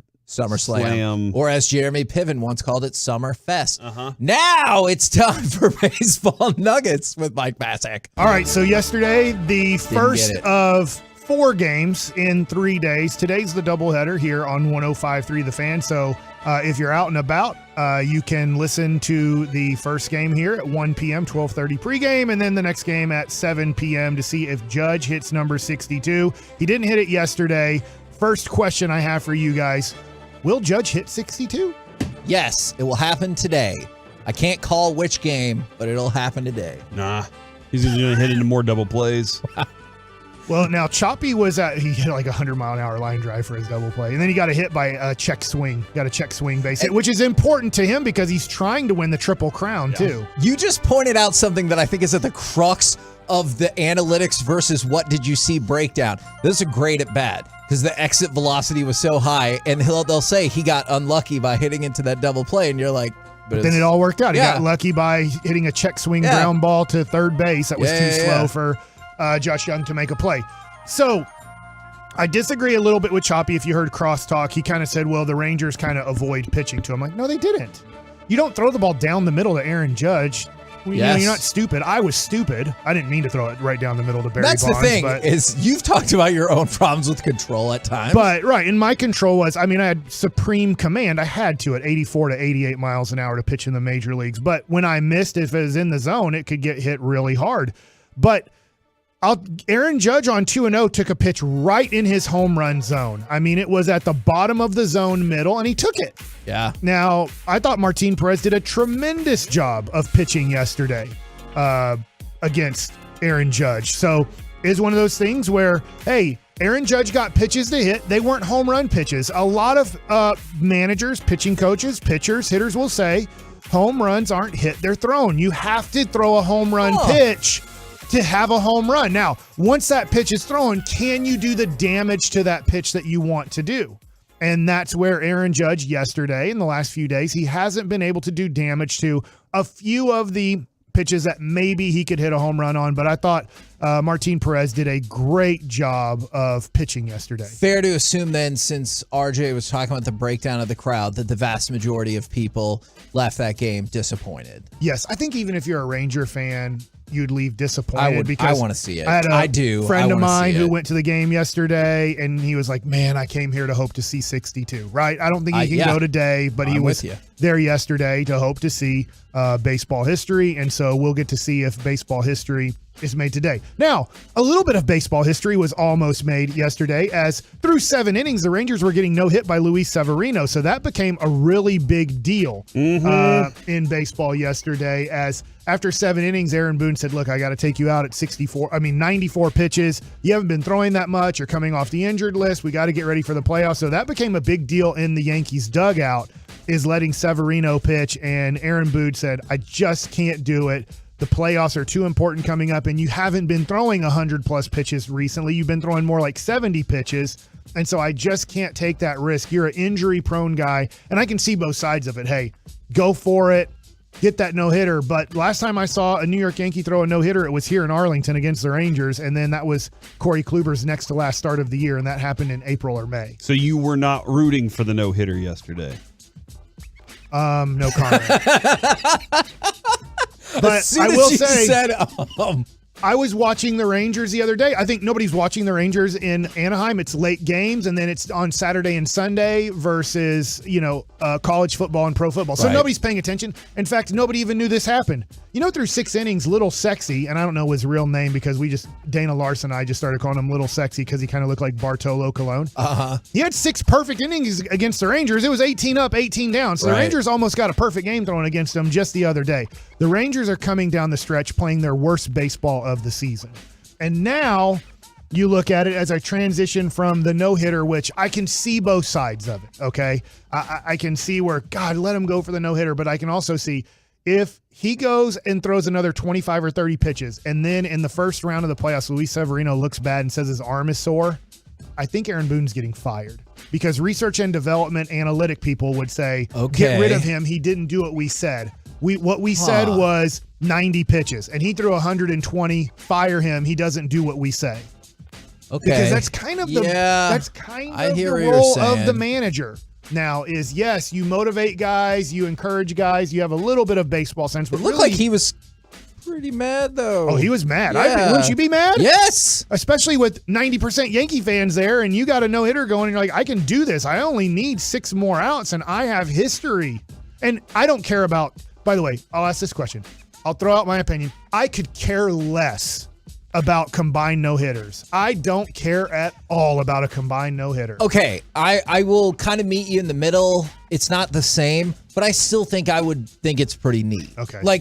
It's not the same at all, but I still think I'd be like, oh, that's pretty cool. I would hate it even more if my team got combined no-hitted. I will not root for a no-hitter as a combined no-hitter. So to your point, once they took Severino out, I'm like, get a hit. I do not want to see a combined no-hitter. I think they're stupid and shouldn't count. Wreck it. That's all I'd tell every one of my rookies. I'd be like, wreck it, and then just go break this thing up. This is stupid.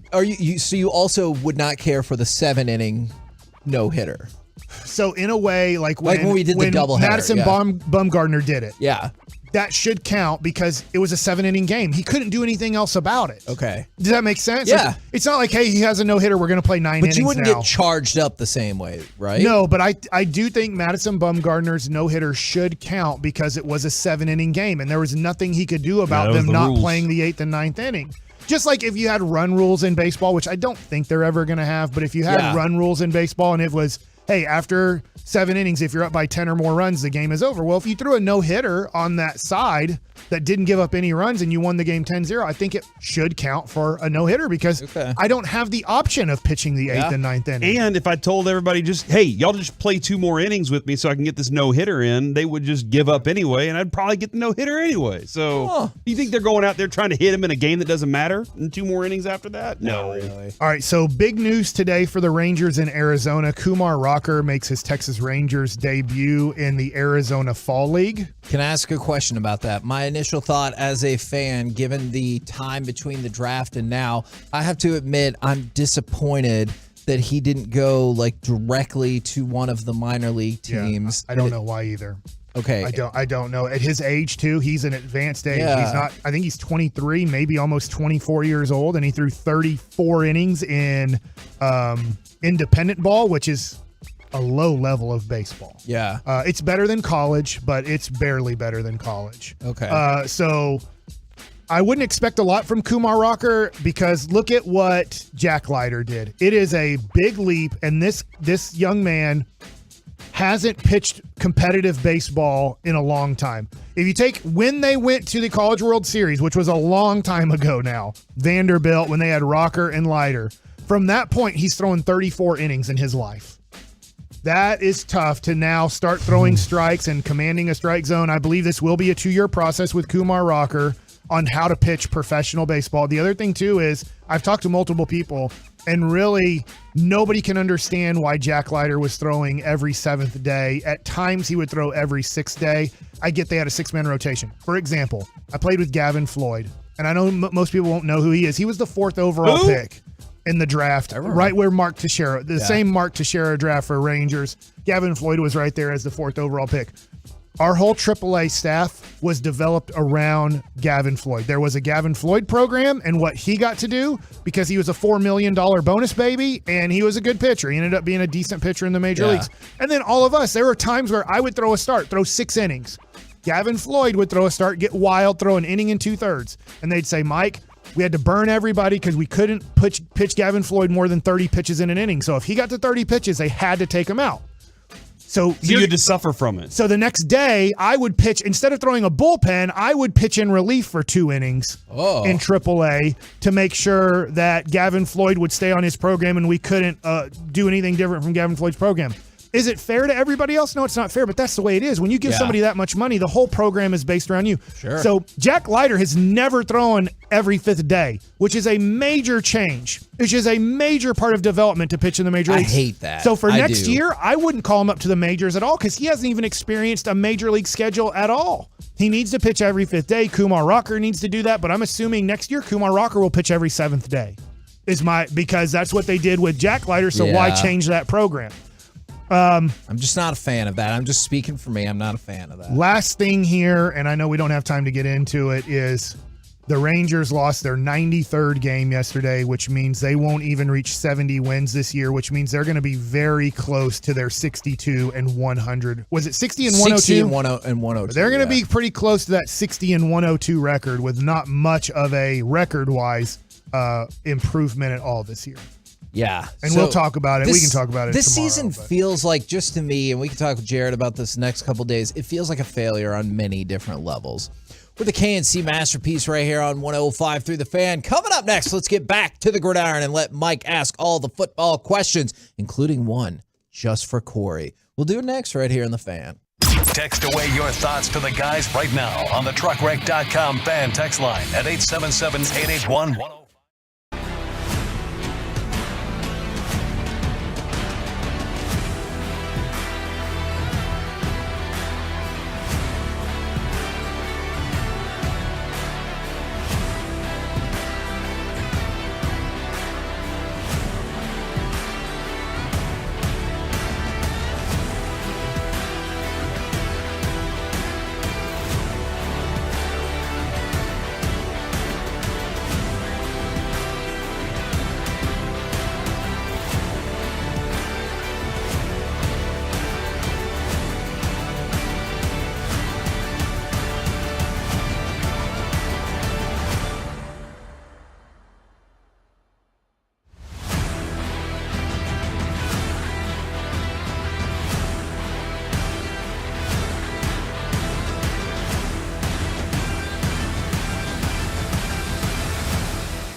TheOnTimeExperts.com.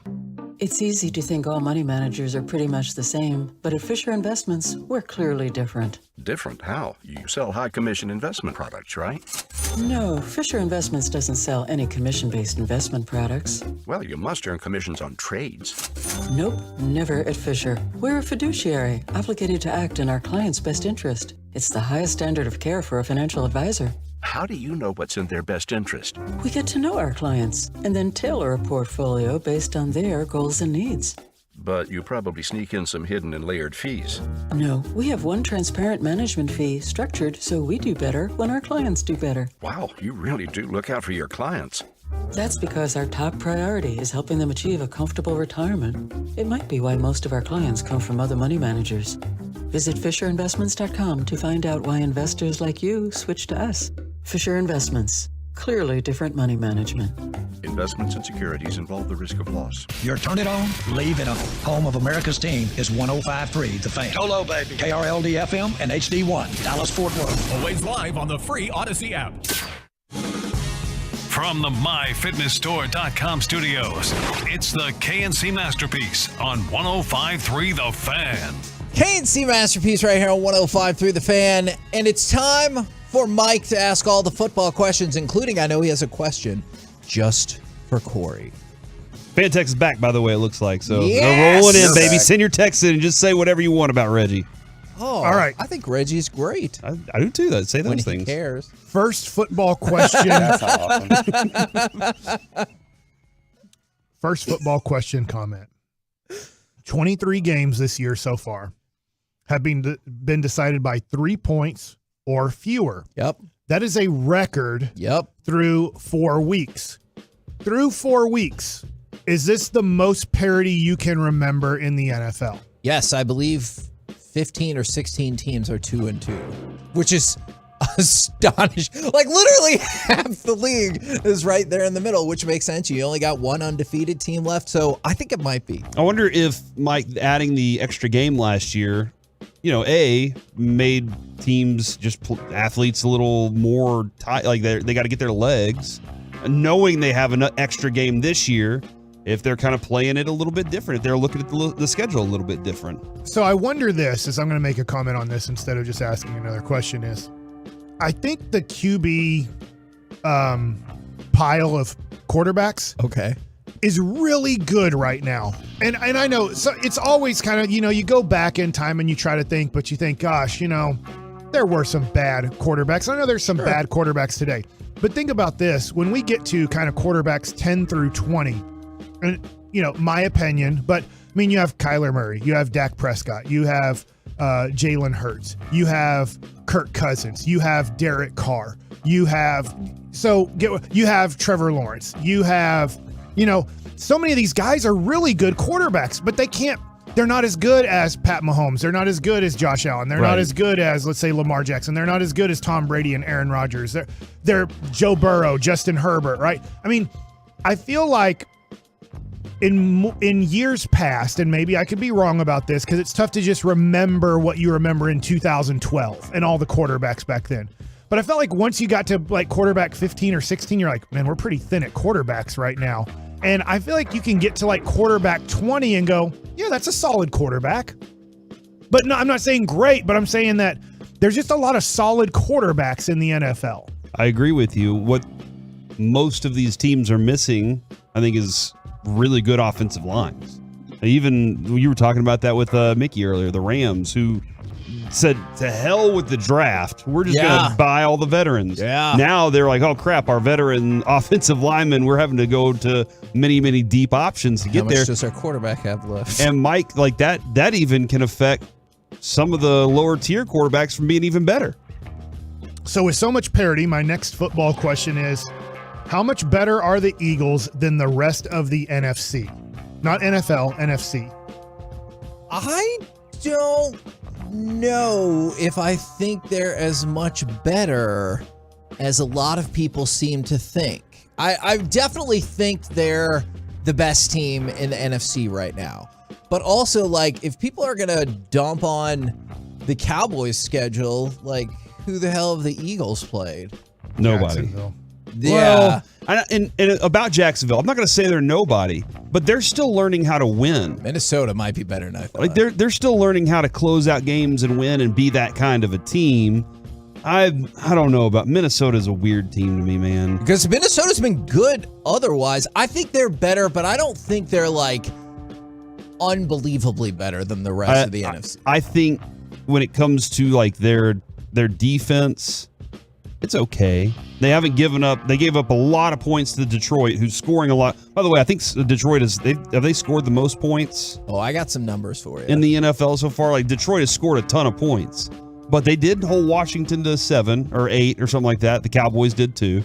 And then they held the Vikings to 7. And then the Jaguars scored a defensive touchdown against them. Corey, would you say the Eagles are the best team in the NFC right now? I'm not. No. Well, you're going to screw over my next question. Oh, okay. So yeah, yes. man. No, it's okay. Yeah, they absolutely are. My next question is, if the Eagles are the best team in the NFC, who's the second best team? So if you want to say the Eagles are the second best team, maybe they're not even the second best team in your mind. Who then is the best team in the NFC? And if you think the Eagles are the best team, who do you think the second best team in the NFC is? It's not by a landslide, but it's the Packers for me. It's not by a mile or anything, but it's. Are you trying to say the Falcons? Do not say the Falcons, Kevin. I think he's going to say the Cowboys. You have the best defense in the NFC, or at the absolute worst, the second best defense in the NFC, and your quarterback looks like he's only one game away. I actually would probably say the Packers as well. But I think you could make an argument, even with the debacle that was week 1, that the Cowboys might be third. I'd say they're fourth. Who else do you got? Niners. Oh, what about Tampa? They did beat us 19-3. They did. Yeah. I am. I'm going to say no. Yeah. Starting to have some questions about that team. Yeah, I'm not willing to say. Dak was poor. Very poor in that game. That offense was miserable. I'm going to concentrate here on the NFC East after talking about Philadelphia for a second. I have a question about the New York Giants. How many games will the New York Giants win this year? Will you be surprised if I said I think maybe 7? So I decided to look this up like you asked us to. All right, so they're 3-1 now. I got them losing to the Packers and Baltimore. Yep. I got them splitting somehow, some way against Jacksonville and Seattle. Both on the road. Yep, and I got them splitting against Houston and Detroit. So that puts them at 5-5. Lose to the Cowboys, that's 5-6. They'll win one of those Washington games, so that puts them up to 6. And I think they'll beat Minnesota or Indianapolis. So I think they can go 7-10. I think Kevin's wrong. Okay. The answer's 5. Wow, they're only going to win 2 more games? Yeah, I think they lose to the Packers. I think they lose to the Ravens. They lose to the Jaguars. That would have broken his heart. They lose to the Seahawks. Dang. They beat the Texans. Well, because this is the year that Geno Smith puts it all together. That's right. Actually, just real quick, I know this is your segment, Mike. I found a number. What do you think the odds are for Geno 7. Smith to win MVP right now? 1 billion to 1. 2 to 25 to 1? 2 to 1. It's 1 to 7. It's 200 to 1. You can currently bet on Geno Smith to win MVP 200 to 1. I'll give my life if Geno Smith wins an MVP. Please don't say that. Please say life savings or something. Nope. I just don't want that scenario to transpire. That's how strong I feel about Geno will never win an MVP in the NFL. Have you decided that? Now, if he goes to the USFL or something, he has a chance. Flag football, he has a chance. I want to let everybody know I'm okay with Mike reneging on that when Geno Smith wins MVP. Me too. Would you just like get in a river and just float until you got to the ocean? I don't have to worry about it. I think we probably should not go further down this. Guess what? River. Geno Smith has the good enough chance to win the MVP of the NFL as I do of winning the Cy Young next year in Major League Baseball. I'll train with you, Mike. Wouldn't you think that the guy who's currently in the NFL has at least a little bit better shot? No. I will train with you, Mike, if that's what it takes. All right. I wonder if I throw slow enough that it'd screw everybody up. All right. Next question after the Giants. A-Rod, Aaron Rodgers, 500 touchdowns. Okay. Drew Brees has 608. He is in second place. At the end of Aaron Rodgers' career, will he have the second most passing touchdowns? Oh, touching downs. I don't want to speak. I don't want to speak to that first question. I don't know his approach. No. I also think no. I don't know how much longer he wants to play. I think he wants to get into comedy soon. So with all the Mac. How many? Stuff. What was his contract? 3 years?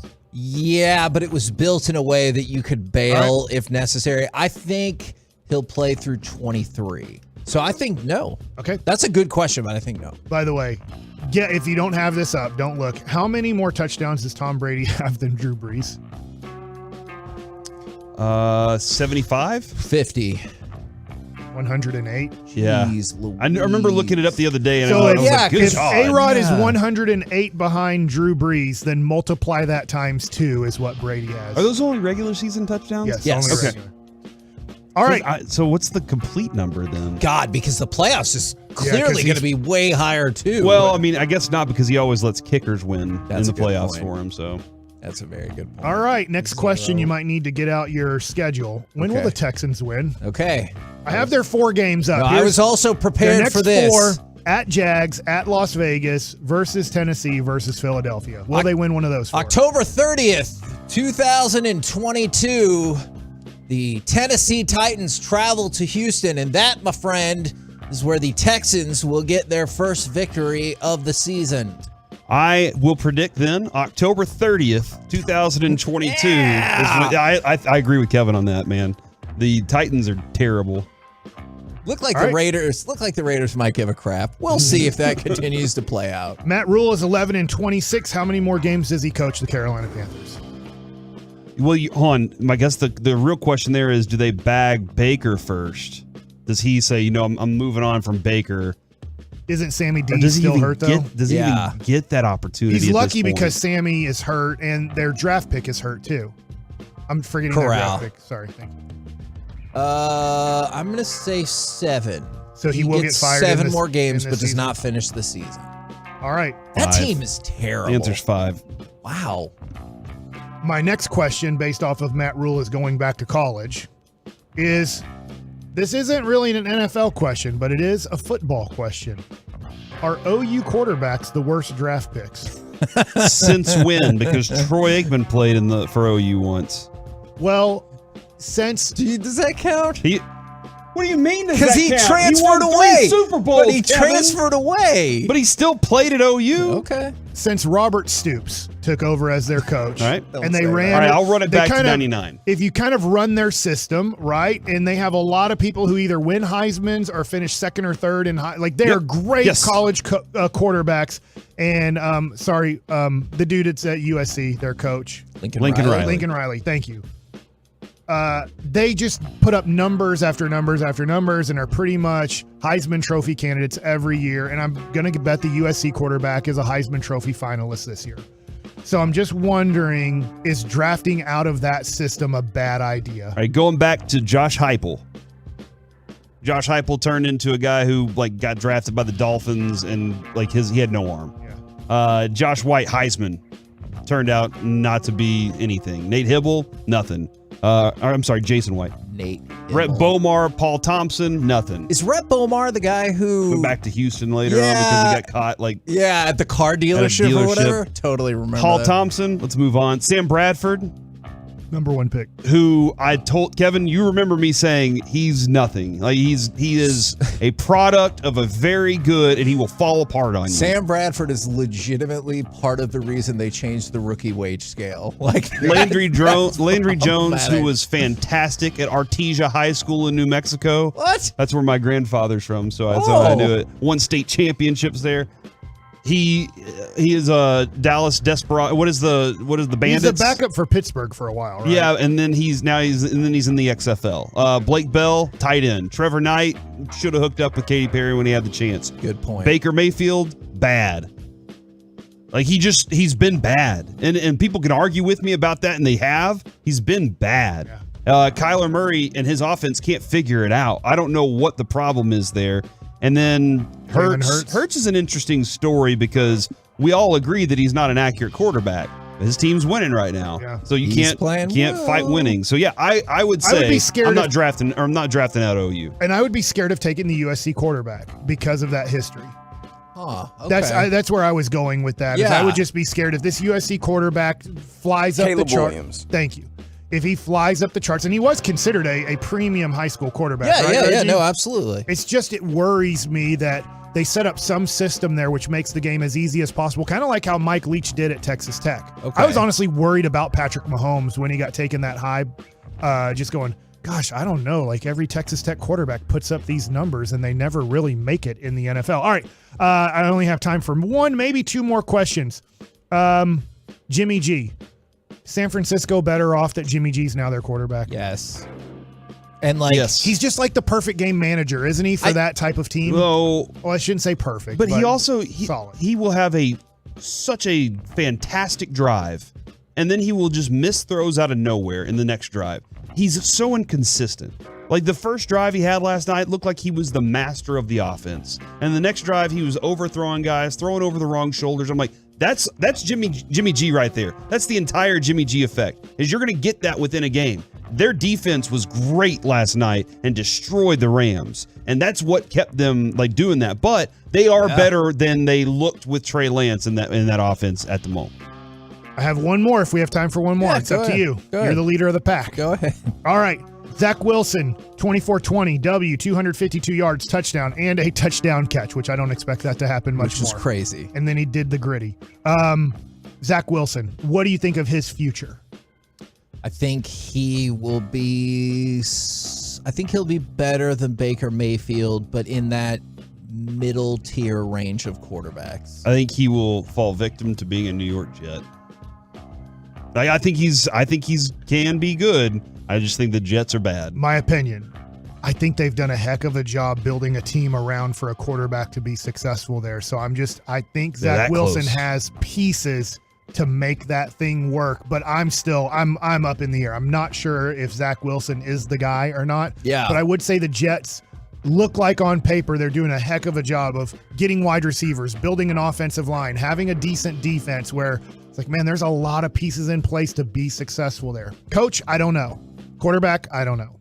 We're the KNC Masterpiece right here on 105.3 The Fan. Coming up next, it's college football on a Tuesday. No mercy, except for in this situation. Plus, Kansas is still undefeated, and A&M is still a cupcake. We'll talk about it next right here on The Fan. Coming up on The Fan.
Masterpiece on 105 through the Fan is brought to you by Perma-Pier Foundation Repair, and it's brought to you by Franklin & Frankel.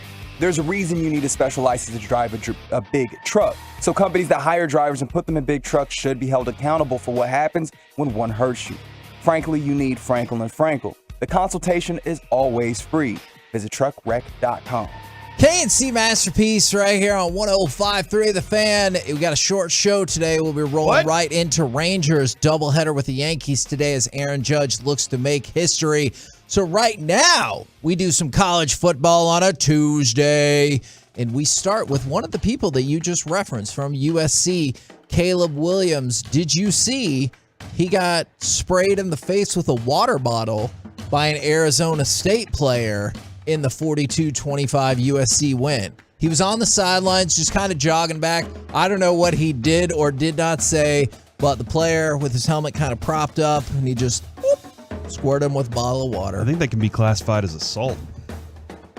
I really do. I know. I think you might be right. Out in the regular world, I don't know. Think it works on the football field? I mean, like, think about how hard they work to try to get an assault case against somebody who smashed a guy's face into the ice in hockey. On topic, off topic. Okay. USC, are they going to make the Final Four? I don't think so, because you can usually count on USC to lose a Pac-12 game that you wouldn't. But that was previous. Lincoln Riley never loses those games. I'm just looking right now. Alabama, Georgia, 1-2, both in the SEC. So they're going to have to play each other. I'm not saying both of them won't make it. They probably will. Ohio State and Michigan, only one of them is going to make it, and they play each other at the end of the year. Yeah. So I would assume that Clemson, who's 5-0, USC's 5-0. I guess Oklahoma State could go undefeated, but I think USC's going to be, without even watching college football. Yeah. I bet Lincoln Riley makes the Final Four, loses by 20-plus points in the semifinal game to one of the SEC schools. Utah and UCLA, and then obviously the greatness of Notre Dame. They're not even ranked. People were really stoked about Utah at the beginning of the year. So I think those two teams are the teams that kind of you got to look at and go, but yeah, I mean, Lincoln Riley can put up points against any opponent. I'm curious to see where Ole Miss goes from here. Now, the logical stopping block for Ole Miss is they have to play Alabama, and then they would have to play Georgia. And so they would have to play both of those teams, and I don't think if they lose at least that first game against Alabama, they would make it to the playoffs. But keep an eye out on them. But you're right, USC is in contention for sure. I just wonder if they'll get that loss that usually hits them. Now, you mentioned Georgia. Georgia almost had a catastrophe over the weekend. They were losing to Missouri by 10 points at halftime. Somebody bet $4,000 on Georgia to win that game straight up. Okay. They did win. They won $50. They That's bet dumb. $4,000 to win $50. The game was 26-22, and Georgia was 30-point favorite. What are you even doing that for at that point? I don't know. You're not doing it for the money, right? And I don't think, know. where's the thrill in that bet? That's a great question. So what are you actually putting that money down for? I'm wondering what does that do for you? Which is stupid. You need I wonder if they're like, I want a $4,050. free dinner tonight, but I have to put down $4,000 to get this free dinner. And I feel like I have pretty much my odds are almost locked. Anything can happen, but almost locked in. I'm going to have $50 at the end of this game. You might be right. I think that's madness, but you might be right about that. Now, there's got to be like 1,000 better ways to make $50 if you got $4,000. For sure. There's one worse way in Vegas. Unless you want to. Yes. No. Please, no follow-up questions. I get it. By the way, Drugs? You're getting closer, though. Hookers? Okay, there you go. Who loved Missouri is Mickey and Brad Shane. Yes, and all the casinos over the weekend. Did you know 91% of the money at MGM and Caesars came in on Georgia to cover 30 points? They won by 4. So 91% of those people lost. All right, let's go to the mercy rule. The mercy rule is back in college football. Syracuse. Running clock. Defeat. Even better, they just made the quarter shorter. So I'm not kidding. That's high school. They just But they were playing Warner again, weren't they? Yes. Like this NIA. Wagner? I think it's Wagner. Yeah, rather. Wagner. There we go. Wagner, I think in the NBA. Are they a legitimate Division I team then? They're Reg? NAIA, which Okay. isn't even in that same stratus. There's only so many. There are 3 different Division Ones, right? So I just wanted to clarify that. There's So. 2. It's FBS and FCS. I don't know why you're fighting so hard. This is a very well-defined structural system. This is the team that I think this is the team. Wagner's FCS. My apologies. Okay, so I don't think this is the team that lost to Stephen F. Austin. Okay, my bad. But they lost 59-0 to Syracuse, and so it was 49-0 at the half, and so the coaches agreed they would shorten the quarters to 10 minutes in the second half. I don't feel like you should be able to do that. No? No, I feel like you should just like always go by the rules. And the rules are that way. You can't just agree, hey, we're gonna shorten the game today. Why not? I paid for a ticket to see a full however many minutes of football today. But really, do you need to see those last few whatever? You don't see what we give you, dog. Seems weird. Listen, I would say to Corey's point, the reason I'd want the game to go the full time is because early in the fourth quarter, I want to leave while people are still there so I can beat the traffic. All right, tell me if you think that is a fair point. I like that. That's what I was going for. What an incredible start to the game for the Syracuse quarterback, Garrett Schrader. He went 17 for 17 with 238 yards and 3 total touchdowns. Now, potentially the sad part is Sean Tucker was 20 yards short of the school's single game rushing record. And he did lose 10 minutes of playing time in there. So, to your point, Corey, he could have broken the records. He might have gotten jobbed out of getting that record. All right. That might be like the biggest record that he could have had his entire career, and he will never have it because 2 coaches were like, that is entirely possible. Let's go to all right. 254. I bet the Aggies wish they'd have a shortened that game against OU that one time.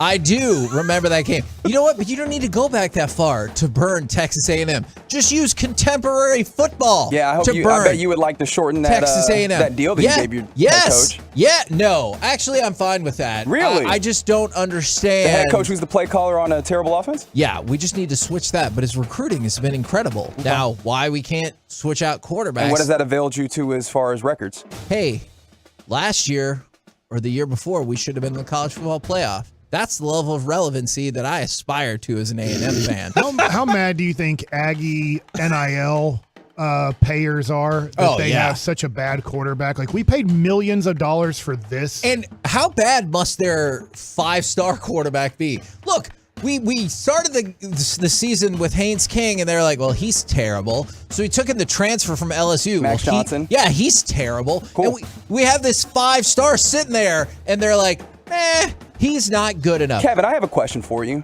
Are they going to get slaughtered this weekend? Probably. No, I mean, that's a given. Jimbo Fisher, is it his claim to fame being some level of quarterback whisperer? Yeah, I don't know what the hell's happened there, and I believe that it would happen. But it's gotten so bad, and he's right, that Paul Feinbaum was talking about the schedule coming up for Alabama. He goes, well, you have to watch out for Tennessee in a couple of weeks. And he goes, but let's be honest, next week against A&M, that's this weekend. That's a cupcake. The way the Aggies have been going. He's not wrong. They're going to get Hey, Kevin, A&M's last coach, what was his name? Kevin Sumlin. I got a question about. Are you going to throw out the stupid record thing?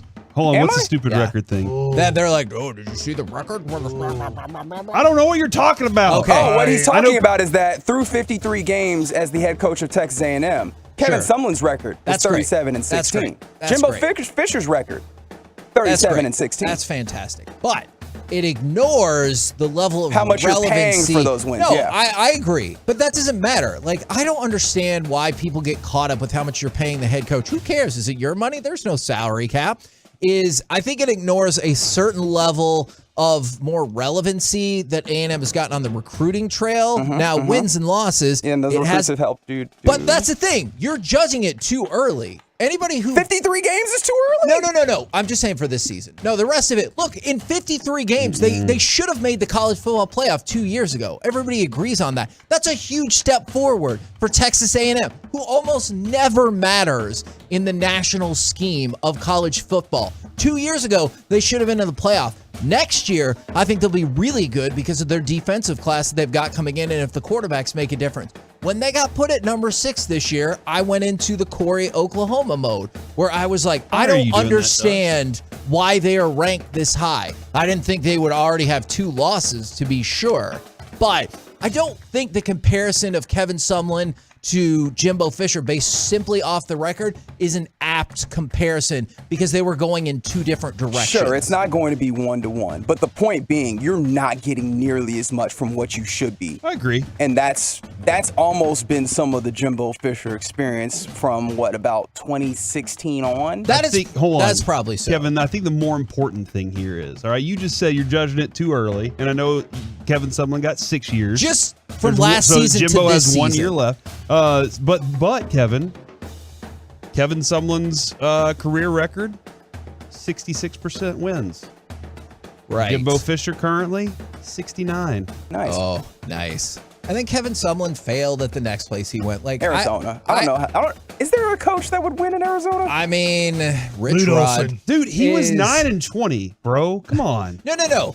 So Jimbo Fisher, I think, has been a disappointment for a lot of people. But when he signed, I don't know why people expected. It's A&M.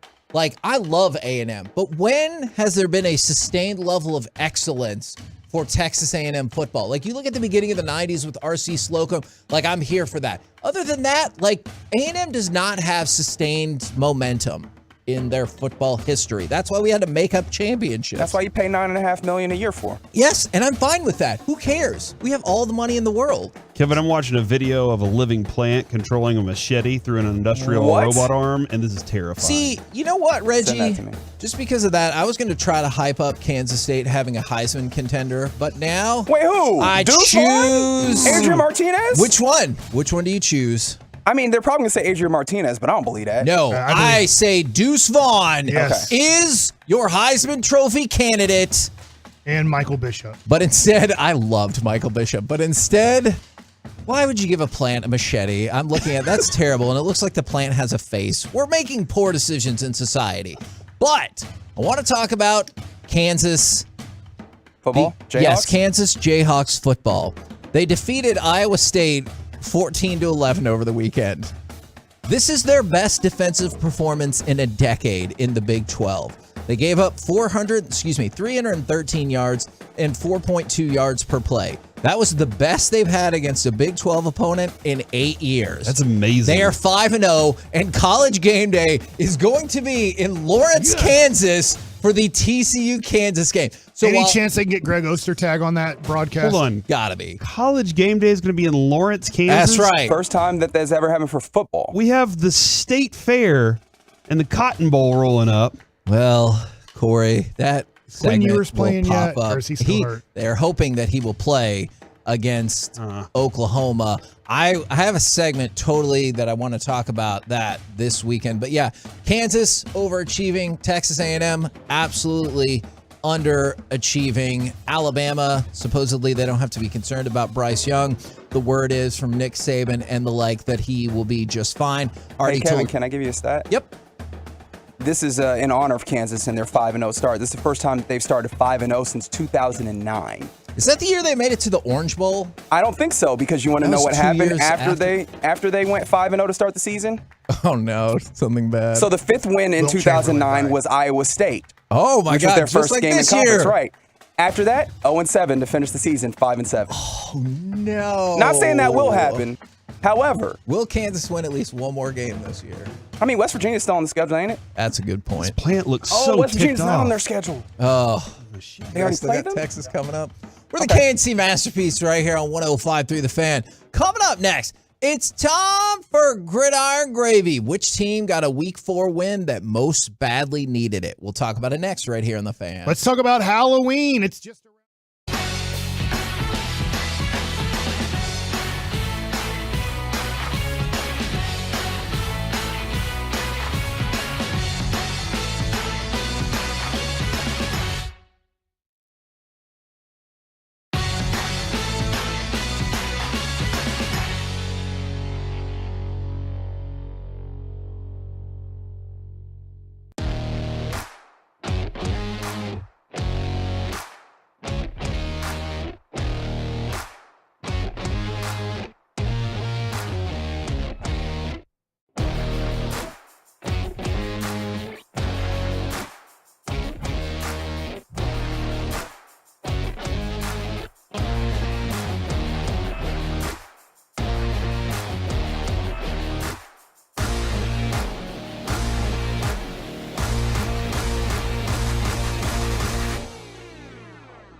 This segment of the KNC Masterpiece on 105 Through the Fan is brought to you by Classic Chevrolet. True to Texas, Classic Chevrolet is driven to do what's right. That's why they never charge more than MSRP. Plus, they still pay full market value for your trade. So find new roads at Classic Chevrolet.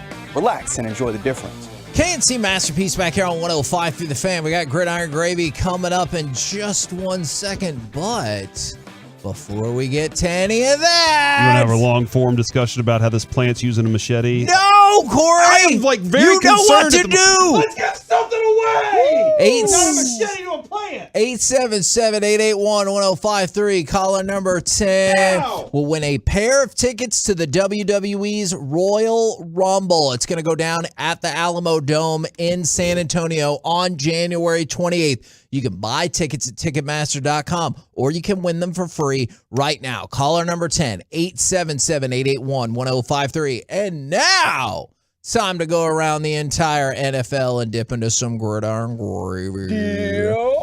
Buttermilk biscuit. And we start with Randy Gregory.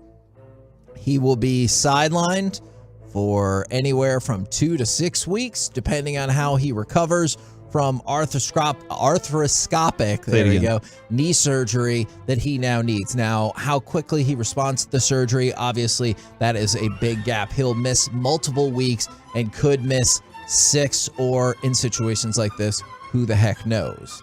So, unfortunate break for Randy Gregory, who I know a lot of people around here are rooting for. I know I don't know if that changed with the contract situation, but a lot of people are rooting for him. And I would just say yet again, like, it looks like we'll see how the season turns out, but early on, it looks like the Cowboys had some personnel decisions, some of which they made intentionally, some of which maybe they didn't, like with Gregory, that have worked out for them. Yeah, that stinks for Denver. It does. For that to happen, especially when they have so many other things like with Javonte Williams' injury that you discussed out for the yesterday. year. Yeah. Now they got to figure out if Mike Boone can be the guy backing up Melvin Gordon. Hooray! But I do have great injury news for you guys. The Commanders have activated Brian Robinson, who you remember got shot in the offseason. Now, the team has 21 days to put him on the active roster starting today. Or excuse me, so I don't have to go get him on my fantasy roster. Well, Okay. All right. Ron Rivera said he is optimistic that Robinson will be available to play this weekend. What? How crazy is that? Guys, I'm going to tell you this. Comeback player of the year. Mike, if I get shot, it might be a year before I'm back on radio. All right? I'm going to put it in a year.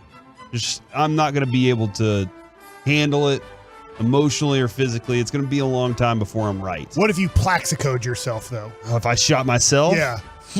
Just for fun. That's probably going to be even worse. Probably going to be even worse because I'm sitting Kobe here going, Sapwood. For some reason, you guys know him better, but I feel like if you gave him like $200, he would shoot himself. Just like, hey, I'm going to shoot myself where I know it's not going to kill me. I know that there's not going to be a whole bunch of damage, but I think he would. And I wanna he's say saying $200. no, but- I'm thinking 2 bottles of Jim Beam. The right kind. He's in.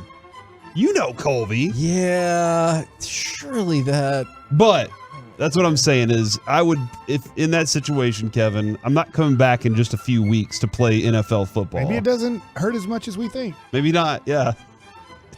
It's terrifying to me. Man, I guess it just matters where you get shot, right? What a weird take about that. Maybe getting shot isn't as bad as we think. I more prefer to say how amazing from Brian Robinson to make it looks like, all the way back to the football field. Let's go to the Steelers. You asked this question yesterday. The Steelers did, in fact, confirm that Kenny Pickett is QB1 going forward. So the Mitchell Trubisky experiment was tried. It failed. They have decided to move on. Kenny Pickett is their guy. Did you see that Tomlin said that he had considered keeping Trubisky as a starter for this week because of his familiarity with Buffalo? Yeah, well, he decided. I mean, sometimes you know that we're going to lose. Do we want to start the rookie Expose against your a team rookie that's going to quarterback lose to 40-something to 10 or whatever? I want to go ahead and fire off cut number 9. So in case you missed it, Bobby Wagner, as one person described it, sent this streaker or this protester or this gender revealer Field invader to the shadow realm with this hit. Here we go. Oh, yeah. There he is. There he is. Yes. Oh, yes. That's what we're talking about. Wagner, Bobby. a veteran, right? Get him down. Now get out and let these guys take over. So you ran out there for what I know at first people speculated was a gender reveal because there was like pink smoke coming up from the thing, from whatever he was carrying. And then Bobby Wagner lit his ass up. Little shoulder shiver? Yeah.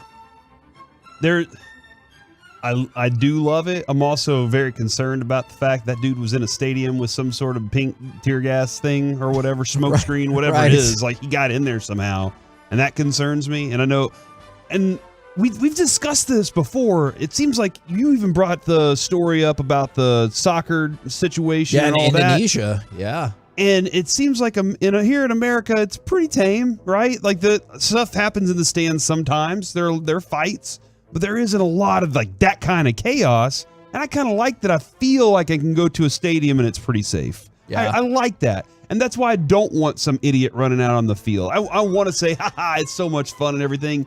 But I kind of like the idea that it's pretty safe in these stadiums. And I don't want anything to really mess that up and people to say, you know what, I have to go all out even more on this. The fact that dude had something that had smoke in it, and you don't know what could be in there, Kevin. Like that's what concerns me the most.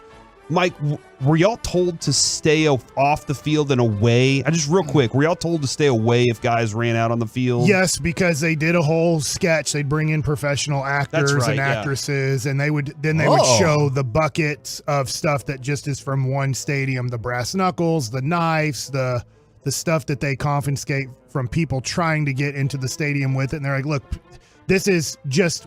I think they say, they get, I can't remember the number, so I don't want to give a false number, but they're not getting everything through those metal detectors and through stuff, but quite a few stuff gets through. So they're just like, look, you think you're safe, but you never know what somebody has on you. So please do not go in the stands. And if somebody comes onto the field, stay away from them. You never know what they have. Now, Mike, in your football questions, you were talking about the parity across the league. Did you know 15 of the 16 games this past weekend were within one score in the fourth quarter?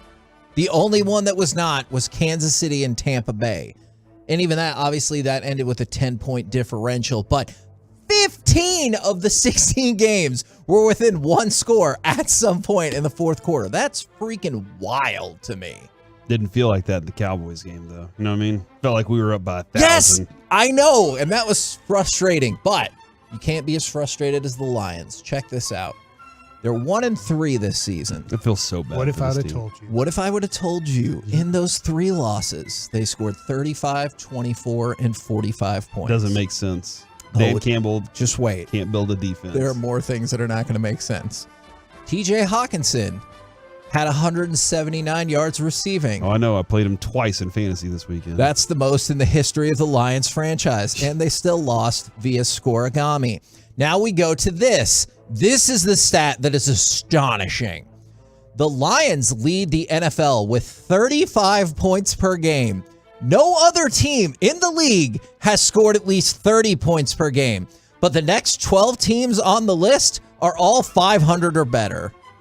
And think about it. Okay, no team has scored 30 points. The Lions have scored 35. The next 12 teams after the Lions in the scoring race are all at least 500. And the Lions, despite being almost a touchdown better than everybody, are 1-3. So do you think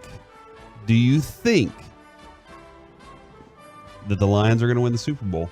I do not. They're not going to make the playoffs. So Further that's tough to do. proof that defense wins championships. Oh, my Kevin. God. If they can't play defense, they can't. I mean, their offense is good enough to compete with anybody. That actually. But their defense would win them a championship. That part is true. Now, let's go to the Ravens, who might be similarly flummoxed, and we might have to get to which team got a Week 4 win that most badly needed it at another point. But check this out. The Bills were losing 20-3. They rolled out 20 straight unanswered points to win. That's important for a couple of different reasons. Remember the stat I'd given you maybe last week that the Bills had been 0-7 in one-possession games since the start of last season. So this breaks an important trend for them. And then if you're the Ravens, they have lost 2 games this year. In both of those games, they have led by at least 17 points. Wow. That's How does this happen to you if you're that team? I think where you might be directing me in is the defense let you down again. And by the way, speaking of the defense, did you see Marcus Peters flip his S on John Harbaugh on the sideline when instead of kicking the field goal when it was 20-20, he's like, we're going to go for it, which really in that moment felt like, I do not trust my defense to not give up all of the points in the next run. But yeah, if they only had a quarterback that could get a running game to slow things down. I mean, right? They do. And can throw touchdowns whenever he wants. Hey, look, that part is fair. Is Kyler Murray, by the way, did you see that he's on pace? What do you think is the most passes ever thrown in a season? By a specific the most player. passes by ever a player thrown in a season. I'm doing math. Hold on, let's see. Yeah, it was 50. I'm going to say 795. Oh, gosh, that's more than I had 640. The correct answer, in 2012, Matthew Stafford threw the ball 727 times. Kyler Murray, currently on pace to throw the ball 735 times. Well, we know he'll get hurt halfway through the season. Wow. He'll play through it, though. Play through the pain. He's soft serve. We're the KNC Masterpiece right here on 105 through the Fan. Coming up next, it might sound like an insane contention, but right now, is the NFC East the best division in football? We'll do it next right here on the Fan. Commercial-free fellowship. It's the G-Bag Nation's Express.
From the MyFitnessStore.com studios, it's the KNC Masterpiece on 105.3 The Fan. KNC Masterpiece right here on 105.3 The Fan. Mock me if you like. My contention. Mock draft segment. Right now, the NFC East is the best division in all of football. Why? Well, that's fair. I have brought information to the table to try to convince you. Do you believe the Giants are 3-1? Can you believe that they got? Yeah, that's a great reaction to that. I believe it in that it's happened, but everything else, no, I do not. Like, can you believe, Mike, that those Giants got this lucky to be 3-1 at this point? I can't believe it. That's why I asked in football questions, how many wins do you think the Giants will get at the end of the year? Yeah, I don't believe that team is that good, Kevin. And then the Washington team is 1-3. They're bad. That is a bad football team. Sure, I hate that they beat Jacksonville. Watch the way that they gave that game up against the Cowboys. Listen, as good as the Cowboys have looked with Cooper Rush, I'm still doing it. That is a bad football team. They screwed themselves out of many plays with offensive penalties, defensive penalties. They messed up themselves. That's a bad team. And the Giants looked that bad against the Cowboys whenever the Cowboys played them too. So I think that's two bad teams. I'm going to let you put your information out there. Okay. But I am going to mock you Okay. so hard. That's fine.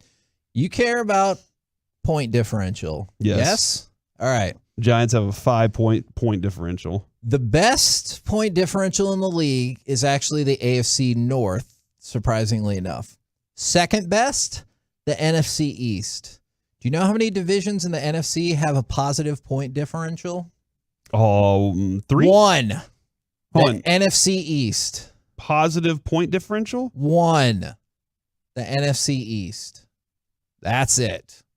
Okay, gotcha. All right, gotcha. Okay. Who has the best record? Yeah, it is kind of shocking looking at the rest of them. Who has the best record of all the divisions in all of football?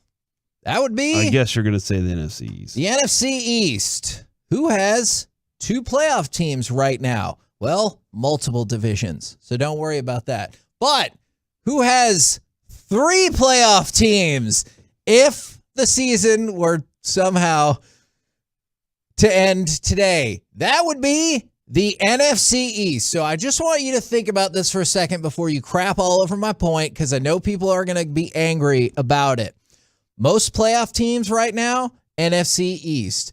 Best record in all of football, NFC East. Second best point differential. Only positive point differential in the NFC. I contend to you right here, right now, in this moment, the best division in football is the NFC. They probably have, 2 teams in the top 10?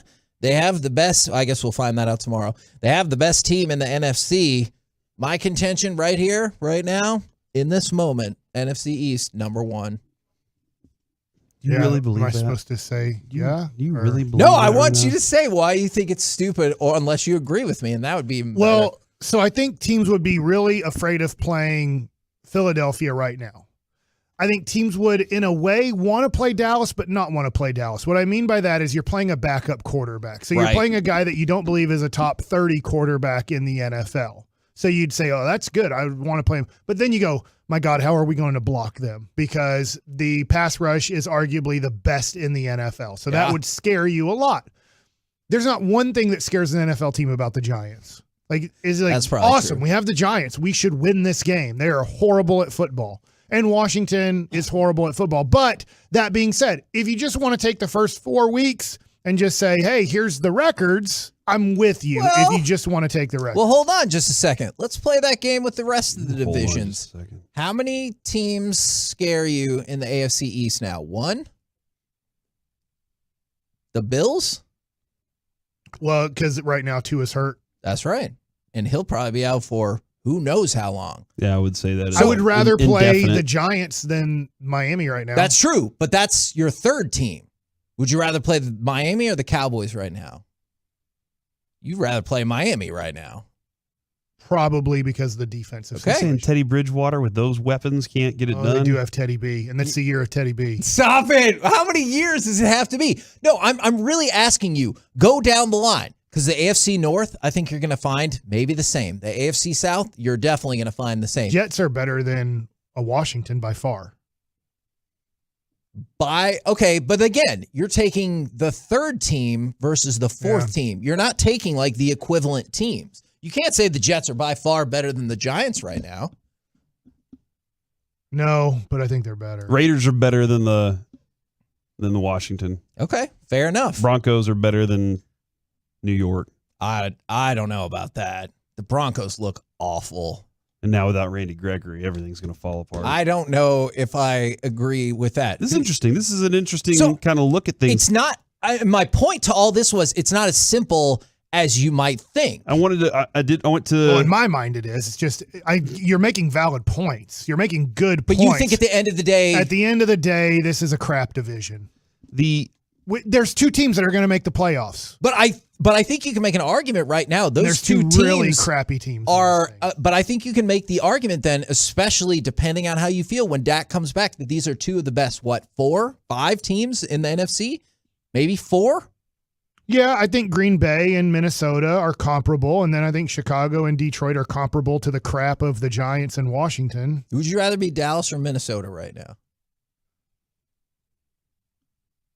I guess Dallas, but it's pretty darn close. Hold on, why? I'm sorry. Why are you asking me who I would want to be? Because those are the two. Like that's the comparable. Is I guess you would compare the Packers to the Eagles and the Cowboys to the Vikings. Because I'll stand firm. I'll take the NFC East, I think, over the NFC North at the end of the year. Like the Bears, they're 2-2. Nobody thinks they're any good. I would take the Giants over the Bears right now. And I think that Philadelphia and Dallas match up advantageously with the Packers and the Vikings. I went to Strength of Schedule, Power Rankings guru that I always check out, Kevin.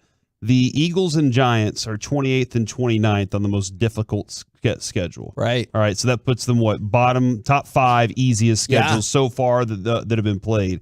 Cowboys come in at number 11, and the Commanders come in at 8.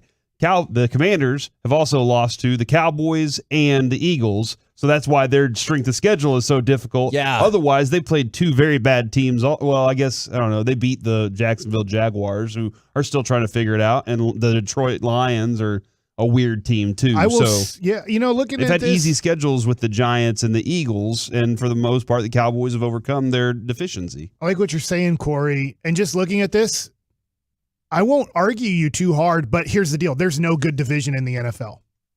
Not a good division in the NFL. Which is surprising. Because we thought there would be 2. Yeah, given both Wests and maybe even, when Miami got off to a tear, it's an unfortunate injury that is taken down. Like, obviously, that Miami team, we'll see what happens from there. But I would have thought the AFC East, AFC West, and NFC West would have all been better than they were right now. And this would be a stupid conversation, but I think you could make an argument right now that the NFC East has started off way better than people thought. And with Philly and Dallas both looking like they could be real teams, they could have some strength to this division, even if the other two are not good. Yeah, I'm just very surprised. I'm very surprised that when we thought there would be 2 dominant powerhouses in the NFL, and there would be 2 specific divisions. Yes. And it looks like they're beating up on each other so much. Yeah, and it's a good thing. Like, at least some semblance of normalcy returned when the Chiefs beat the Bucs. Because if they would have lost that, then nobody in that division would have had a winning record, and that would have made my brain hurt at this point, because I still think there's potential in that division for sure. So I just wanted to make the case that even if you don't think the NFC East is the best, they're a heck of a lot better than, at this point, a lot of people thought they were going to be. We're the KNC Masterpiece right here on 105 through the Fan. Coming up next, it's baseball time in Texas, so let's talk with our Texas Rangers best friend, Jared Sandler, next on the Fan. Coming up Wednesday morning.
Fan is brought to you by FC Dallas, and it's brought to you by Frankel & Frankel.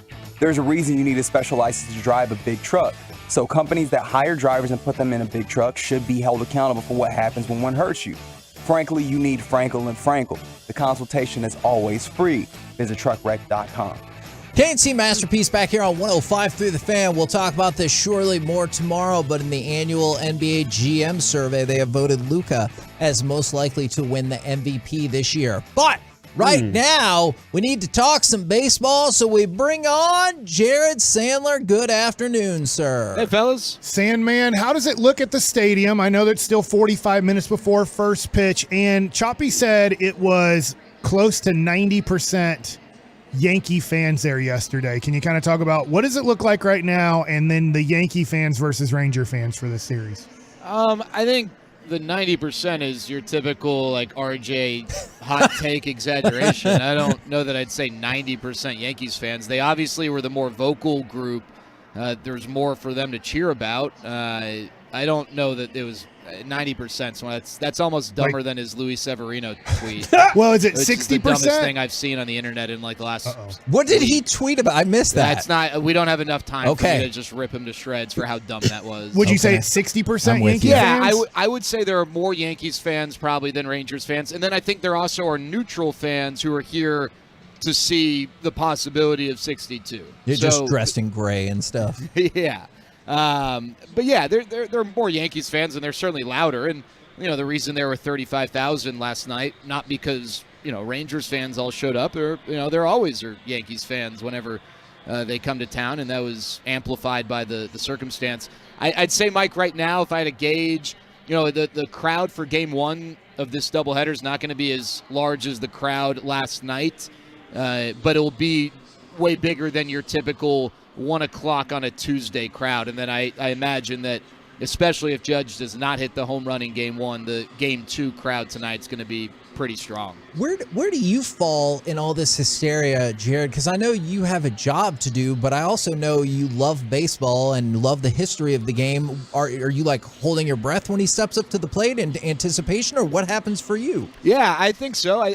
Yesterday watching the at-bats unfold, like with every pitch, there was that anticipation and excitement that maybe you experience in a big moment in the playoffs, because on any given swing it could happen. And, I don't recognize it as the Major League single-season record. I wish that it was, but it's not. And it's, the American League record. But I realize that emotionally for some folks, they're going to recognize it as the Major League record, and that's their prerogative. Objectively speaking, that's not the case. Regardless, it's been 61 years since an American League player has hit 61 home runs, and no one has ever hit 62 in the American League. And so it's an incredible accomplishment regardless, and I think the attention that's been paid to it sort of supports that. But yeah, and I also, whether it's Matt or Eric on the call, I want them to nail the call. I think about that a lot just through the lens of a broadcaster. I'm nervous, not that I don't think they're capable of doing it, but I'm excitedly nervous for them to get that opportunity. Man, that is a really good point, and that's like one of the things. I remember Brad Sham sitting in my play-by-play class in North Texas and explaining why Nadell's so good, like explaining the details that he gives. And Jerry, when I listen to you and I hear you give those details too, I'm like, man, he got it right from Eric. He got it passed down from a Hall of Famer. I am kind of curious how you would call it if that fan catches the ball and decides I am throwing it back out on the field instead because I'm a great Rangers fan. Would you say, you know what, I give that guy some credit? How would you call that if you saw that moment happen? I would be shocked if the fan threw it back. I think it would be very, neat if the fan decided to just hand it back to Aaron Judge, although that's certainly not, their responsibility. If someone asked me what I would do, I think I would ask for, something for Aaron Judge to donate for my charity. I wouldn't. Yeah, like $1 million. I mean, I don't know about that, but if the fan threw it back, that'd be an interesting strategy. I guess I It's don't a true know. Rangers fan, Jared. That would be another Yeah. addition to the call, though, and he'd be like, Yeah. "Oh, and the fan threw it back." The stupidest person in the world. No, he couldn't say that. I mean, what would You could. be stupider? That a fan throwing it back or RJ's tweet about Luis Severino? I think it'd be a fair question. But I didn't see the tweet. That's what I was asking. It's about Did he the delete Yankees' it? decision to pull Luis Severino in the 7th inning, that it was selfish and unaware, when that's just the most ridiculous thing for a guy who has had a history of injuries, making his 3rd start coming off the IL for a team that's dealing with injuries, that's already got immense pressure to compete in the playoffs, with the playoffs around the corner, and not to mention the fact that of the last 7 guys to have thrown a 9-inning no-hitter, 4 of them needed Tommy John within 3 months. One went on a 60-day IL right after his next start. That was Corey Kluber. One of them had a limited pitch count over his next 5 starts by design, and then the other one threw 88 miles an hour in Wade Miley, so it probably didn't have as much of an impact on him. So RJ called it unaware and selfish, I think. I don't understand what he's missing. It's not about catering to you because you went to one Rangers game this year. It's about trying to win the World Series. And RJ knows baseball well enough to know that what he said or tweeted was silly. I'm floored that he would. I understand if you think, hey, you got to be tough and you got to push through it. I think with Luis Severino's injury history, that negates that. But for him to suggest that it was lacking awareness and not even considering the other side of it, to me is like just inexcusable. What's the percentage Aaron Judge hits a home run today or tomorrow? I think he hits it today. I think it's more likely to happen tonight if the Rangers are going with a bullpen game. But I do think it gets done. I'm just playing the odds, right? I mean, he's averaging a home run every 3 games essentially around there. So, I mean, the odds are he's going to hit it. But my guess is it happens tonight if I had to make a prediction. Thank you very much, Jared. And we get to talk with you again tomorrow. Can't wait. Woo! All right. Rangers coming up at 1:05, first pitch, pregame at 12:30 as part of the doubleheader. So after game 1, you'll get G-Bag and then bang, right back to the Rangers. Your opportunity to hear history happens right here on 105.3 The Fan. Come back with us tomorrow. We'll lead you into Rangers baseball again, but it'll be a longer show. So tune in 10 a.m. to 2:30 p.m. KNC Masterpiece. You know it right here on 105.3 The Fan. Throw it back, Kevin. No. Dancing.